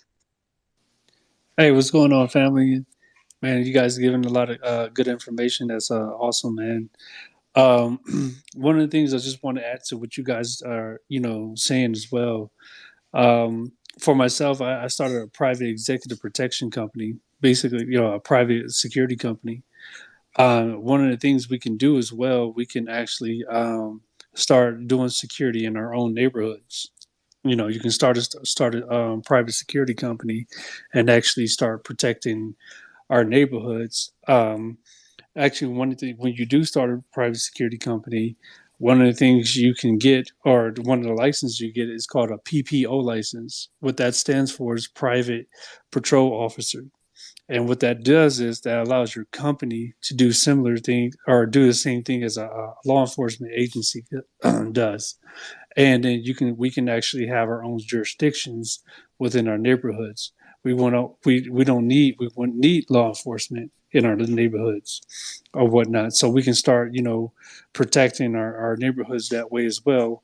It doesn't matter where you're at, whether you're in the inner city, whether you're in a rural area. You, we can start, you can have a private security company and start doing that as well. And then another thing we can start doing as well is start our own neighborhood watch, um, own neighborhood watch patrols in our own neighborhoods. It's literally we can actually start doing that. Just may the brother rest in peace, but um, what happened? The brother in I think what was that Zimmerman? That's how part of how he kind of got away with things as far as claiming he was doing neighborhood watch or whatnot. But once you get out of your neighborhood, which is basically out of your jurisdiction, then that's when law enforcement took over, and that's kind of where basically he were wrong at, and we all know what happened. But but you guys are really giving some good information because as well, I was a combat marksmanship instructor, and I do. I'm also a self defense instructor, so there's some things that I'm doing for myself as well. Starting, getting access to some land, and I'm actually ready to build an outdoor range, gun range, or whatnot, and a training facility. So, but yeah, you guys are really getting good information. You know, one of the things that you guys, sight line sight picture, trigger control, getting your shooting game up. Some of the things, that was mentioned, with, dude was doing movement to contact, those are the type of things that, that was already suggested, you can start doing. And also, doing, get into, gun competitions to get your accuracy up on your gun game. Trigger control and all that kind of stuff. So, man, you guys are giving a lot of good information, and I'm gonna yield the mic on that. Hey, thank you very much for that, Cool Breeze. Like I say, like one of the main things with the shooting thing is the younger you can get a gun, even something that that resembles a gun, air pistol or something like that, into the hand of somebody who might be afraid of. You just gotta get them used. My thing with my uncle, his thing was to get to get me, my sisters, and all us used to holding a gun. Not being afraid of it. For when you actually get one and fire it, to feel a kickback and the recoil and see how stuff like that go. After that shit, my sister now, shit, I wouldn't want to get in a firefight with her because I done seen her shoot. She don't play. But that's just kind of the way it go. We all started with air pistols. We used to always play around with he used to buy us always those little what you call them, damn that everybody tell us not to buy our kids. What is it? Nerf with that the Nerf shoot shit like What, that. the BB Yeah, gun? yeah, BB gun, but Nerf. The Nerf ones, the Oh, Nerf oh guns. yeah, yeah, Yeah, yeah. yeah, The the Nerf foam, the guns. foam nerfs. Yeah. Yeah, but he used to teach us how to shoot like from distance. So when we got like pellet guns and stuff like that, and then when I finally actually put an actual 22, and when I first shot a 357, I could just hold it and just swing it and see how like the sway go from different sides and stuff like that. And it's just the thing. I think the main thing with a lot of us, we just scared, just like everything. We you kind of scared. We get a gun in our hand. You got to know how to do. To hold it down. With your safety, different things like that. But anyway, let me stop rambling. Next speaker, please. Remember, hope y'all remember y'all place. I still remember if you don't. But next speaker would be Miss Parkmeyer. Evening, everybody. So I have Good 2 evening. points. The first one is that a lot of people don't understand that white people think that we think like them. They are very petty, cruel people, so they expect us to return what they've given us. But we're not like that. We've never been like that. They've always been the one to start instigating things because of their fear. Because I honestly believe that back in the day, like in the Roman and Egyptian times, that they saw something in us, in the Egyptians and Africans, that really scared them, really made them feel weak. So for me, it's like they're afraid of us because they think that we're like them, and they're always ready for that attack. So, and my second point is, I understand the thing about guns and stuff, but it's like, I always feel like arming ourselves is only going to make them more only going to make them worse. Like with what happened with the Black Panthers, how as soon as motherfuckers started, gearing up, we started changing laws and started to do all that. I Okay, think, sister, I gotta interject. What you think they did up there in Buffalo, New York? what you mean? What happened in Buffalo, New York is what I mean. I mean, we getting guns and stuff like that. I mean, we still had guns and they're still attacking us. What do you think is going to happen now if we don't fight back against the bully? You think they're going to stop just on their own Oh goodwill? no, no, no, no. All I'm saying is that they, Miss Park, I also want to add they also have a law that they're currently using against us for just about everything that people have been kind of been getting a bit that have kind of been just forgetting about, called the Black Identity Extremists. You know, mm-hmm. so they've always been making laws against us. So Oh, yeah, yeah.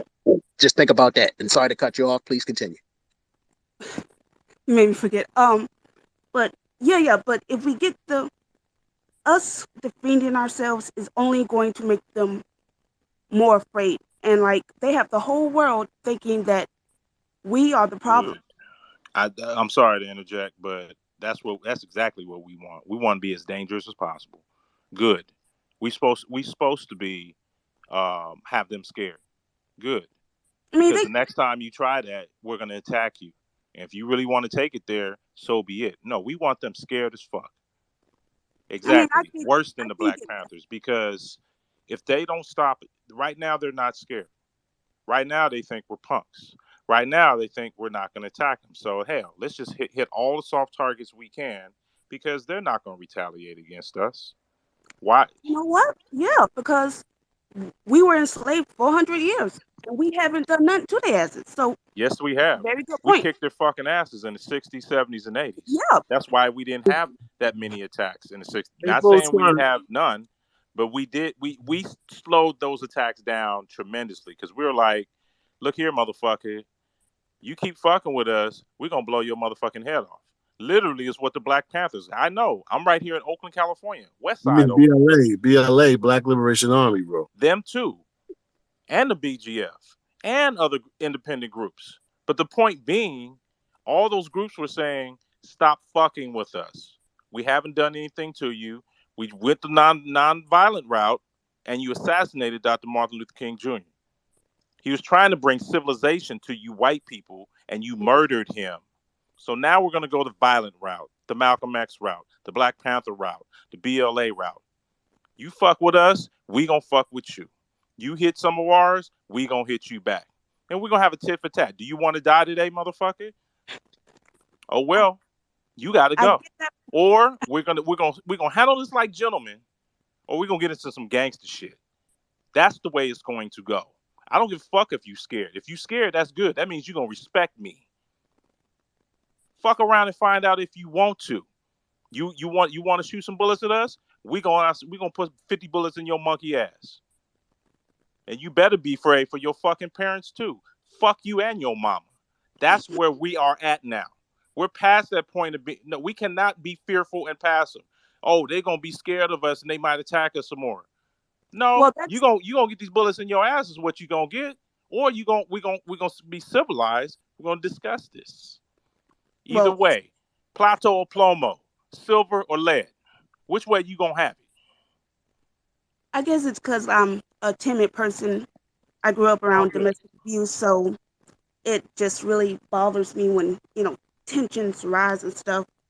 But I mean, you're not saying nothing wrong, and I'm not disagreeing. It's just the way I grew up and what I'm always seeing on media and in my own life is like it's really scary because it's like you don't have all you have to do is grieve, and they will have a reason to kill you. And it's like I, my sister said I have like resting bitch face and all that, and I'm introvert and I'm very blunt, and it's like I don't want them thinking that I'm a problem just because of how I look.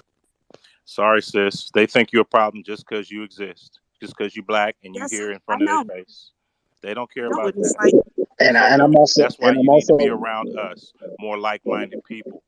indeed, You know. and I'm also looking at your picture. You're melanated just like me. You know, yeah, the melanated you are, the more of a problem they have with you. They already hate you. yeah, and I got a nephew, and he's a little bit darker than me, and I worry about him so much because he is one of those people that he has a quick ass comeback. Like you cannot get in a battle of wits with him and expect to win, and it's like he's grown up from the whole Trayvon Martin stuff, and he has a lot of hate for cops and for white people. And it's like, I worry that he's going to maybe be in the wrong place at the wrong time and lose his mind or even just start talking shit. And I don't have a nephew anymore. And it's like, I shouldn't Can I feel say that way. something? Can I say something, brothers? Yeah, Please. Sister, real quick before I address what you said, how old are you? 32. Okay, so that means you're in my age bracket. Believe it or not, sister, you said your concern is from your nephew. Am I correct? Mm-hmm. Believe it or not, that's the soldier that you got that's going to protect you. He's the Oh, one yeah. that's going to be. He's the Oh, one yeah. that's going to be able to assess the situation, but maybe even before you do. So believe it or not, he has the righteous attitude. Only thing I would suggest, and I don't know your nephew, but if he doesn't have it, only thing that he has to understand that comes with is discipline. Oh, yeah. If he can master his discipline, he definitely has the right attitude. He definitely has the right mindset. Do not change that. It just Oh, has to yeah. come with discipline, and he'll be fine. Trust me. Yeah, like he can't spend a night over here because my mama boyfriend quotations basically put her in jail and has restraining order, so she can't come to our back to our house. That her and my late father worked and lived in for like 20 plus years.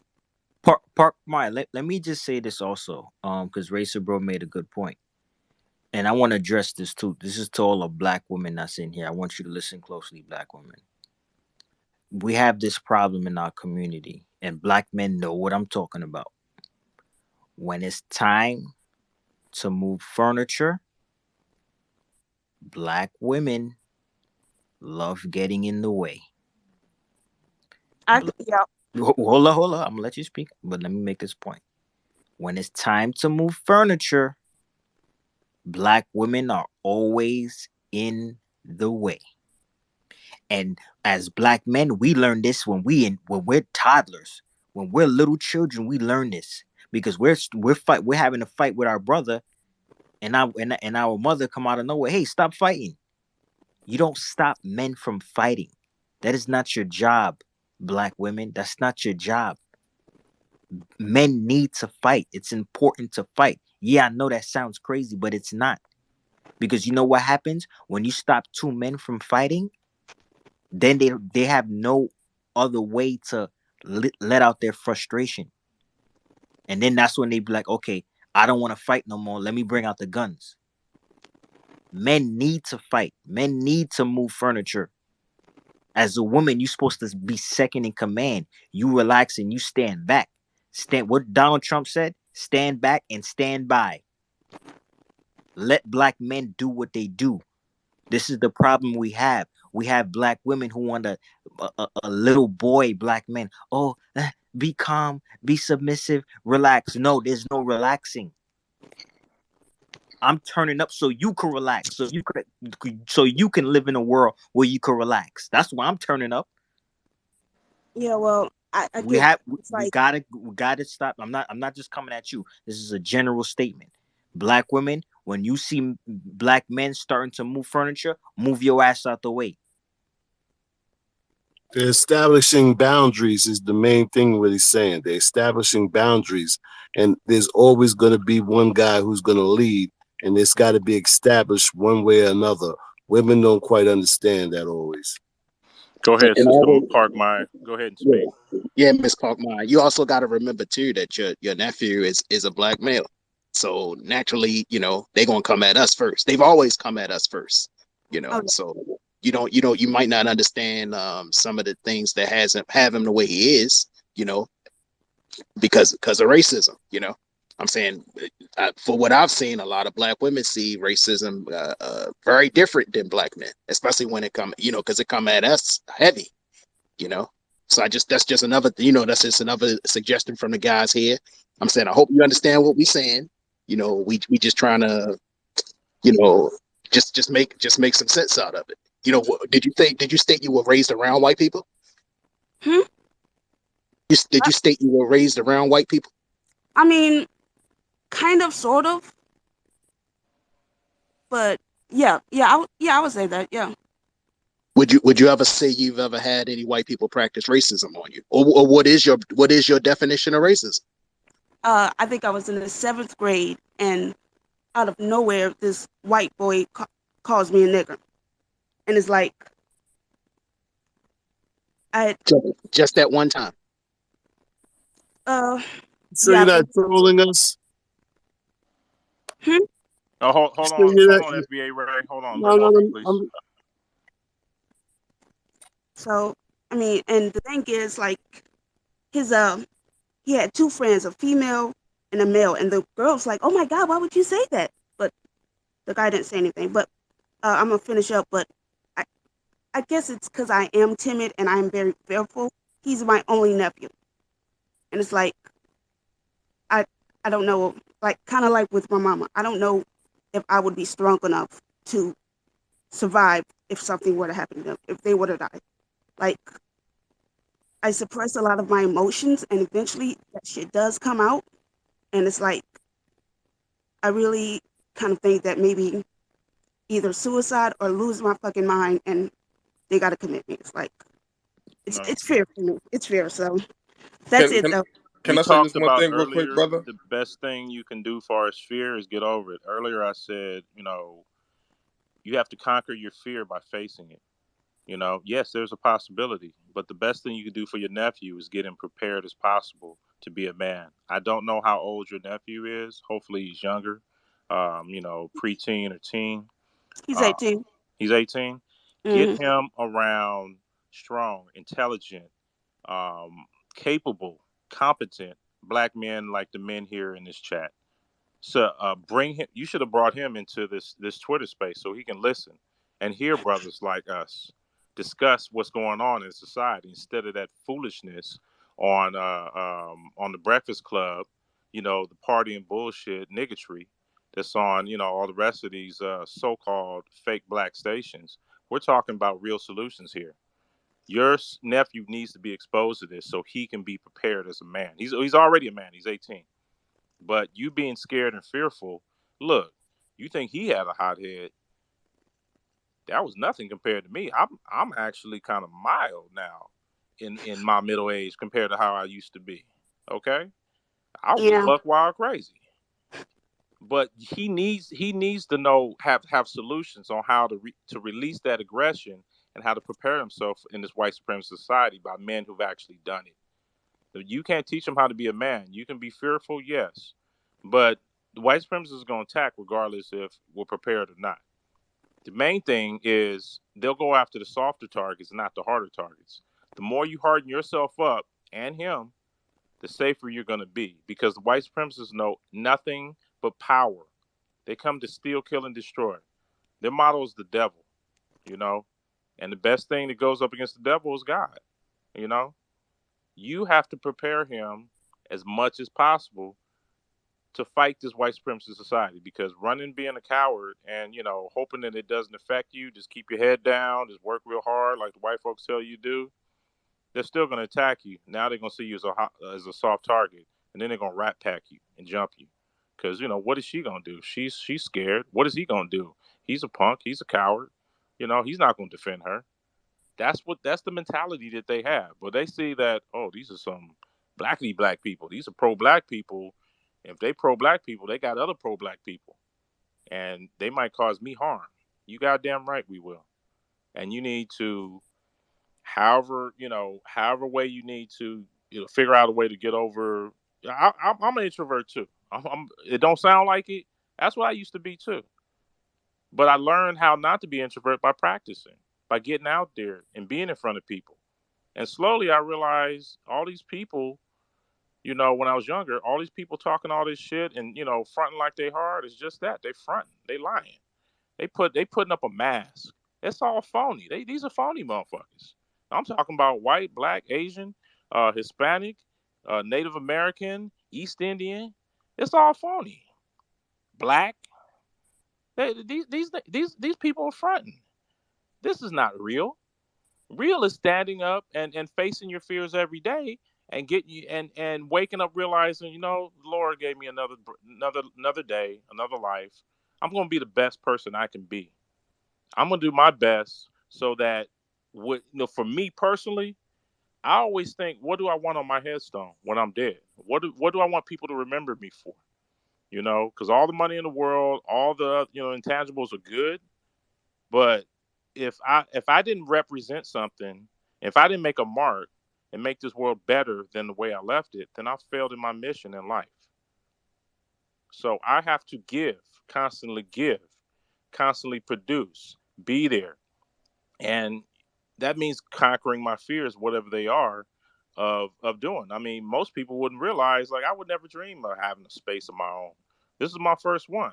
I should be nervous and shaking right now, but I'm not. Because in my heart, the overall mission is black empowerment and how to fight and defend and conquer the system of white supremacy.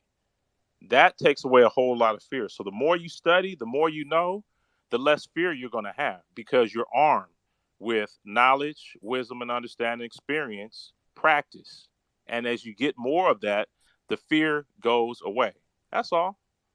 You just got to do the steps necessary to educate yourself, make yourself better, and prepare your nephew for the same thing. So you need to invite him on, like places like the New Black Media. You need to be staying in these spaces. You need to be listening to Tariq Nasheed on Wednesday and Sunday. You need to be listening to Jason Black on the business and on the Black channel.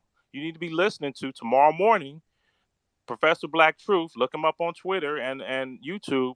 He has this series called The Moment of Truth. Daily briefings, Monday through Friday. You need to be listening to that every day. You know, when he says something, you need to be writing down the books and the knowledge. When we talk about the master teachers, you need to be studying them. And your nephew needs to be studying too. He sees you do it, he's going to take your example. That's how you get rid of the fear. These white supremacists ain't invincible. They're not God. They're men. Some people call them animals and, you know, other things too. But they bleed. I know that. I've seen it. I've been around them. And the other thing you need to realize is a lot of them are stupid as hell. The only thing that's saving them is the system of white supremacy. They are not invincible. In fact, they need the system of white supremacy in order to keep their status. What you don't realize is we as black people, since we've been fighting so long, we have built structure and muscles. Okay, we've built we've had so much resistance against us. That's made us so fucking strong that we don't care what happens at this point. The fucking nuclear war can happen. I used to be scared of that too. And now I realize, you know what? If nuclear war happens, that means the United States will be gone. The system of white supremacy will be blown away too. I'm gonna survive because I got the adaptability of a goddamn cockroach. Black empowerment gonna move one way or the other, and you need to adopt that philosophy, or you can continue to be scared. But either way, you're gonna have to get sick and tired of getting sick and tired in order for you to make the change. When that change comes, that's up to you. But for me, I got tired of it and I moved on. And thank God that I did. So I'm gonna yield it back up to you, sis. Hey, so Miss Maya, we want to let you go ahead and finish your land your point so we can get on to some other speakers. But also want to suggest a lot of what Voltron stated. You really need to be listening to a lot of people, positive people in the new black media, people, the B1, the real B1 people, real FBA people. I would even suggest you actually listen. You know, it sounds like you need a little building on yourself. So the one lady who I would suggest right now that's still alive, who I think would be somebody good for you to actually listen to, possibly get their books and just listen to a couple of their the way they speak online, is Shahrazad Ali. I think Shahrazad Ali would help you. Excellent. I, Excellent. I think Shahrazad Ali will help you a lot. You know, you need to build on yourself, and you also mentioned something in there which you said about, I'm not going to repeat it because I don't believe in any black person doing harm to themselves. So I'm not gonna repeat it, and I don't want you to repeat it either. I think you should just, you got to stick with the real black, with the real black people. We have a lot of a lot of people taking the name of FBA and B1, flipping it into all kinds of stuff, drawing in a bunch of people saying all kind of godly, crazy stuff, and people, we really have problems and stuff like that. So I just want to, I just want you to think about that. So again, I think Shahrazad Ali would be somebody good for you to start. Plus the people Black Voltron mentioned. But I want to give you a minute and a half to go ahead and finish your point so we can get on with Miss Avery. Oh yeah, I just wanted to say you're right, and it's like I do need to work on myself, and I do have to help make my nephew a stronger man because he's too intelligent and too beautiful to not bloom and prosper. So that's it. Thank you. Thank you, Miss Maya. Like I say, if you can shoot your nephew over just Professor Black Truth tomorrow morning, just let him listen. My first time listening to Professor Black Truth, my mind was blown. That was 20 years ago. So just think about that. But Miss Avery. Thank you. I just wanted to say Black Voltron took every talking point I was just about to relay. um, he was right about Black Voltron was right about one thing, and I'm gonna get behind your statement earlier, Tim. Black Voltron was right. We have to learn how to keep our mouth shut in certain situations, especially when we're discussing things in these chat rooms. Okay. As you can tell, this court was supposed to have been a private chat that no one was supposed to access or have access to the records. But as we see, they accessed 500 pages worth of statement that this kid made, which thank God I'm glad they did, because everything he said, it was the N word was spewed throughout a whole freaking page, and I don't at least 100 times. So this tells you what his mindset is. So we gonna have to start getting it back in the gym, hitting that gym, and we just gonna have to defend ourselves any which way we can. Because I'm not gonna sit here and let nobody put their hands on me and think they're gonna get away with it. I'm sorry, you can't do it. Another thing that you said, Tim, was that you talked about the girlfriend of the friend that he had hid the weapons in. It reminds me of the story in Brooklyn. If anybody's familiar with Yusef Hawkins, when he ventured out into Bensonhurst, Brooklyn, and he was killed, okay, with a bat and then shot in the head. When he went to go and look at a used car that he wanted to purchase. They were all kids. They wanted to buy a car, and they got word. One of the young females over there in that area, which is predominantly Italian, Irish, and Jewish, and they got word that one of the girls over there was saying that she was inviting a black friend over there. So they got up in arms about it, and they said, "Oh, ain't no nigga gonna come over here into this neighborhood." They just they spewed the N word so much. But to everybody's surprise, it was a black guy that was hanging out with them, and he heard them use the language. He knew what they was gonna do, and he was right along with them. And he said he was with them because he wanted to fit in. And this is another thing that we have to discuss with our children about fitting in and having some pride about yourself. Because this man literally killed someone who looks like you. You know what I'm saying? And you sat there and you let it happen without intervening. He was someone that looked like you and they killed him and you did nothing. And I'm so glad they all eventually went to jail, because everybody went through out into Bensonhurst. And like I said, every N word and every other name that they could think of came out. You saw the racism that day, but it just goes to show you that a lot of us have a long way to go. And we really do need to have a vetting system, some kind of vetting system, to get these people from amongst us, because they're detrimental to what we're trying to push. So that's pretty much it. Thank you for letting me speak. Hey, want to say thank you for that, Miss Avery. I think I do remember that story. I'm not sure if that was the story where they had the damn DJ. They had a DJ working up there inside of the station. He was making money. Yeah. Making money off black people and shit. And he was the one of the ones to help kill that damn boy.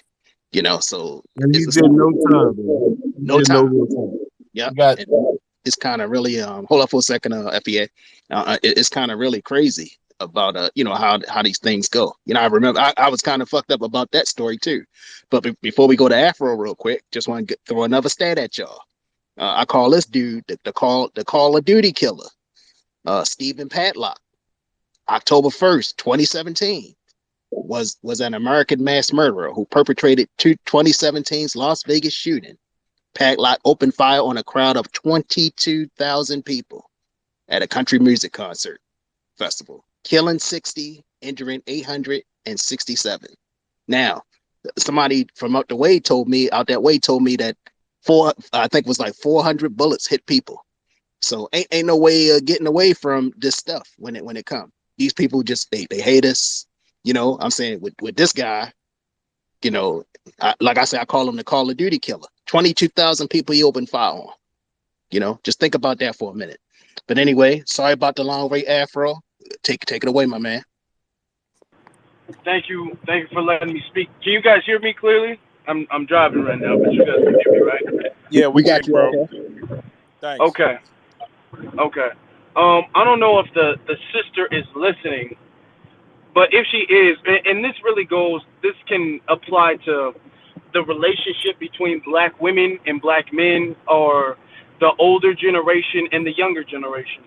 Everybody in this war, everybody has a role to play. Everybody has a position to play. Everybody is not supposed to be the same thing. The position that she should be playing to her nephew is being her nephew's supporter. She needs to support her nephew instead of trying to suppress and temper him. I don't want to really turn this into like a joke because I'm being very serious, but if we look at the relationship between Batman and Alfred, right? And I'm being very serious with this. Alfred can't do what Batman can do. Every night Batman's out there, he's on the front lines and he's fighting the villains and the bad guys. But what Alfred does is Alfred plays his supportive role, and everything Batman needs, Alfred has his back. And that needs to be the position she plays to her nephew. She needs to play the position of, okay, I'm not going to be out there fighting white supremacy on the front lines, but anything that you need, whether that's financial support, emotional support, anything at all, I'm going to be there to support you in that way, just like Alfred does to Batman. You don't see, and one of the things I do like about like certain movies and stuff is when Bruce Wayne first becomes Batman, Alfred shows that he doesn't approve of that, but he understands that he can't stop Bruce Wayne from being Batman. So even though he worries about him, he's going to support him. She can't stop her nephew, and that's a good thing. Your nephew has warrior spirit in him. You're not going to be able to suppress that. You're not going to be able to temper that and stop that. And if you attempt to do that, he's just going to reject you. He's just going to distance himself away from you. If you want to keep him safe, if you want him to be in the most powerful position that he can be in to protect himself, you need to be there supporting him. You don't need to be trying to tell him, oh, I don't want to talk about guns. Don't make yourself less of a threat. Alfred doesn't constantly preach about, well, Batman, I don't think you should be doing that. I don't think you should be doing that. What he does, because he wants to protect Bruce Wayne, he makes Batman the best Batman he can be by playing his role. And that's what she needs to be doing to her nephew. For instance, when I'm out during the streets, when it was the uprisings of 2020, I didn't want to see my grandma out there. I didn't want to see my auntie out there, because if things go down and we got to run and we got to fight and we got to move, we can't be having our grandmothers and our senior citizens out there doing with it. We can't have that. That creates a liability. It's better for the young men to be out there doing what we're supposed to be doing, but we need, in the background, we need our women to be supporting us in that way. Their role isn't our role. We have two different roles, but that doesn't make it any less important.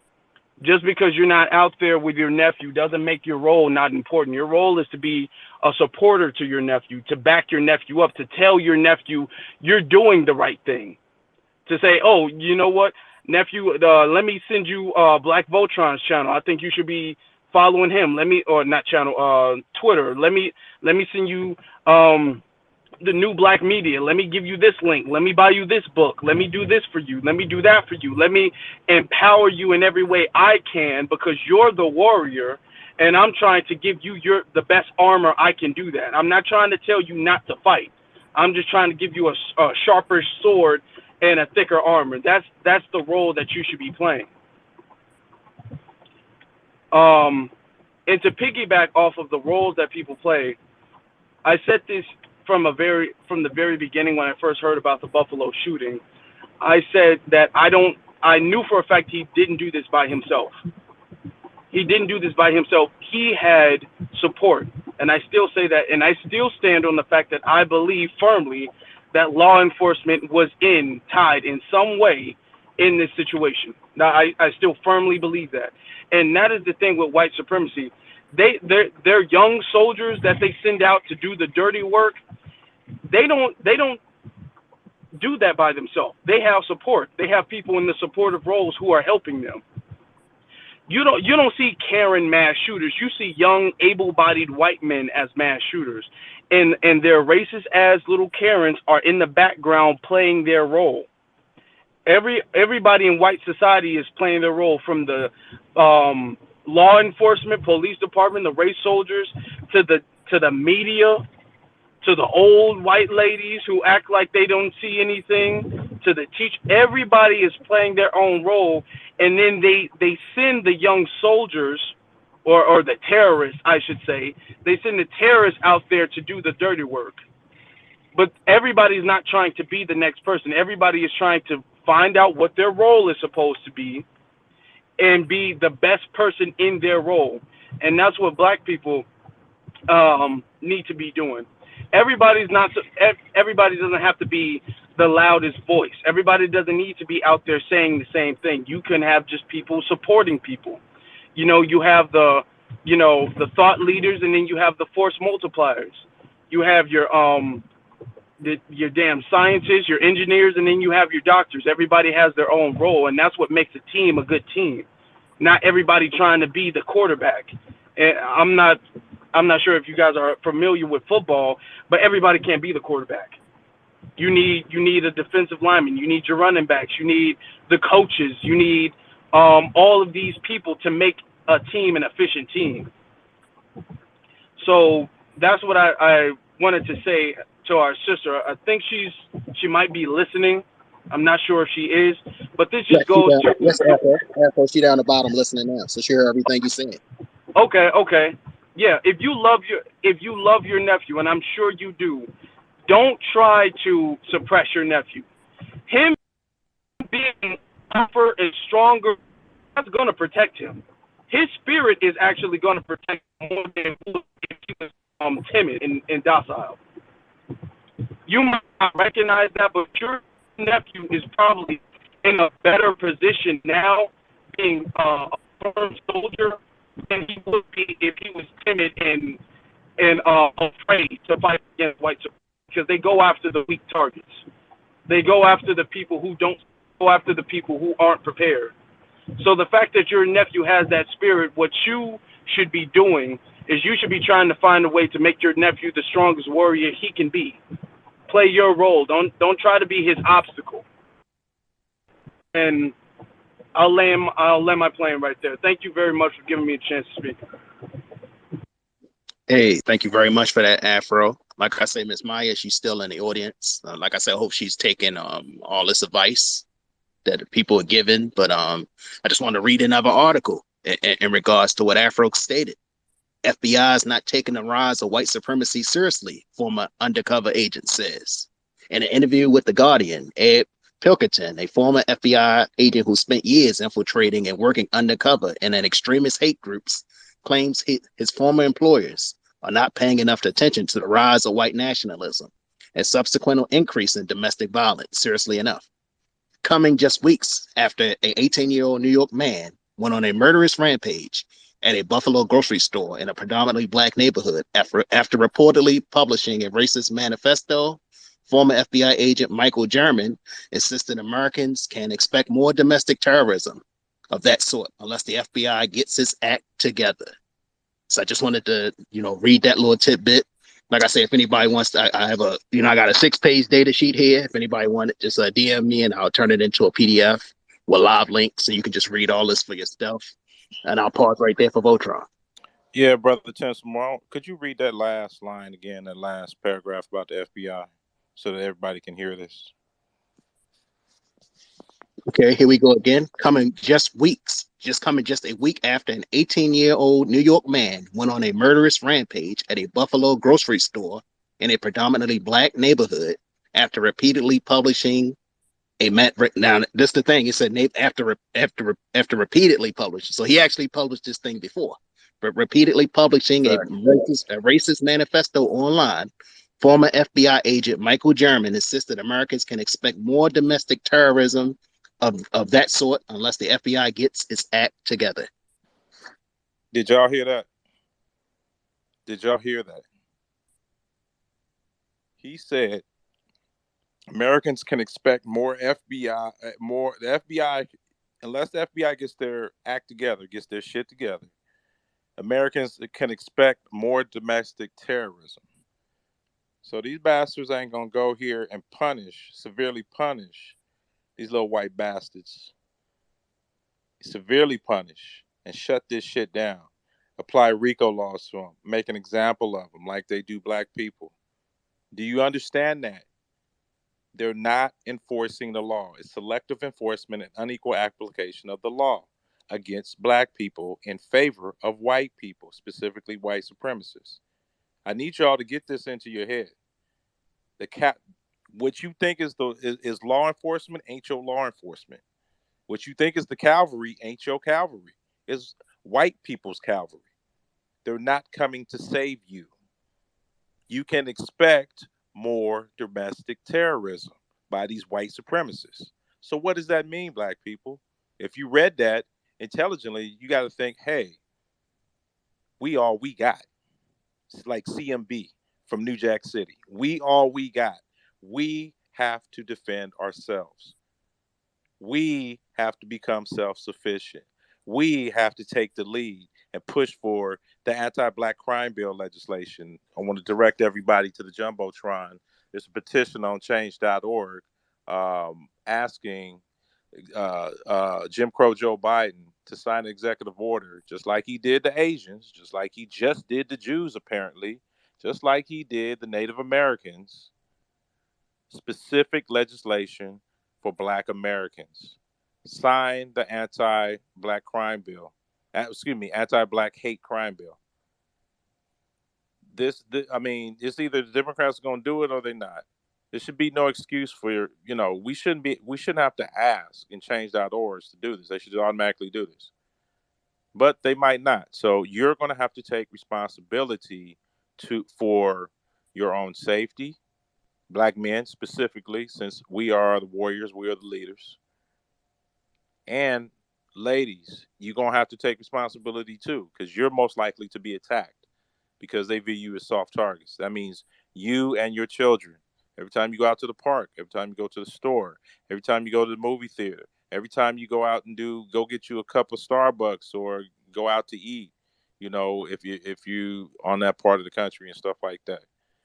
Every time you do your daily activities, go to the mailbox, pick up, some food or pick up, some clothes at the store. You need to be on alert for that white supremacist attack. Opening fire, coming in, opening fire. Okay, you need to be looking at the door. You need to be specifically racial profiling young white males, assuming that they're white supremacists. Decide what you're going to do and be ready to, save the loved ones that you're with. If you're by yourself, know your plan of attack or defense or run, of escape. You should already know where all emergency exits are in the building when you first walk in. You should be that cognizant. They have a back door. Where is it at? Working, is this building look like it can deflect bullets? Is it made out of steel and concrete or something like that, where bullets won't go through it? Can I find cover, or do I need to find concealment? You need to know the difference between those two words. This is, I'm probably going to end the space pretty soon because I know it's getting late out there on the East Coast. Going on 2:30 in the morning and stuff. Yeah, like I say, Voltron, I'm still good. Like I I say, know I've you are. You are. I But I'm know, talking about I know, everybody else who got to go to yeah, work and stuff like that. I know I some know, of I y'all know. getting tired and some people dropped off. So, I don't want to hold y'all too long. I think that this was a very, very productive space. I hope it was. I like to thank everybody for coming. And I want to give last words to I enjoy it. my co host. Oh, who said that? Who said that? I did. I said I enjoyed it and I'm up. I just got Okay. off work, so I'm good. Okay. You're welcome. So, unless there's no more speakers, could we get some last words from co-hosts, Nikki the God and Brother Tim some more? Hey, I just had a couple Oh, questions. okay. Who's Thank- this? Who's this? Hi, my name is Letitia. I've Hello, been in the Letitia. reparations movement for about 3 years, and I just have some questions. I'm a little surprised to be in this room because I'm just surprised because of the fact that I don't engage in long conversations regarding firearms, but I do need to be in this room, so I'm grateful that I'm here. Um, actually prior to January 6th, 2021, I started kind of researching on purchasing a firearm, and I ended up going to Turner's Outdoors in the city where I live, and I purchased a Six Sauer 290, I think it's called. And I purchased that particular firearm because I liked how it felt and how comfortable my just how comfortable it was for me. Yeah, it got a And nice. That's a nice gun. It got a nice drift. The drift is nice. It, oh, it it's don't flare. It don't it, flare off that much from a target. That's a nice ass gun. it's pretty. It's very pretty. I love it. But I think what I'm concerned about, and I'll be frank, is in terms of home defense, I'm wondering if I need to get something that is more powerful. And Yes, okay, yes, yes. okay. Remember, pistols are sidearms. So I mean, I don't know what was it P2? Is that P226? Is that a 9 millimeter? Yes. Okay. Yeah, that's just a sidearm. I mean, be honest with you. Of course, you need every person should have at minimum two pistols, shotgun. That means 12 gauge, and a rifle, a carbine, and then you build out from there. So Okay. yes, you do. 12 And gauge you and should, and a rifle. yeah, Okay. Okay. yes, That's yes, why and I'm a here. shotgun, and a 12 gauge shotgun. It could be semi-automatic or like what I got, a pump. Okay. Pumps will always work, and that sound when you racking that thing, that that'll keep a motherfucker tame. Excuse my French. So, Okay. but it's not. That's not the total intention of this space. This wasn't just about firearms. Oh, This is I about completely self understand defense. that. This is, I I mean, the self defense mindset of not being the soft target. So yeah, you got a good start right there. Question: Did you go to the range and try like rent different firearms to see which one worked the best, or did you just see that one and grab it? No, I went to the range and used, I guess it would be called a 45, and I hated it. I didn't like the recoil Yes, at recoil. all. And so I just kind of figured that this firearm, I called a friend of mine and he suggested this one. And I have not even uh, shot it yet because I had challenges at that time getting ammunition. Now it's not an issue, so I can get the ammunition, and I'm about an hour from that stone place in Burbank, but I think I'd like to. Redstone Firearms. You should go Yes. to. You should go there. They can give you. Actually, did you buy it from them or you got it from somebody? No, no, I got it from Turner's, and it took for. Okay. Yeah. Redstone is black owned, Okay. and they offer training on firearms like every week at I think it's Lac Tahuna up there by Lakeview Terrace, Silmar. Okay. If you're familiar with that, and they have a range up there that they practice, and they offer gun cleaning classes.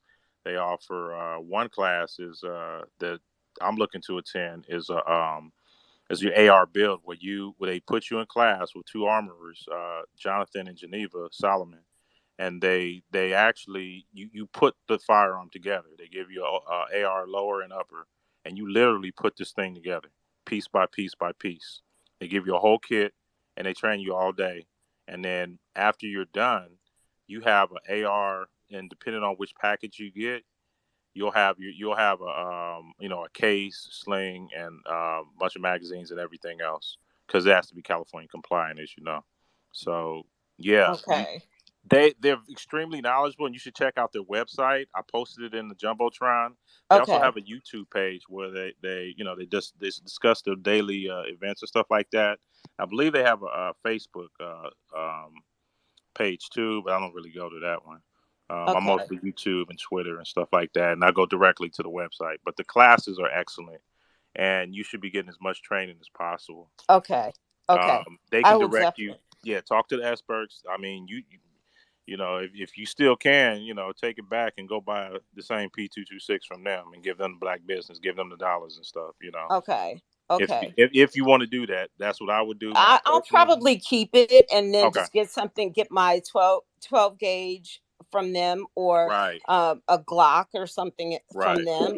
Yeah, Um, make that one of your second guns. That's a right. nice, but that's a nice gun though. Yeah. The drift is sweet though. I'm saying just shooting. It is a close is a good close quarters gun.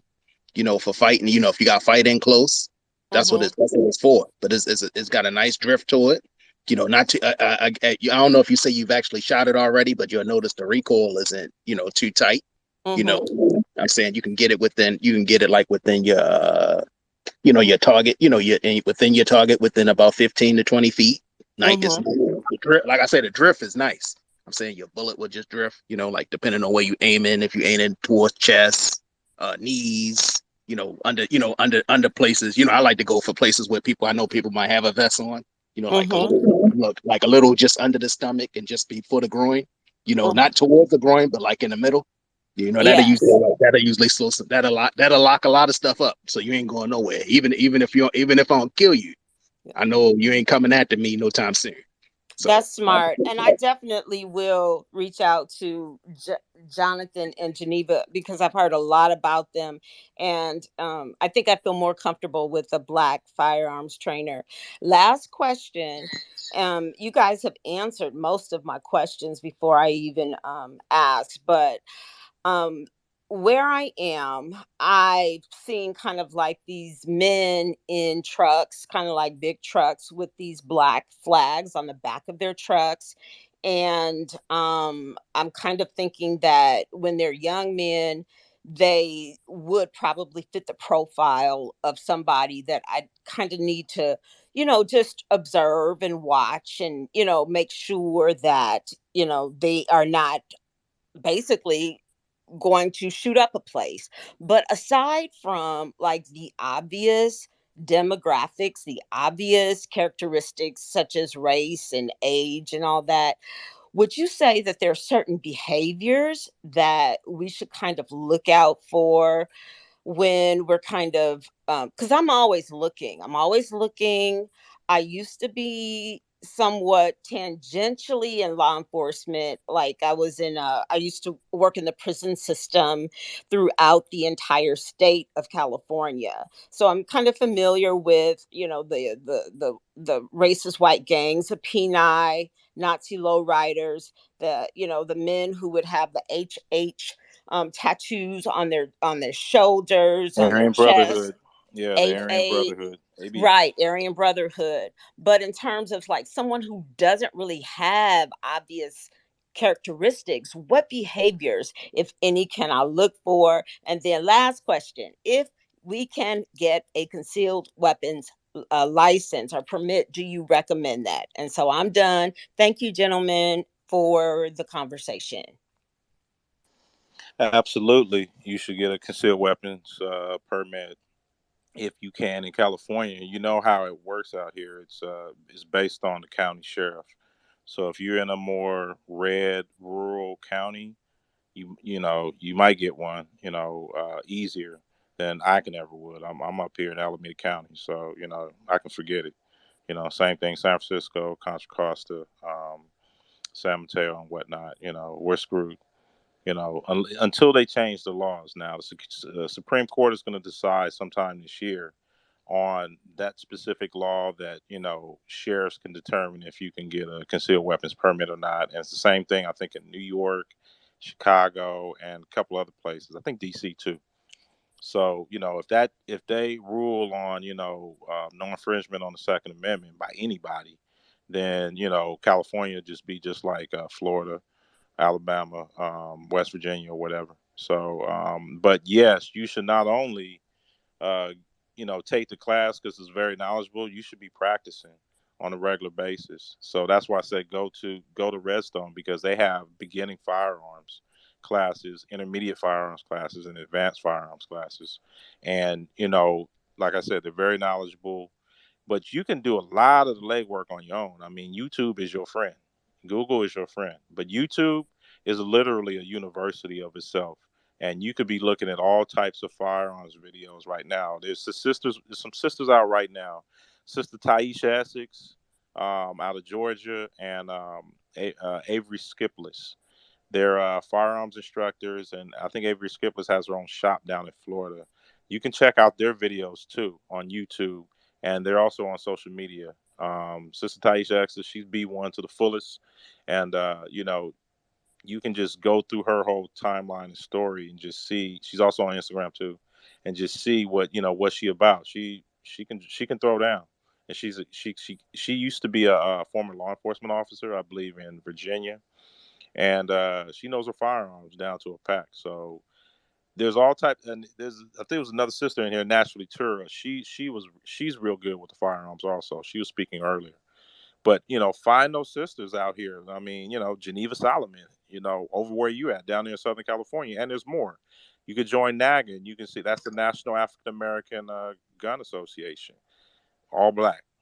Okay, get with your local NAGA chapter, and they have like private practice at different sites down there in Southern California, just like they do up here. So get with them and study. It's just like you learning a new skill. Say like you never knew how to cook, and what's the first thing you're gonna do? You're gonna Google stuff. You're gonna go on YouTube, look at Food Network and the cooking channels and stuff like that. You're gonna get the information, read books and stuff like that, talk to chefs at different places. You do the same thing with firearms. Get to know the people, study what's the difference between different calibers, what do they mean, how to do the reloads, and the difference between a revolver and a semi-automatic pistol and a fully automatic pistol. Know the laws around it, and get into it. Study it like a scientist, and then you got to take that same understanding of knowledge, and then you go into black survival and stuff like that. Well, I not only need the guns, I need to. Okay, what if the power go out? What if the big one hits? The earthquake out here in California. What am I gonna do? How am I gonna survive? I'm gonna need water, food, damn gas, and electricity ain't gonna be on. How am I gonna survive? You just need to get into the self-sufficiency mode and practice. And I'm not sure if you're married or not, but it should be a family affair. I've been training my daughter for the last that's 5 years now with firearms and stuff. It's before she was scared of it. She wasn't like me. I started doing firearms when I was making like little rubber band guns and stuff. I was a little delinquent. Okay, I was doing all type of stupid shit. But her, she's a girl. She didn't want to get into it until Charlottesville in was it August or September 2017. Then all of a sudden she said, "Daddy, can you teach me how to shoot guns?" I said, "I thought you were scared." "No, I want to learn." I said, "Because you saw them white supremacists, huh?" She said, "Yep." I said, "Cool, let's go." And I started out with the basics and stuff. And then every time we, had a little extra money and a little extra time, we went to the gun range and practiced. Not for no, 30 minutes, shoot 50 rounds and leave. We be there all day. I believe in shooting like, it's like shooting basketball shots, throwing football, and training like NFL. I believe in shooting like, between 1,000 to 5,000 rounds a day, if you can afford it, And if you can't do that, on the jumbotron, they have laser trainers that are replicas of real guns. SIRT is one, next level training, and then they have Mantis. You don't have to shoot a gun to get good at it. You can have a replica pistol and you can practice your draw. You can practice how you hold a gun, having your finger off the triggers so you don't pop nobody like a loved one and stuff. And learn the specific disciplines on how to handle firearms and get really comfortable with firearms, the weight and the holster, how it sticks to your body or wherever you're gonna keep it, so that it becomes a second nature and become a part of your body. So that when that incident happens, that muscle memory will kick in. You won't have to think, your body automatically reacts. Do it like the NFL people do, the NBA, the NHL, track and field. You drill and drill and drill. You get it. You keep drilling and practicing till you can't get it wrong. Okay, that's how far you got to take it. It might seem excessive, but you got to get into it because self defense is the best defense. You have to train, train, train, train, train, and get comfortable. And this is for everybody, not just the sister and stuff. So, with that, I'm gonna let Tim some more and take off. See if we got any more hands. Other than that, we can start wrapping up. I was actually going to speak to her last part of her question, but I see Racer Bo has his hands up. I'll let Racer Bo go, then I'll come back. Thank you, brother Tim. I was just going to address the sister's question about certain behaviors, certain I guess identifiers when it comes to these white supremacists. First of all, sister, when it comes to engaging basically the dominant society at this point, all of them are suspected white supremacists until proven otherwise. That is the number one rule of engagement when dealing with them. As far as an identifier, pretty much their dress code is universal, especially when they're even when they're doing surveillance. This is why I'm kind of puzzled by the brothers and sisters in Buffalo, because I'm pretty sure that white supremacists came up there constantly with tactical gear on. That should have been immediately spotted and noticed, and brothers and sisters should have been on wear. So that's one of their particular dresses. I live in the city, so particularly the white supremacists are camouflaged to a degree, but a lot of them do have that droopy police officer look. Like, though, that's the kind of the dress they like to tend to take on in major cities in the East Coast, with the slacks, the running shoes, and the shades, and Them damn kind of haircuts. Don't forget them country damn club haircuts. dressing. But if it's not the country club droopy undercover cop or a secret agent look, it's usually the tactical gear, the army fatigues, or they look like they're going hunting, looking like what's that dude called? I Meal forgot that Team guy. Six. They The, want the, to be special operations clowns nah, and the stuff like nah, that. the hillbilly dudes that used to come on the Discovery Channel and be out in the woods Oh, hunting. They Duck dress like Dynasty. Duck Dynasty, yeah, them type dressing cats. So those are usually obvious identifying markers. You know, the Duck Dynasty dress and the Doc Martens with the tight black gothic look, and those are the typical looks. But like I said, when dealing with the dominant society, the first rule of engagement, they are all white supremacists, and to prove that otherwise, we have to move like that for our survival system. So I'm laying my plane on that. Thank you, brothers. Hey, I'm gonna go a little further with my code on that, Miss Letitia.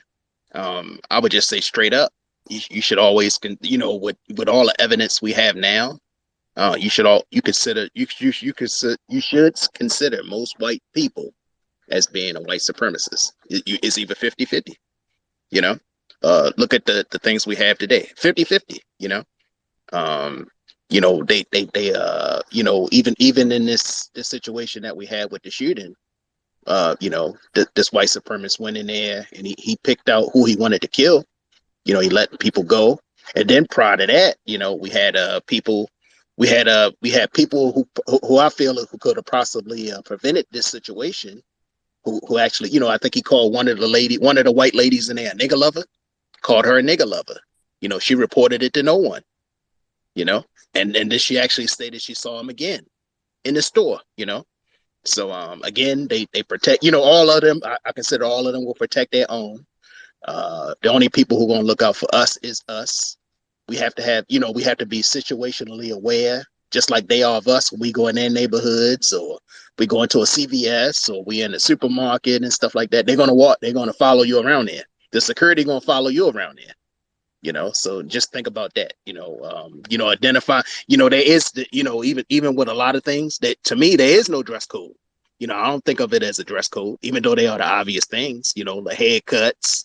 You look at, if you can get their hands, you see those tattoos in the middle of their hands and stuff. They got that here in Maryland. You can tell, like, the white supremacists, but mostly I go by those haircuts and how they and then, like, we had the other incident where they had this, what was it, the present guard. He went online and started making jokes about it. So his black friend, I think they had I actually have the clip of that. I'll play, maybe we'll play that in another, if we have another space, I'll play that and we'll get into more of that. But his black friend didn't kind of go in on hard. To me, he didn't go in on him hard enough. He said he wanted to tell you, I want you to tell your other racist friends. I'm not saying you're a racist. Of course he a racist. He's sitting up there joking about black people who got killed, and what Nelly Fuller says, the only times you can tell when white people are really being truthful about racism is in racist jokes, and when they just practicing straight up white supremacy. And that's what this white guy, if you listen to that conversation, that's what that white guy used. He came straight out and said, "Oh, I usually tell off-brand jokes just to, now how the hell that's gonna loosen us up? And you talking about us calling us niggas and stuff like that. How that's gonna loosen us up and make us feel better. So for me, I just kind of follow those things. They hate they with a black person who they know they could kind of manipulate. The main thing is don't show them no emotion. Kind of stay up with them when you're around them. You can tell right then and there. You can usually tell you're dealing with a racist right then and there, because if they know you got a little bit of sense, you're not getting flustered by the little things. You coming back at them and stuff like that. You got, you're not even 50% in identifying saying, hey, this person is practicing racism, or you're dealing with a white supremacist confirmed. You could just say they're racist straight up. You can just go from there. You just leave it from there. So for me, there is no really no physical identification. If you see a white person, you should always suspect that you're dealing with a white supremacist. They have the ability to practice racism on you at any time. So just think about that. You have a lot of people here who just, I've been in spaces where people just don't get it. A person talk about, I think I was in a space one time, like a couple months, like months ago, where they had a lady practicing Pan-Africanism, proud because her daughters and sons marry white people. And she wanted us to all get together with them and it was crazy. With the Africans, she was sending me like 50 DMs with all this crazy information. I'm like, man, I don't know. But anyway, I kind of went on a rant with that last part, but it's just some crazy stuff that's out here, switching up words and all that stuff. But let me stop. Far as me, what are the identifiers? They white, unless and they're gonna be your enemy. They're white supremacists until proven otherwise. Like Brother Tim Moore said, and Brother Race Bo said.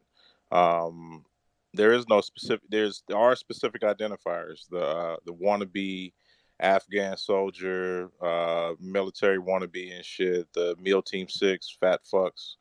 And then you got, the cosplayers and stuff, the cosplaying cops, the cosplaying military people. But, now they're probably going to be blended into society. So don't be surprised if they come with fucking skinny jeans and some wild ass outfit looking like wiggers and stuff, They can be in a suit. Most of them are in suits, okay? They're going to be in cop uniforms. You already know that. They're going to be race soldiers. They're going to be your co-workers. All right. Let me ask you a question, Miss Letitia. When last time you seen some white folks do what John Brown did? Because the last time I seen that was the Weather Underground, and they was not really full black people. They was just kind of sympathizing on the communist tip. But as far as being pro-black, like John Brown and sacrificing his not only himself and his lives, shit, 1859 was the last time I seen something like that. Yeah, you're absolutely right. I'm AME, and one of the things that I'm constantly thinking about when we're in worship is, somebody can come in and do what they did to the folks in South Carolina. And, it's a senior congregation, and I am telling everybody to be armed. And, some folks get it. I think there's somebody in the back who is armed, but I think the more of us who are armed, the better. So to answer your question, yeah, at any time something can go down, and I just really want to be prepared because, like you said, the cavalry isn't coming. Yes, sir. Yes, ma'am. I call it being AQ. It can happen anytime, any place, anywhere. So I hope you bring in that beautiful sig to church, like you should. Um, Moving on, we got the last speaker of the night, Moses Seven. You've been having your hand up for a while. You gonna close it for us? You're the last speaker of the night. Thank you, News Tarter. Everyone listening, good space. We got to identify these people in every corner section at work. identify them. You know, they're gonna ask you, "Hey, are you on Facebook? Huh? You got a Twitter? Huh?" They want to dissect you. Identify them. These people are super anti-black, especially in the nonprofit sector. It's been a, but look, I've experienced a prolific wave of support to elevate the Latino communities throughout the Northeast, and these organizations on the forefront. I keep saying this, on the forefront. They talk black, black, black, but when you get in the building, everything is Latino, Latino, Latino. La Raza. Huh? I'm This is sorry. for La Raza. Remember that? Come La again? Raza, the race. La Raza. Can you hear us, brother? Kid Frost. Exactly.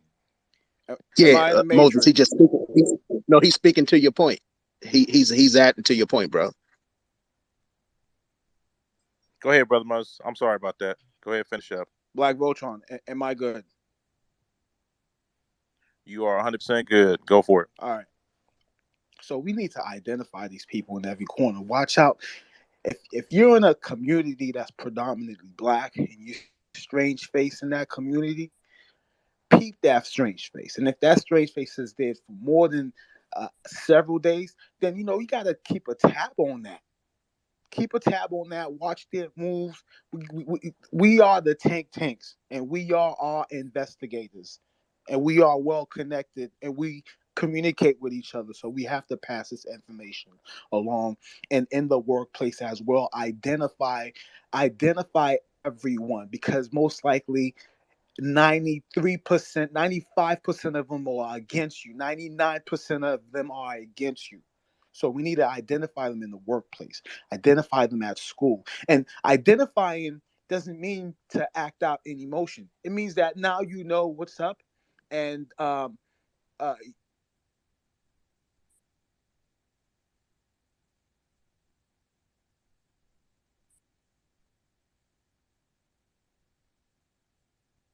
no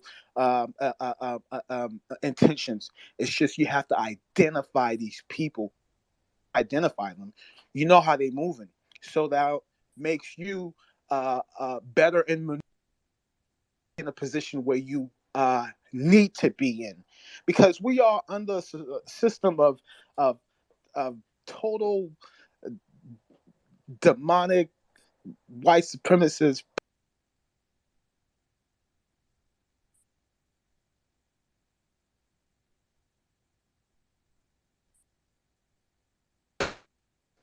You in the Matrix, bro. Black people, our brains are well programmed to maneuver through this shit. We are super sophisticated enough to maneuver through this. So identify these people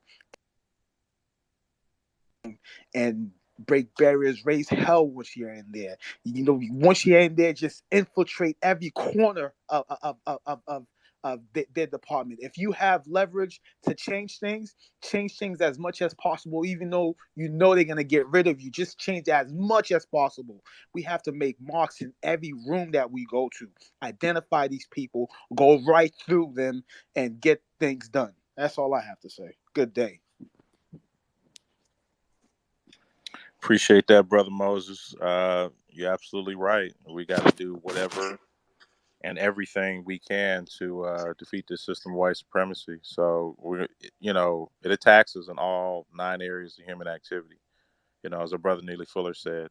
So stay ready so you don't have to get ready. I know it's a cliche now, and we like saying that shit, but you know, right now, tonight, or for some of y'all, this morning, you know, this might be your day to get attacked. Black folks, what you gonna do about it? And with that, I'm gonna take it to my co-hosts, see if they have any last words to say, and then we're gonna get ready to end the space. Did you want to go first, Sister Nikki, or you want me to go?